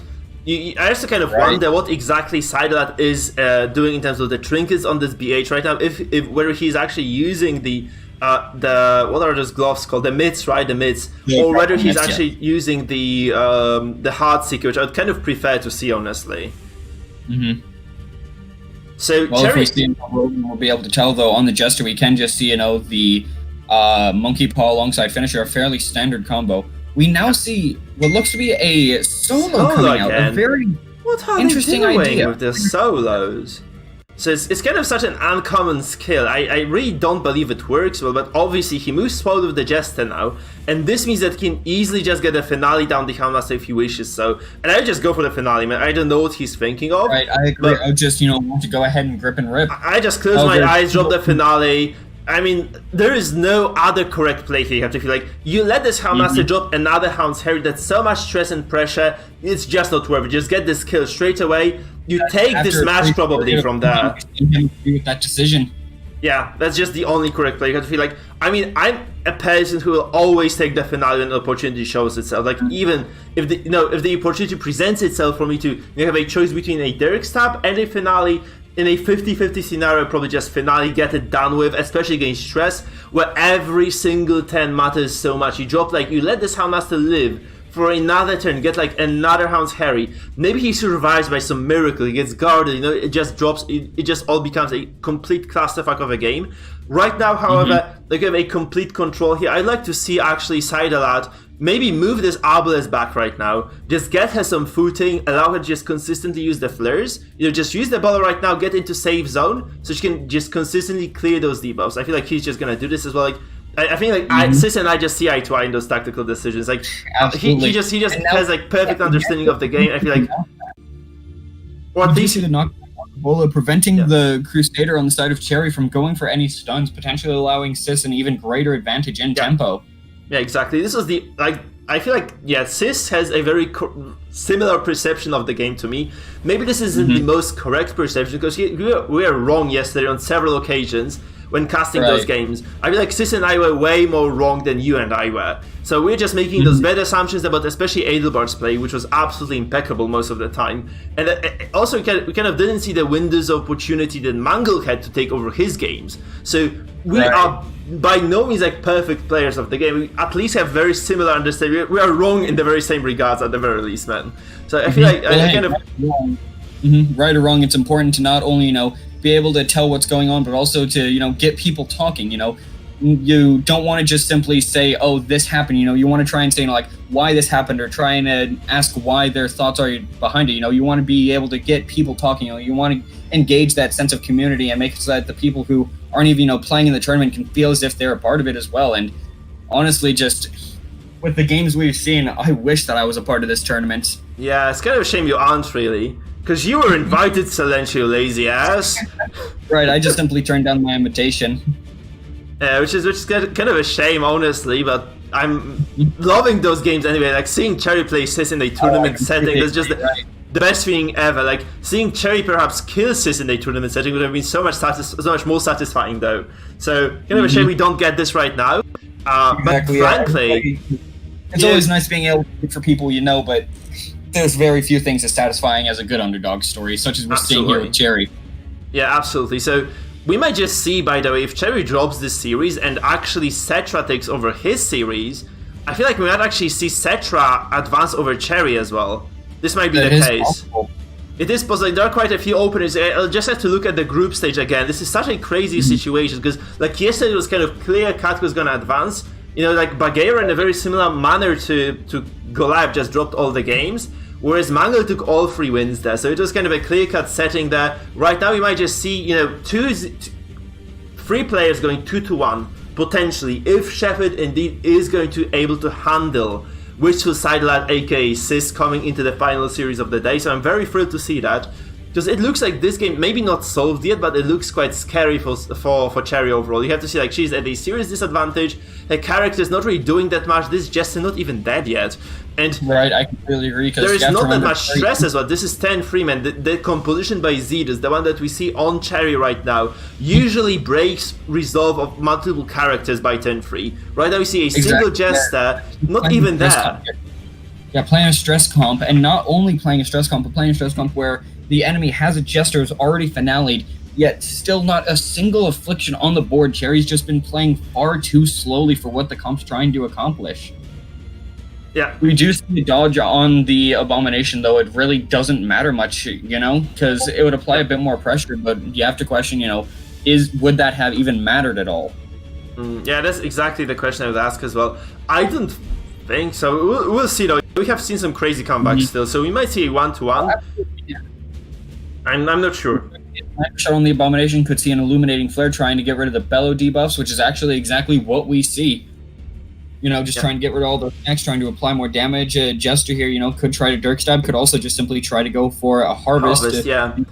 Some good old damage over time stacking. Yeah, because he might not be long for this well. Just dropping the Harvest is, I feel like, a long-term investment. Because this allows you to do damage from the grave, because when a character dies...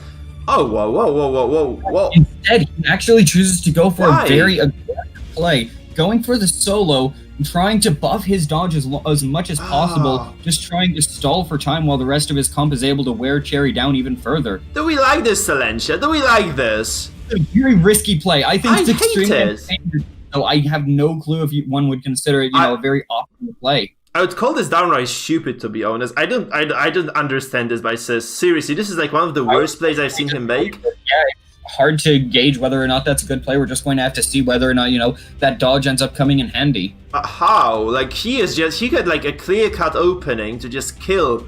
They drop this bleed across the board, just get a even bigger lead here. I just don't see why he's doing these things. There's just no reason to use solo at all there. Maybe he's just trying to, you know, there's a way to substantiate this by just saying, you know, he was trying to just put the character order, you know, just kind of settle things up a little bit, like maybe move the BH out of contention there. Doesn't quite happen. I mean, it does happen for the BH as he's out of the way, but still, like, this Jester probably just gonna be dead. I have no words for how bad that play was. Like, seriously, this was just one of the worst plays we've seen today. I've seen some really bad play today, man. Again, you know, I can definitely see where you're coming from. You know, it's a very aggressive play and one that has a very high chance to not pay off. However, you know, if it does pay, you know, its dividends, then it'll be very hard to, you know, say that anything else would have been, you know, the objectively correct play in a game like Darkest Dungeon, where even the smallest advantage in a percentage chance can mean the difference. Yeah, I mean, we'll see what Sidelet does here with this BH. He can just go for a lot of damage on this Abomination right away, right? He can just drop a lot of damage here. I really feel like he's just giving Cherry an avenue back into this game. Like, she might just get this now, because he slowed down so much. I just don't understand why, because this comp can be played fast from the start to the end. This is no, you know, this is not an Abom instead of the Jester here. This can literally obliterate you within a matter of a single turn. He can just still go for a kill on the Abomination right now, just drop this, finish him on the A-bomb. Why? No. Just drop the A-bomb down to 0. Kill it. Okay, he doesn't actually. His bellows on him, right? So kind of unfortunate there. But still, I'm so infinitely baffled by this decision to just drop not drop the Harvest. That maybe this is not game-defining play, but definitely to really a sign that the Sis might be like a way weaker play than I thought he was.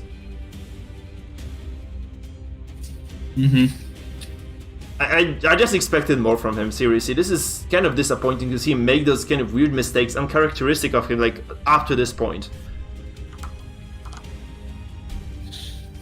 It's kind of odd, honestly. No, like, seriously, I completely agree. Now, calling it odd is, if anything, could be seen as an understatement, you know? Yeah, so let's just see how this pans out. Beat the Bounty Hunter, he's going to take the Abomination down, and that'll be that. Yeah, it's looking okay for Sis once again, but man, it is not looking too hot overall for Sidelet. Absolutely questionable play, without a doubt. Yeah. For example, right here, if he's potentially able to dodge a stunning blow, which didn't matter. Yeah, so Yeah, it was pretty much an objective misplay. Yeah, because this Jester was kind of safe in the back, wasn't he? He could have just been spamming. He had like probably 2 tens of actions there. Just dropping those harvests, you know, maybe even afflict, dropping a lot of bleed on this Crusader there was still an option. Like, this was still like an opening he had. He can flare this, right? I feel like he could flare this, just remove. Why does he do this? It's a very interesting play. Like, again, at this point, I wanted to try and give him, you know, like some credit with the solo, you know, trying to go for a very unorthodox play. However, going for the heal when Cherry's doing practically 0 damage, relying entirely on stress, it's extremely questionable. He could have just removed the stands with the Obelisk. Why did he do this? He's just trolling. I'm not really a big fan of, honestly, here I'm not a big fan of that, because he could have definitely taken this game, like, outright. At this point, you have to wonder, is this just another flummoxed buffoon, or is he just simply trying to toy with Cherry? We really don't know. Yeah, but I would like to see this game just being resolved in a decisive fashion, which it might not be even at this point. I mean, he has a decent lead right now still. Let's not forget this. He hasn't really suffered that much stress overall. He has 2 characters in the back, very safe from everything except for the bellows. But he could have just removed all those damage debuffs with the previous Obelisk move, and then just completely taken over. He's actually making those 8s with the mouse. I just like to see this game to come to closure, honestly, because it feels like this is such a dominant series. By Sissy, just take over instead of trolling us, because I don't like trolls. Yeah, it is a very disrespectful play that we're seeing here, you know? Yeah. So...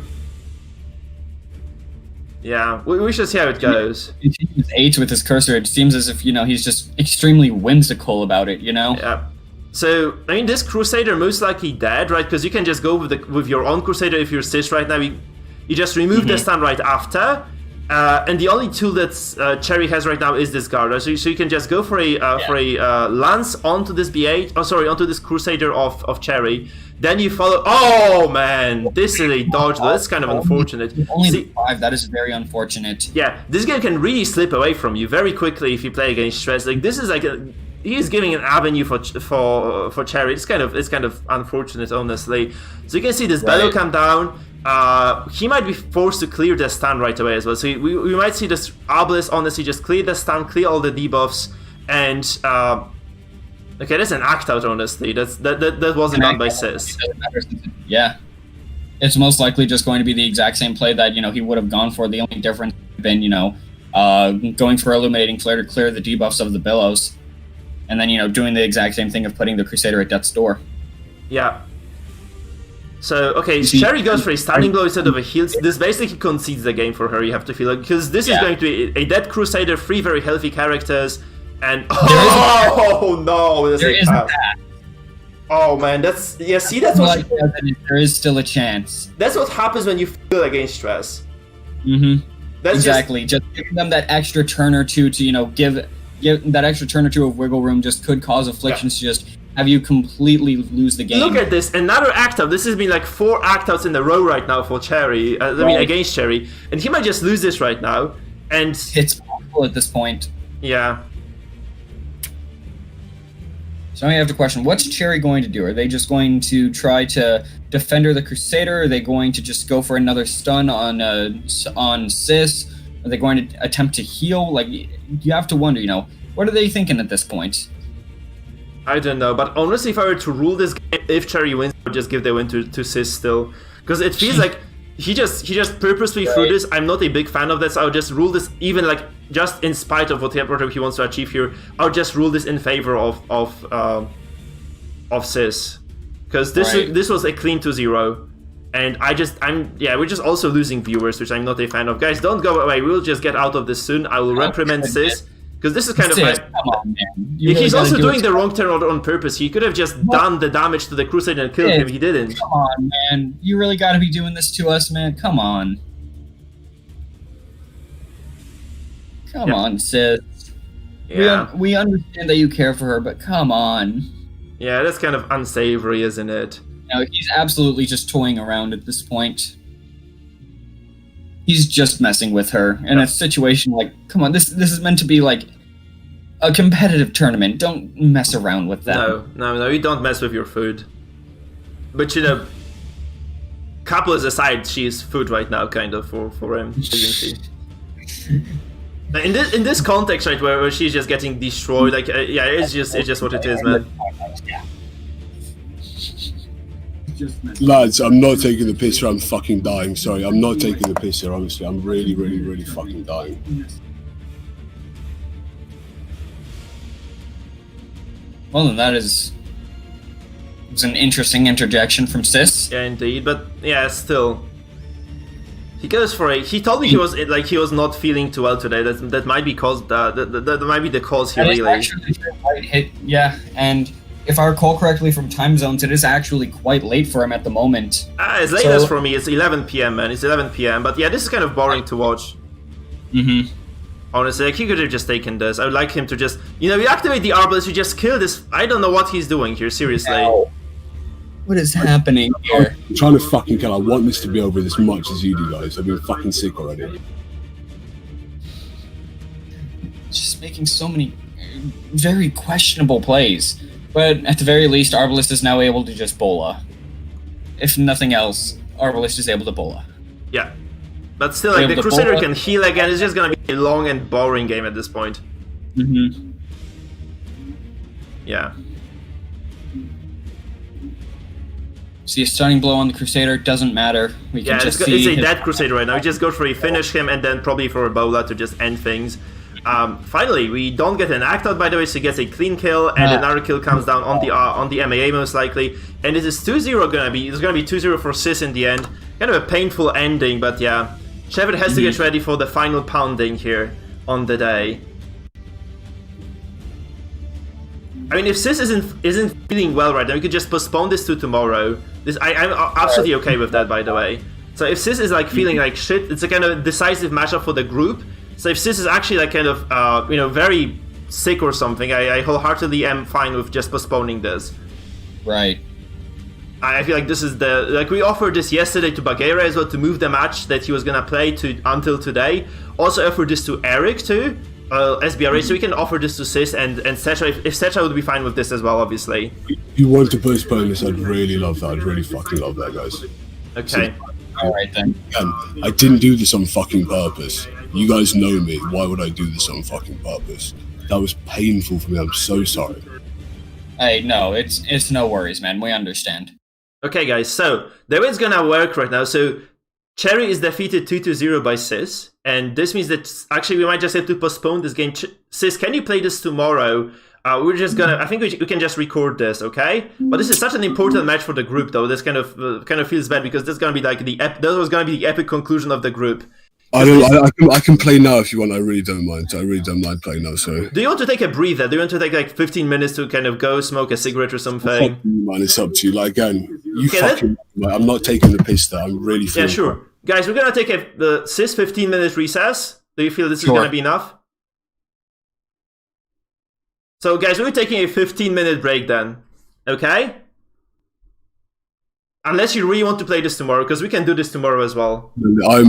I just need a minute. So I've been sat down for like 6 hours straight. I just need like a minute. I've not moved for so long. Yeah. So let's just move around, guys. Let's just take a 15-minute go on a run or something. Just stretch out a bit, and we'll be back in 15 minutes. I'm gonna set back the timer here, and then we'll just go and continue with those finals. So everybody, this is fine. Let's take a short breather. Let's go for this break, and I'm just gonna set the timer and we'll just do it. Yeah. So then Cherry, okay, coming back in 15 then, and casting the final match of the day with me. Solenshaw.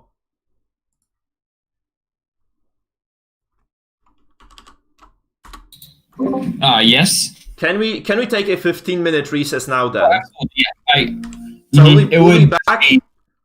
It would be less unfortunate to just, have a player whose match decides the entire, future of the tournament just be completely lost because of, circumstances such as these. I mean, honestly, I do need a break as well, because I've been casting this for 6 hours straight too, so kind of crazy. I mean, 4 hours, honestly, but those games were very fast today, way faster than yesterday. Yesterday was like such a long and difficult day, honestly, for me. So I'm just gonna go into the break right now. You can see the countdown probably right now, guys. And you can see this one as well, Silently, if you turn on the stream. So in 14 minutes, 10 seconds, we'll be back for the final game of the day and final matchup of the day, which is going to be Settra versus CEST indeed. Let's just take a break right now. Let those guys kind of rest, think, re-strategize, and so on. So let's just kind of give the break to everybody.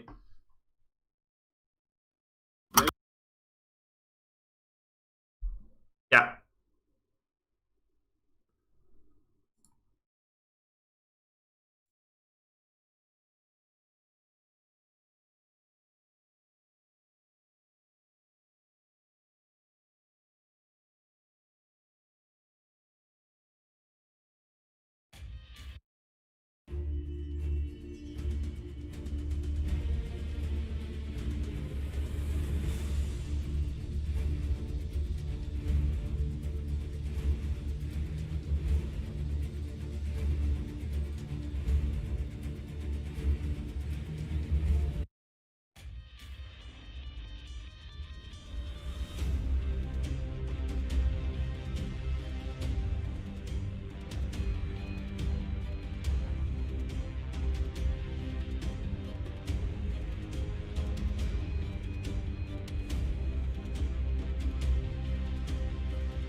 Okay, guys, we're going back into the tournament. It's going to be the final match of the day between Settra and Sis. Silencio, are you there?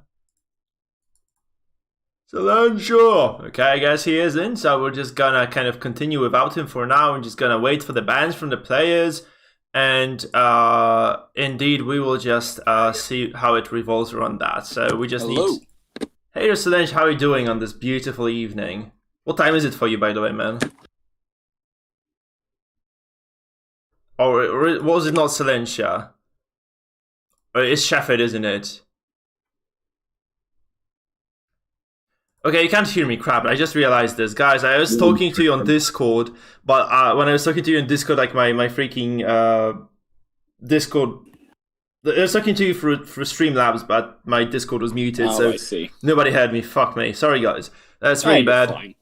Hello there, by the way. Hey, Eric. Hey, Shadows. Nice to see you guys actually still with us. We are just going to jump into the final series of the day. Shefford will be streaming, sis, so no trouble there, man. You can just leave this conversation safely, and we shall have a wonderful stream by Shefford, hopefully, right here, right now. So just as you asked, my man, we are going to get into the series right now. Let's have a look at those compositions. Let's have a look at those bands, because I am actually... so we see two bans coming through. By the way, we see Tyrants being banned by Sis, and I'm gonna look for the Vestal comp here, banned by Settra here. So Settra does remove the Diamond Boys from Sis comp, which kind of is surprising to me, honestly, because considering, like, you know, how many powerful comps are left open for Sis this week, because we have both the Sacrosanct Vigilance available, so which is basically the Zetas comp, as well as the Crit Happens. At the very same time, the Tyrants, I believe, again being gone. So, right. Right, it's interesting picks. You know, it looks from the both sides of them. You know, they just simply wanted to go ahead and ban the Vestal. You know, Vestal, well known for being a very popular character. You know, it's just having extremely powerful stuns. You know, being able to stun positions 1 through 3 while being completely safe in the back. You know, and just alongside that, having the very reliable heals just lead her to be an extremely powerful character. Absolutely. So we actually see that there is a Halo comp open for both players, this being said, right? So both the Legion here from Settra and the Tainted Devotion, the Crit Happens, yes, from Sis are still on the cards for both players, which is very exciting because you might just see those in the mirror matchup in the very first game of the day. We might just also see Sis, you know, kind of baiting this pick from Settra, just going for his kind of comfort pick, which is the Sacrosanct Vigilance, obviously, which he plays on comfortably and very well. He was able to defeat Halo in a best of 5 in this particular matchup, so he probably knows all the ropes he needs to know. And this might just mean that indeed Sis will be able to take over the series. Obviously, Settra, quite a different opponent from Halo. We have already seen quite a lot of different playstyles coming into the day. So it might be a very fresh look at this matchup again, because, you know, every single player has their own perception of the game, has their own perception of what the right moves are. Knows that, like, also I feel like Settra might just know nooks and crannies of this matchup way better than perhaps Cherry did in this previous fight, or perhaps like some other players who are fighting against stress using this comp. Because you can see, like, if you're making like a small mistake throughout the fight using this comp, it's just such a volatile matchup that you just may lose a game just simply by underestimating how much your opponent can do. So that's kind of a big deal, honestly. We are going, I believe we're already going to the game. The boys are ready to, you know, let's release the hounds, guys. Let's see what's going to happen. So, Settra versus Wistful Cider Lad. Game number 1, people. Who is not excited? Actually, there is no freaking sound again. Can you believe this? Oh, man. Like, both. I don't know what's happening with the Discord today. So, I'm just going to drop I'm just going to drop the random music here, and we'll just commentate on the state of the game that we see. So, here it is. Oh. Okay. Never mind my... Yeah, that's perfect. That's perfect. No, he muted this again. No, what's happening? Settra! What have you done? Okay, he just... Oh, boy. Oh, well. Okay. It's okay. It's fine. I'm gonna live with those guys. Matter. And I hope you... So are you people. Immediately, we see a very interesting play coming in from Sis. You know, we see him go for the pull with the bounty hunter, you know, going on the man-at-arms of all people, you know. He's now pulled into position 1, making it so that his Arbalest won't be able to target him. What are your thoughts on that play, Mike? Well, it's kind of sketchy, honestly, for Sidelight here, because I don't know what you want to do with this MA once he's in the first, right? So, obviously, by the way, Settra goes for this very tanky composition with the Flagellant on top of the MAA. That's kind of a scary thing to fight against, because those guys have so much sustain, so much defense. It feels like a very difficult thing to break. And I feel like, again, like taking this hook here on the very first turn might not really push a win condition. So I'm not really sure about this. Like, this mark is just completely inaccessible right now for Sidelight. This pull may be something that kind of maybe, you know, pushes him out of the series even. Because you have to remember, losing every single match right now matters. And Settra was actually the only person on the day who was able to claw out a single win in a best-of-3 series when he lost them. So this means that actually right now Settra might be in a prime position to maybe even take SIS' spot. It's kind of a crazy thing to think about, right? So let's just see how this evolves, obviously. So Settra here, looking quite steady on his setup here. I feel like SIS might just kind of take his time here though, because he has a lot of bleed available as well. So he might just kind of wait it out, just take it slow and steady, just maybe it does it for him. I'm not really sure. We see standing blow on this Flagellant, it goes down as well, so this might be... it's just going to be removed straight away, just kind of alleviate some of the pressure that this character would have otherwise had. The Jester does does actually dodge this manacles by the Abomination, and this means there's quite a decent momentum advantage right now for his Suicider, honestly, because he's just able to deliver a lot of damage this turn and maybe just follow up with a Dirk Stab. It is 22 on this oh, that's kind of fortunate. So this Flagellant actually drops to 0 HP. No, this is a dead Flag! Look at this! SIS just took over this game. This is suddenly like a dead Flagellant. Can you believe this, Silencia? Silencia, I don't hear you anymore.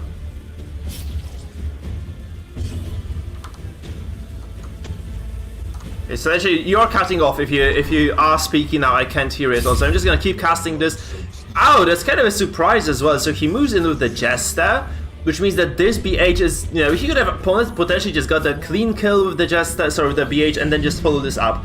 What SIS does have is like even smarter, so he goes for a Dirk Stab, and I feel like he's just trying to fish for another hook here. So he's just trying to take over the game completely. So instead of just going for this 100% perfect play, he goes for an even better play, 150% perfect play, where he basically saves a single move. He can now hook, mark this Houndmaster, shoot him with this Arbalest, and just eliminate the character once again. Also, this means that this Arbalest is going to be in form. Extremely advantageous state. Not only is the Houndmaster very much so in the hot seat, the Abomination is now in 4th position, making it so that it won't be able to accomplish much of anything this turn. Yeah. And it seems that SIS has taken such a major advantage. That break really has been able to help his mentality and just allow him to re-stabilize himself. Yeah, because SIS is just playing this perfect game. Like, he did everything in such a wonderful manner here. Like, he leaves zero hope for his opponent right now. Sasha, aka Shepard, like, feels so bad for him right now because he went so far up, and now he's just gonna be, like, you know, everything is against him. Like, there is nothing that he's going for him right now in this match. Like, this Jester prime position to just drop the finish him. This Arbalest is just going to drop a potentially a sniper shot on this Houndmaster, zeroing him out even. So there are just so few things you can look at. Is a crit lands, and this Houndmaster not long for this well. Honestly, I don't see a way for Settra to come back into this one. It looks so exactly, yeah. Even if he does try to lick wounds, then the Jester will just simply finale, so it'll be really just a wasted turn. His only real option here, now that he's activated the Houndmaster, is just to simply try and go for another Hound Terry to stack more stress. Yeah, that's just such an unfortunate spot to be in, right? You could guard this, but still, like, you... no. And the thing is, SIS has gotten 2 kills, and he hasn't used Finale, which is just absolutely incredible. It's just bollocks, man. It's just... I don't know. It seems that this game may as well already be over, depending on what happens this following turn. Man, we see lots of stress coming through, but I just don't feel this is enough, right? By no means is it enough. Yeah. You can stun now, you can just control this A-bomb very nicely, you can land an illuminating flare right afterwards. And this basically just sets you. You just have to stun the Amon right now if you're CIS. That's the only thing you Absolutely, need to get a complete stranglehold over this game. Then you flare. And he seems to be well aware of that. Yeah, exactly. Sis is playing absolutely phenomenally this game. Yeah, such he had a very clean one. questionable turn one play of pulling the bomb and pulling the man-at-arms, though. It seems that it very much so worked out.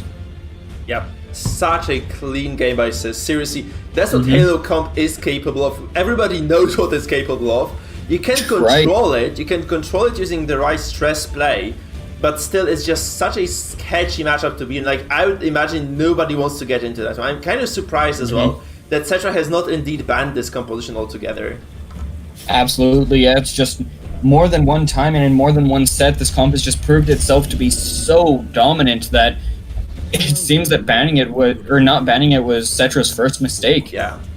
And I feel like this is such a powerful composition that if we were to come into the second tournament, because I don't feel like changing the rules right now would make much sense. But if we were to go into tournament number 2 like this, I feel like we would just ban this comp outright. I feel like this is just such a powerful comp. It just steals too much spotlight. I think I would just disable. I would just say, please just disable this comp altogether. I feel like I would just say this is not a comp that you can use. I feel like this is the right thing to do, because I just feel like this one is just way too strong and way too reliable not to be removed.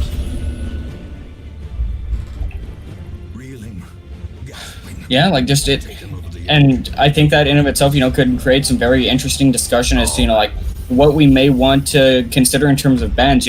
Would we want to ban like these 4 specific characters, like in this comp? Would we may want to try a setting in which we banned one specific character, and that, like, for example, going a whole tournament where no one's allowed to use Jester, and just like, I think that could create some very interesting scenarios. Yeah, absolutely. So this would actually create, yeah, that's true. So we could do like a Jesterless tournament. But then again, like, there are so many people... Else, no Bounty Hunter, no Man-at-Arms, no Crusader, or maybe even just, have a complex band where they're not able to be used together, just who knows. Yeah, we could do this, true. But like, the more complexities you add, like, the more annoyed people get as well. So I feel like this might have this might be like a bit over the top, right? So already, like, this setup here that we have for this tournament, man, I know a lot of people are not comfortable, with making team comps, like, really forcing this upon themselves wasn't probably the best choice ever. Yeah. And then also there's a very real potential that, like, we just simply leave it alone as is, and people, seeing the dominance of this comp, just simply build around it and potentially even make a comp specifically to take it down. Yeah, just sort of adjusting the tournament meta around it. Yeah, absolutely. This might be a good idea. So, because this one, obviously not unkillable, not impossible to defeat, but it is just so strong anyway. Right.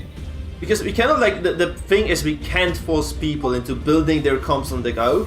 We kind of discussed this. It feels like super odd, because this basically means that as a player, you're just kind of forced into just rushing into creating a composition. This means that we would have a lot of games that would be by no means even, because people would just kind of be making the comps on the go, wouldn't be like playing the things they're comfortable with, and this is kind of a part of mastery of the game. I feel like just playing things you're comfortable with and just doing it right. So maybe that's not the right thing to do. So just banning particular characters, like, before the tournament starts, sure, it's okay, but doing this during the fight is probably a bad idea, right? I feel like that's just kind of way too much. But here we see just having something similar, like, to, for example, something that is seen in the Smash events, known as something called the low-tier tournament, where, like, characters that are generally seen as unviable or the only ones allowed, could allow just some very interesting and, like, fun experiences. Yeah. And I think just, like, the game is still so new and open that there's just so many things to experiment with. Yeah, that's absolutely true. Because this comp didn't come, to the spotlight until like 2 weeks ago or so. This was something that nobody was using. Absolutely nobody was using. Nobody actually appreciated how powerful this one was. So yeah, that's kind of, that's just actually missed out on a turn right now. I feel like he might. No, he solos, crazy stuff. Oh, when he does this again. Right, now we're just gonna see those crazy 8s with the mouse. Look at this. Much. Yeah, it's very questionable here. I'm just gonna do it for him. I hope he's doing okay there. Like, yeah, because seriously, this would be such a freaking bad situation now to have like 7 turns against this MAA. Right. Oh, let's say dodge. It's kind of wonky as well. This is kind of strange. That's kind of, I mean, unfortunate for Sis actually not getting the damage down, because this was his only turn, but he could have actually just, you know, capitalized on this MAA, just land a lot of damage without the bellow stacks. So obviously not the case in fact, anymore. I mean, his whole comp is in a situation where it has the potential to do so little damage that there's a small chance that Settra may actually be able to take the game. Like, I think it's very unlikely. I doubt it would happen, but there is potential of it. Now, the Crusader being courageous, I feel, just seals the deal, right? Maybe this MAA, if That he is were to very be in true. 4th, like, he resists all those stuns, by the way. This is kind of a crazy thing. Because you'd never expect Right, if the MAA Crusader to was not resist so afflicted, many. or if the Crusader was afflicted and not virtuous, then I think that it would be a very real chance of Setro taking this game home, despite the 1 to 4 disadvantage. Yeah, but right now it just feels super unlikely, right? There's just there's so much healing and control as well that Sis has, right? That I just feel this is just it. Like, even if he loses a character here, it's not as bad as we've seen. So I guess it's just going to be a controlled slow game overall. Okay, but every single dodge is just if the Man at Arms somehow manages to keep dodging like this, then there is a potential chance. That's like a hidden ninja, like a ninja in full plate armor, man. Takes every single attack apart. Oh man, like this is alright, we see some really bad RNG for Sis, by the way. I've seen this before, I've been there. Like, this is the moment that you are playing against a singular MAA and you're actually starting to become scared. Like, this might be a pass, yes, look at this. Any pass.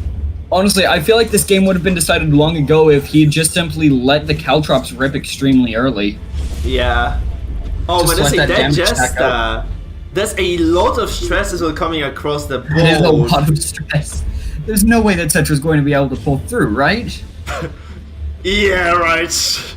That's impossible. Just the chance of that happening. No. Okay, that's okay now, because he can just purge the debuffs with the Arbalest, because she has nothing better to do. Right, there we go. And then he just follow this up. Oh man, this is an he's not going to be able to finish him and man. get that extra damage. This is a joke Okay, of he does let the souls. Caltrops go, though. He does finally go for the Caltrops. Oh, but like, and now she moves forward. Oh, she No, shoots a corpse. he acted out and sniper shot at the corpse. Man, No, this is not happening. I refuse to believe this is happening. Oh, sorry, I just can't stop laughing right now. I refuse to believe this is happening right this now. This is likely. I mean, this is not over by any means for Settra yet. What is Holy going shit! Can you imagine this Crusader not being courageous? If the Crusader was afflicted, then this game would have been over at this point. Yeah. He got a crit, yet still didn't get the stun. I mean, okay, you bowler now, and this is a dead MA. This is okay. This is fine. Just bowler. Please don't act out again. Okay, you bowler now. He's not going to act out. There we go. Yeah, listen, Arbalest. You bowler now. BH, you listen. You go for a finish him on this guy. This is okay. Oh man. I feel like if Settra won this game, there would have just been a public outrage. Yeah, that's the absolute thing. MAA, like a complete hate train again for the guy, but obviously side of that closes the game out probably, likely. I mean, he still has that 5 dodge. Yeah. He still has that 5 dodge. Oh god, no, it's impossible because he has the finisher here, so it's minus a lot of bonus accuracy. Okay, that is true. That's just a guaranteed kill, and unless he acts out again. Stunning blow. Yeah, Okay. just to confirm the kill is just easy. Now, you lower the level of res because he might have resisted this still. You know, getting this last man standing buff, it's something that you kind of have to remember.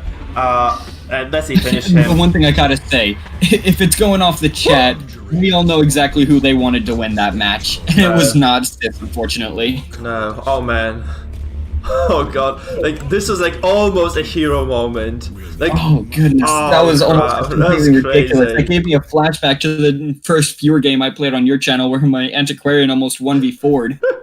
Yeah, I like so many games I lost in this situation already. Like singular MAA, maybe the Antiquarian in the back row, the Houndmaster left untouched in row 4. Man, this just has to hurt sometimes. It just has to hurt sometimes. So when you look at the bans right now, guys, there is no longer the Halo comp available, so crit happens no longer on the cards, and basically Settra now knows what he's going to be up against. There's just going to be up to the mastery here of his compositions as to whether he takes the win or not. By the way, Settra still can use the Halo composition. This is left by CEST as well. True.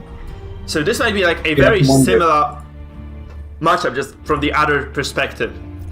You have to wonder, is he going to just simply let the Halo comp rip, or is he going to try and save it for a Game 3 to secure a victory?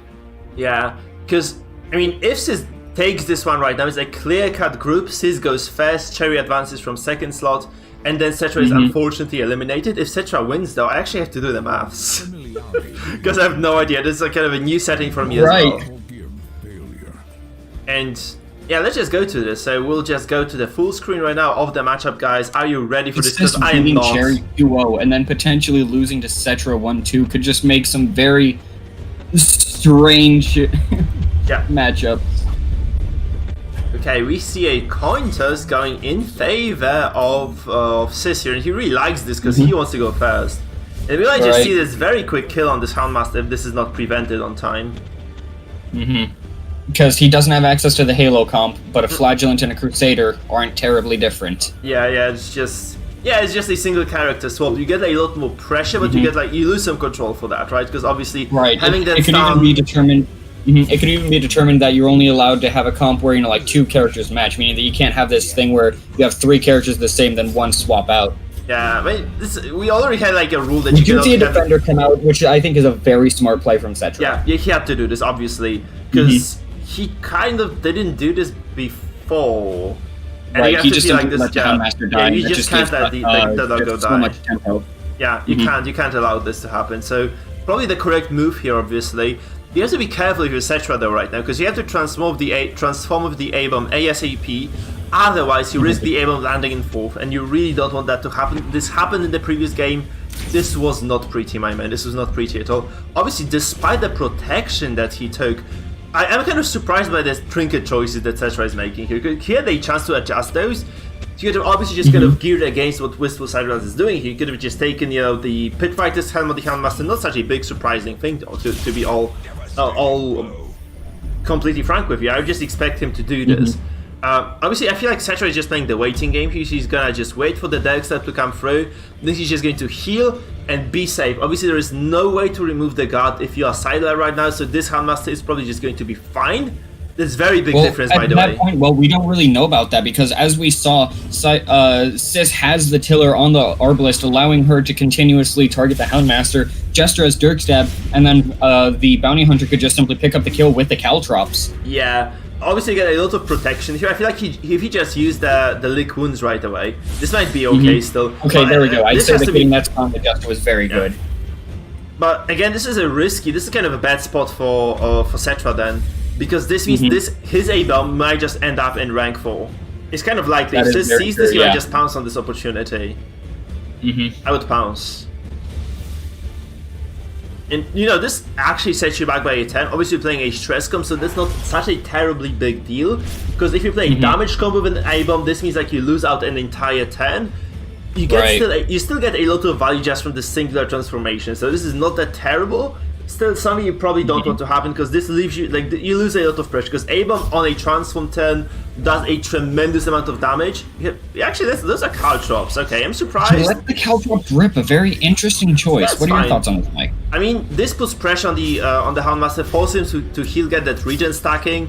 So not necessarily a bad move, right? Also, not it does only 1 damage, so there is no death to threat. So Settra can wait and just kind of strategize. Also, you can wait for this Houndmaster to go last, because there is no way in hell that Silas is going to let this opportunity pass. He might just wait for an opening and just get this Houndmaster to 0 HP. So it's very important that Settra indeed just goes with this Houndmaster, like when it just uses the heal when it is necessary, and no sooner, right? So you're just gonna wait for this 1 HP to tick down. This might be the turn right now. This might actually happen a bit later. We see this happen probably a bit later than this. So we have to be like he just has to be super patient here. He might transform. You might actually just drop the Bile though, because honestly, like he is taking a lot of damage. He's stunning the Jester. He's just continuing to stun the Jester, trying to control him. But at this point, I don't even think that Jester is the primary threat of CIS's team at this moment. No, I mean the DOTs from the Flagellant are the biggest issue, I feel, right? Because 10 bleed on the A-bombs, like something similar across the board, really doesn't look too hot. Especially that this MAA might just go down quite soon. Those dots are ridiculously high.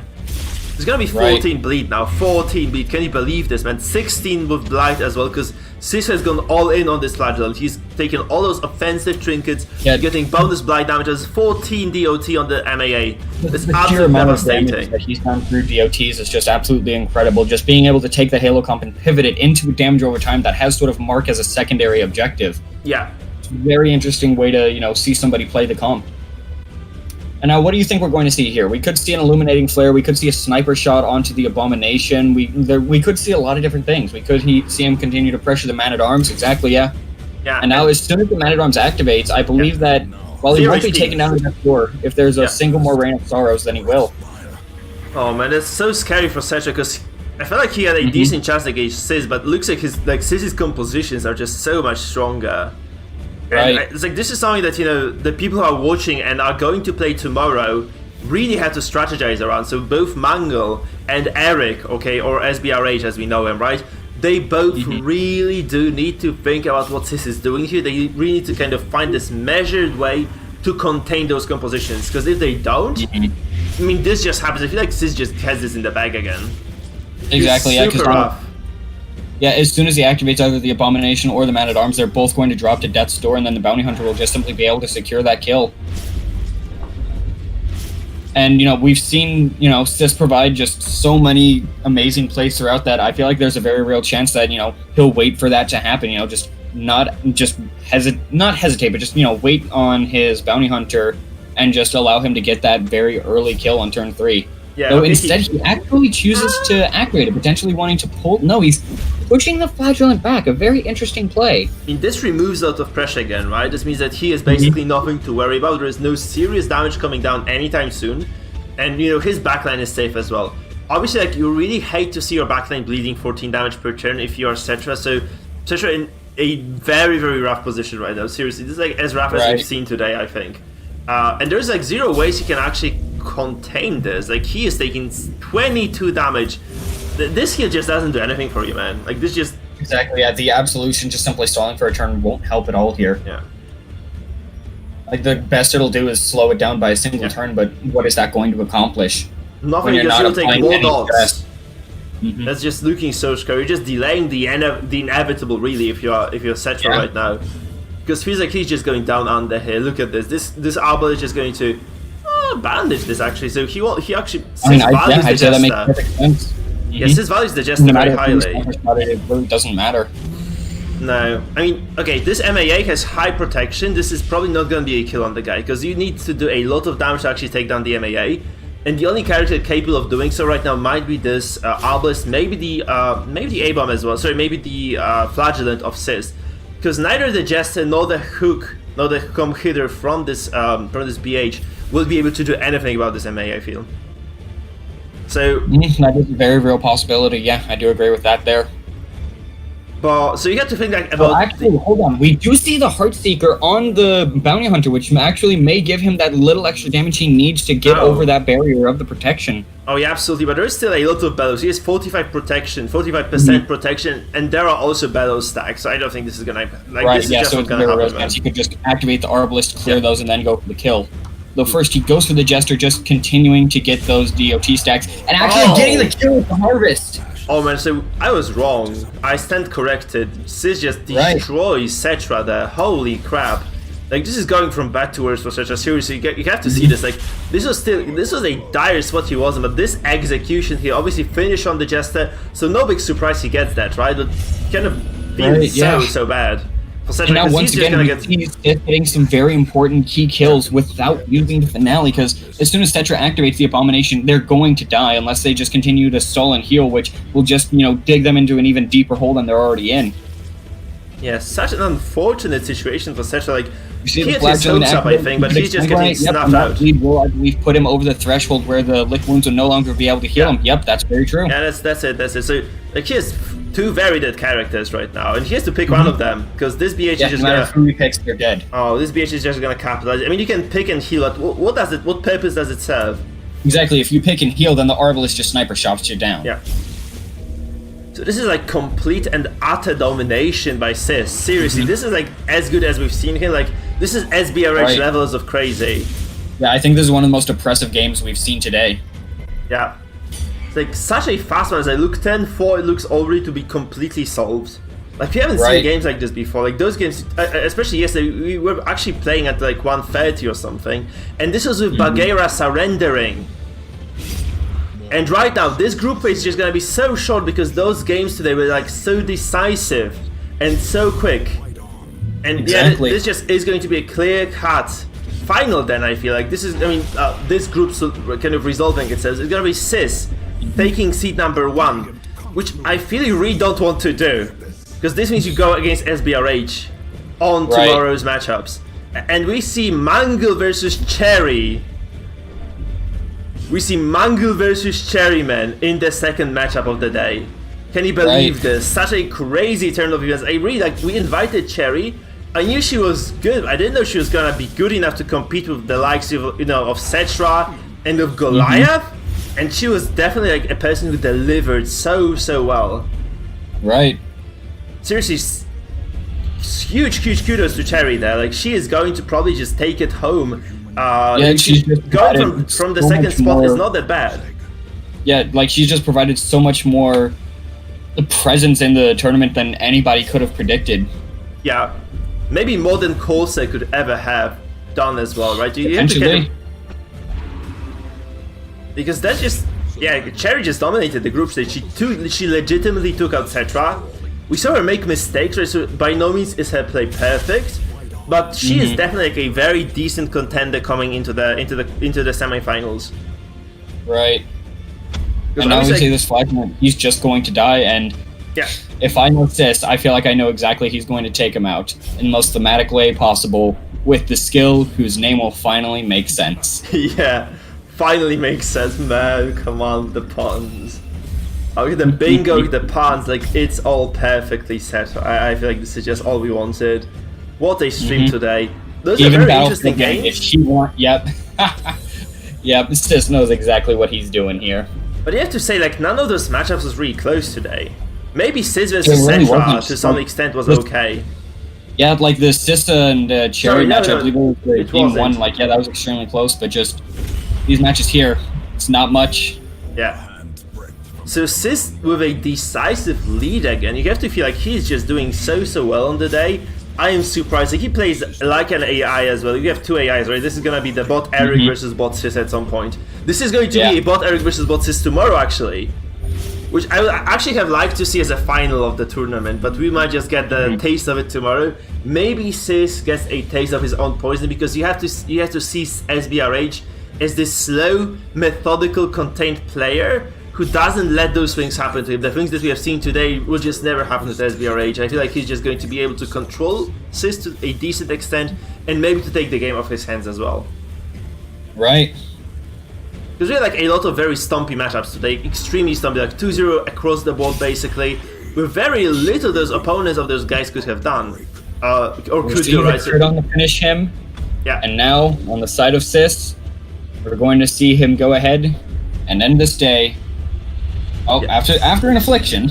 Gentlemen, I apologize for my games earlier, but again, every No reason time to apologize. I promise you a show with some air in my lungs. Settra, the imperishable god, finally tastes defeat twice. Cherry beat him, obviously, in that That time. is the last game of today, ending in the most thematic way possible. Absolutely. With the finale. GG's to both players. GG's to both players. Based on the result of this game, we have the clear bracket for the semifinals, guys. And this is gonna work like this. It's going to be Sis play against SBRH, so this is a matchup you really don't want to be taking. And it's gonna be Cherry. Cherry is going to be taking Mango tomorrow as well. So those two very big, I feel very big players coming into the series, like in the form of SBRH and Mangle, are going to find their matches tomorrow. Unfortunately, this is the end of the adventure for Shepard, aka Settra. He made it very far. He made actually, like, this is such a close, this is such a close bracket overall. Like, he made it really work until the very end. Unfortunately for him, though, he is out as well. So him and Goliath will no longer be able to participate. And this also means you have 4 people who do have guaranteed physical rewards coming into the quarterfinals, into the semifinals tomorrow. So it's going to be everyone who participates in the semifinals already secures the physical rewards. It's going to be CEST-CHERRY. It's going to be SBRH and Mangle. All 4 players are indeed secure there. It is really magnificent that we do see those guys and gals actually come to the top and reach this semi-final stage tomorrow. Yeah, What a day, what a day. So many casts, so many exciting matches.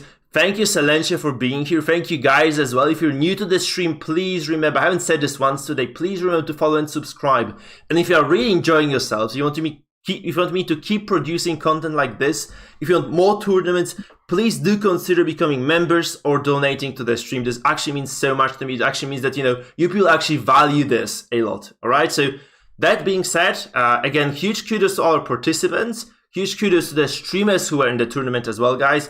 GG's, guys.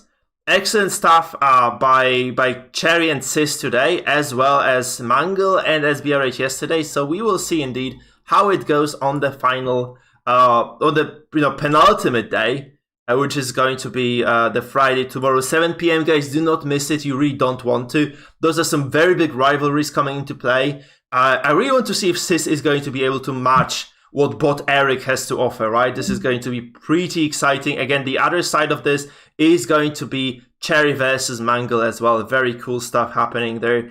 And we might just see very exciting semifinals, people. So let's just have a look at the group stage match table again. So this is the end of today. Settra versus Sis taking a very decisive lead here. And it's just going to be so much fun. It's going to be so much fun tomorrow in the tournament. So many rivalries just coming into this epic ending, I feel. Exactly.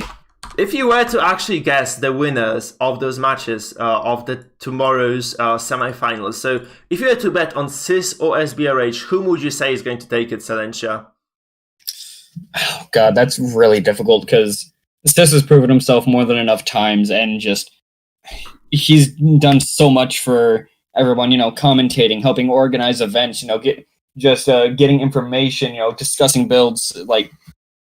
As much as my heart wants to say Sis, just the play that SBRH has shown, Sis, I apologize, but I think I would have to put my money on him if I was going to choose. This is why I think you are perhaps naive with young age. Mikefield knows that I am the anchor that leads everything down. Well, Sis, if you do manage to win, I'll be looking forward to it. Follow Mikefield. Support Mikefield. Join Mikefield. Everyone, please. Right? Come on. Look We at never what would he's done for us. have any of this today if it wasn't for him. And if it wasn't for the players, by the way. So, guys, again, huge kudos to all the participants. So, all those people, guys, there are people here on this stream right now watching, participating, who are actually able to sacrifice their entire evenings throughout the week. So, from Monday until now, we have actually seen people playing or sitting around for their entire day, basically. We have a lot of viewers as well who are actually consistently coming to the streams, listening to the podcast, listening to our sometimes good, sometimes mediocre casts, I believe. So I'm very happy that you guys did actually bear with us. You cannot keep up high-level casting throughout the day. This is just never going to work. I'm so exhausted, especially today, because I had to cast every single game almost, with Sis giving me a single matchup of relief, really. So you did such a fantastic job again. I completely Everybody here, Mikefield is the guy to follow, along with Cloaked Goliath and some of these lesser-known Spanish streamers, Misukun, Zoko Forever. These people are the guys you need to follow. You've got such a tight-knit community, but evidently all of you want to see incredible DD played at the highest level possible. And quite frankly, tomorrow, me versus SBRH. Yeah, and Cherry versus Mangle, holy crap. I never expected this to take place, actually. I felt like, okay, Cherry's a solid player, but, Settra, aka Sheffield, he was such a dominant player overall. I tried to give Cherry advice, and she said to me, shut up. I was sitting behind her, giving her a hug. And I said, are you going to go for that? I'm not sure. And she went, shut up, I'm going to win. How fantastic is that, guys? Yeah, that is wonderful. I want to see Mangle versus Cherry as well. I think that's great. Yeah, I want to see Mangle versus Cherry as well, as much as I want to see Sis versus SBRH, because those are I feel like SBRH is the most surprising. As far as the tournament goes, there are quite a few surprises, but I feel like SBRH is the biggest one. Totally. I expected Sis to do well, obviously, because he won the previous tournament. I know how good he is. but at the same time, SBRH, like this guy, I played against him a couple of times on the ladder, but he plays like out of this world. Seriously, like this is one of the sickest players I've ever seen. Obviously, CIS today proving the point, but I feel like CIS's group wasn't even remotely as hard as SBRH's was. Obviously, SBRH does drop the series to Mangle in the end, off the back of that unfortunate crash that we experienced. So we just have to feel like, those are very evenly matched players, CIS and Mangle. So SBRH and Mangle, right? So they are going into those semifinal brackets tomorrow. And, we have to just wish everybody good luck. And huge kudos, by the way, again, to all those players who were able to stick around. So especially to SBRH, because he has been around with us for the entire tournament. Shepard, who was eliminated today, entire tournament from the qualifiers up to this point. Adelbart, man, he dropped out yesterday, he came today to cast with us.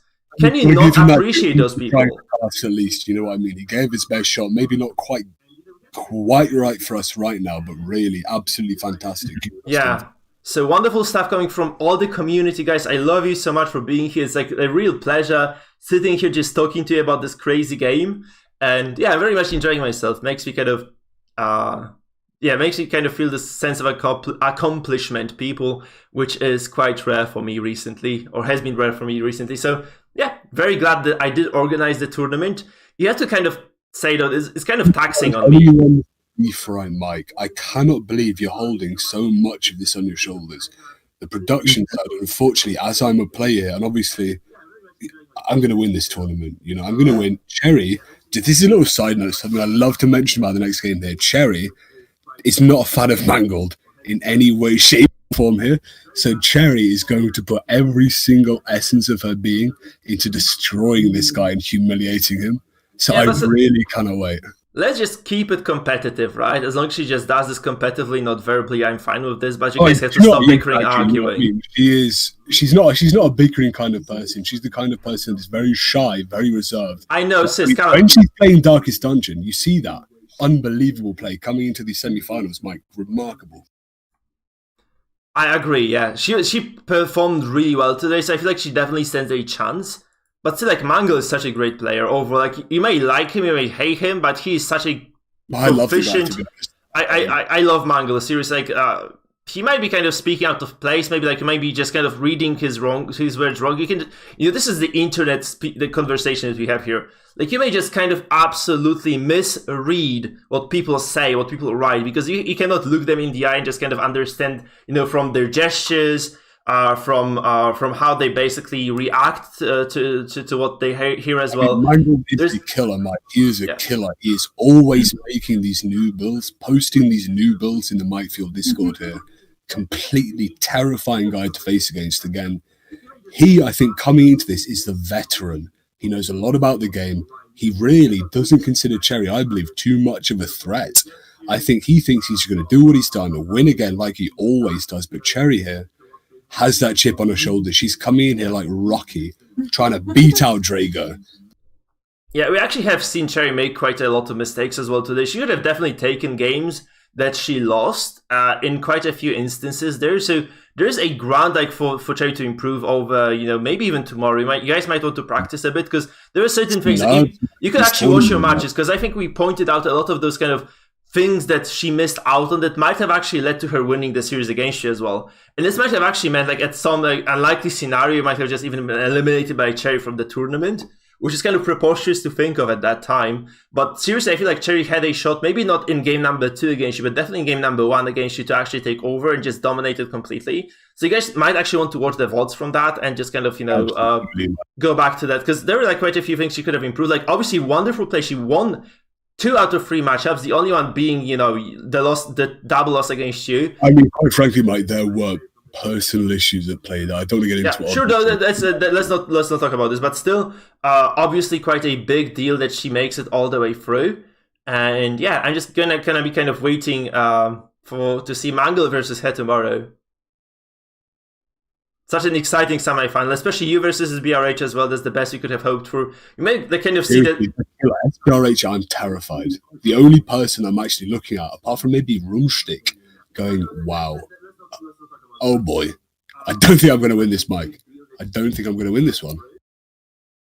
I'm kind of. in two minds here. I feel like both you and SBRH were seen making mistakes recently. Like today, you made quite a few, as well. SBRH yesterday wasn't as clean as he was throughout the qualifiers. So, it might just be decided, but, whoever just resists has like more pressure in the game, maybe manage the external pressure coming from, the fact that this is a tournament setting as well.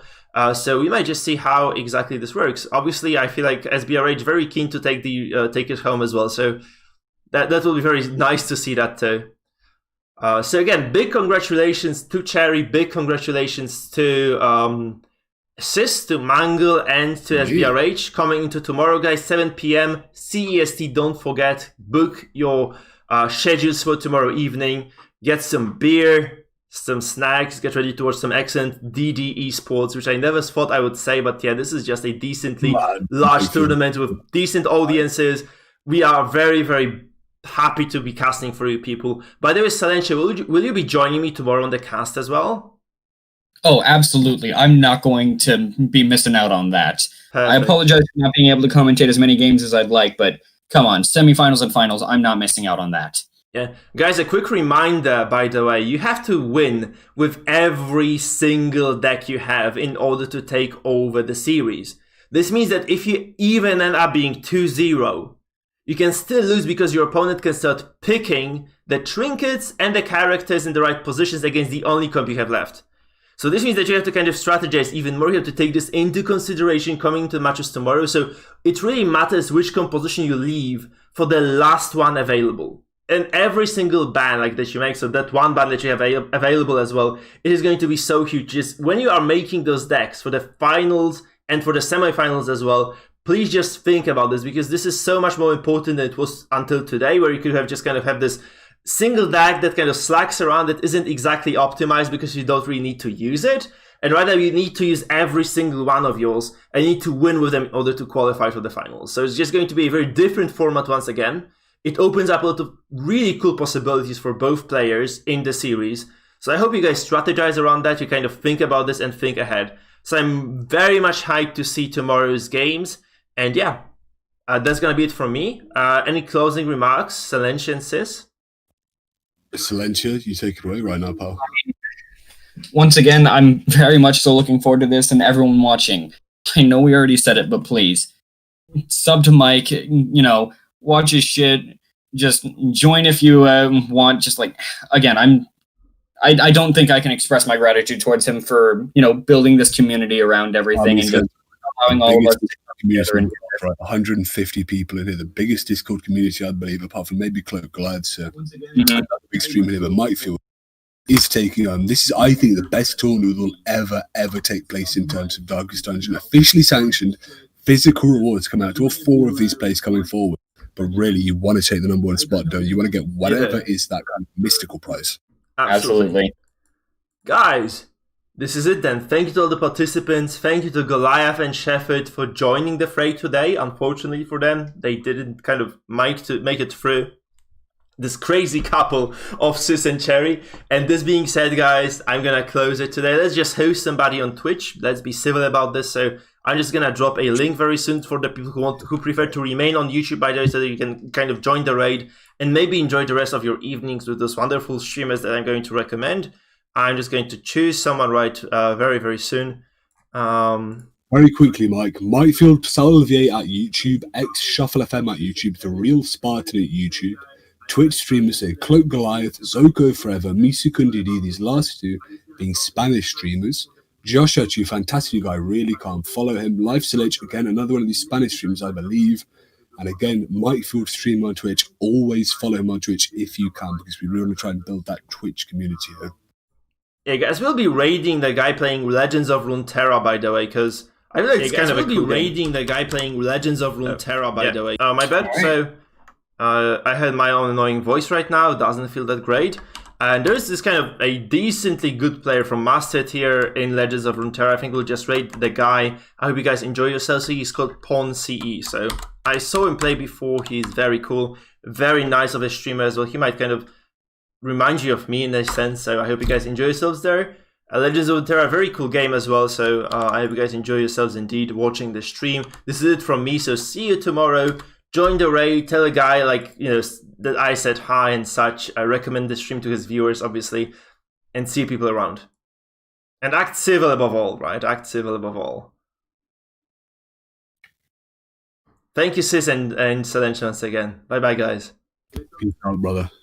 Fucking love to see it, to be honest. Cherry ripped the ball bag. I really didn't even think she'd do that.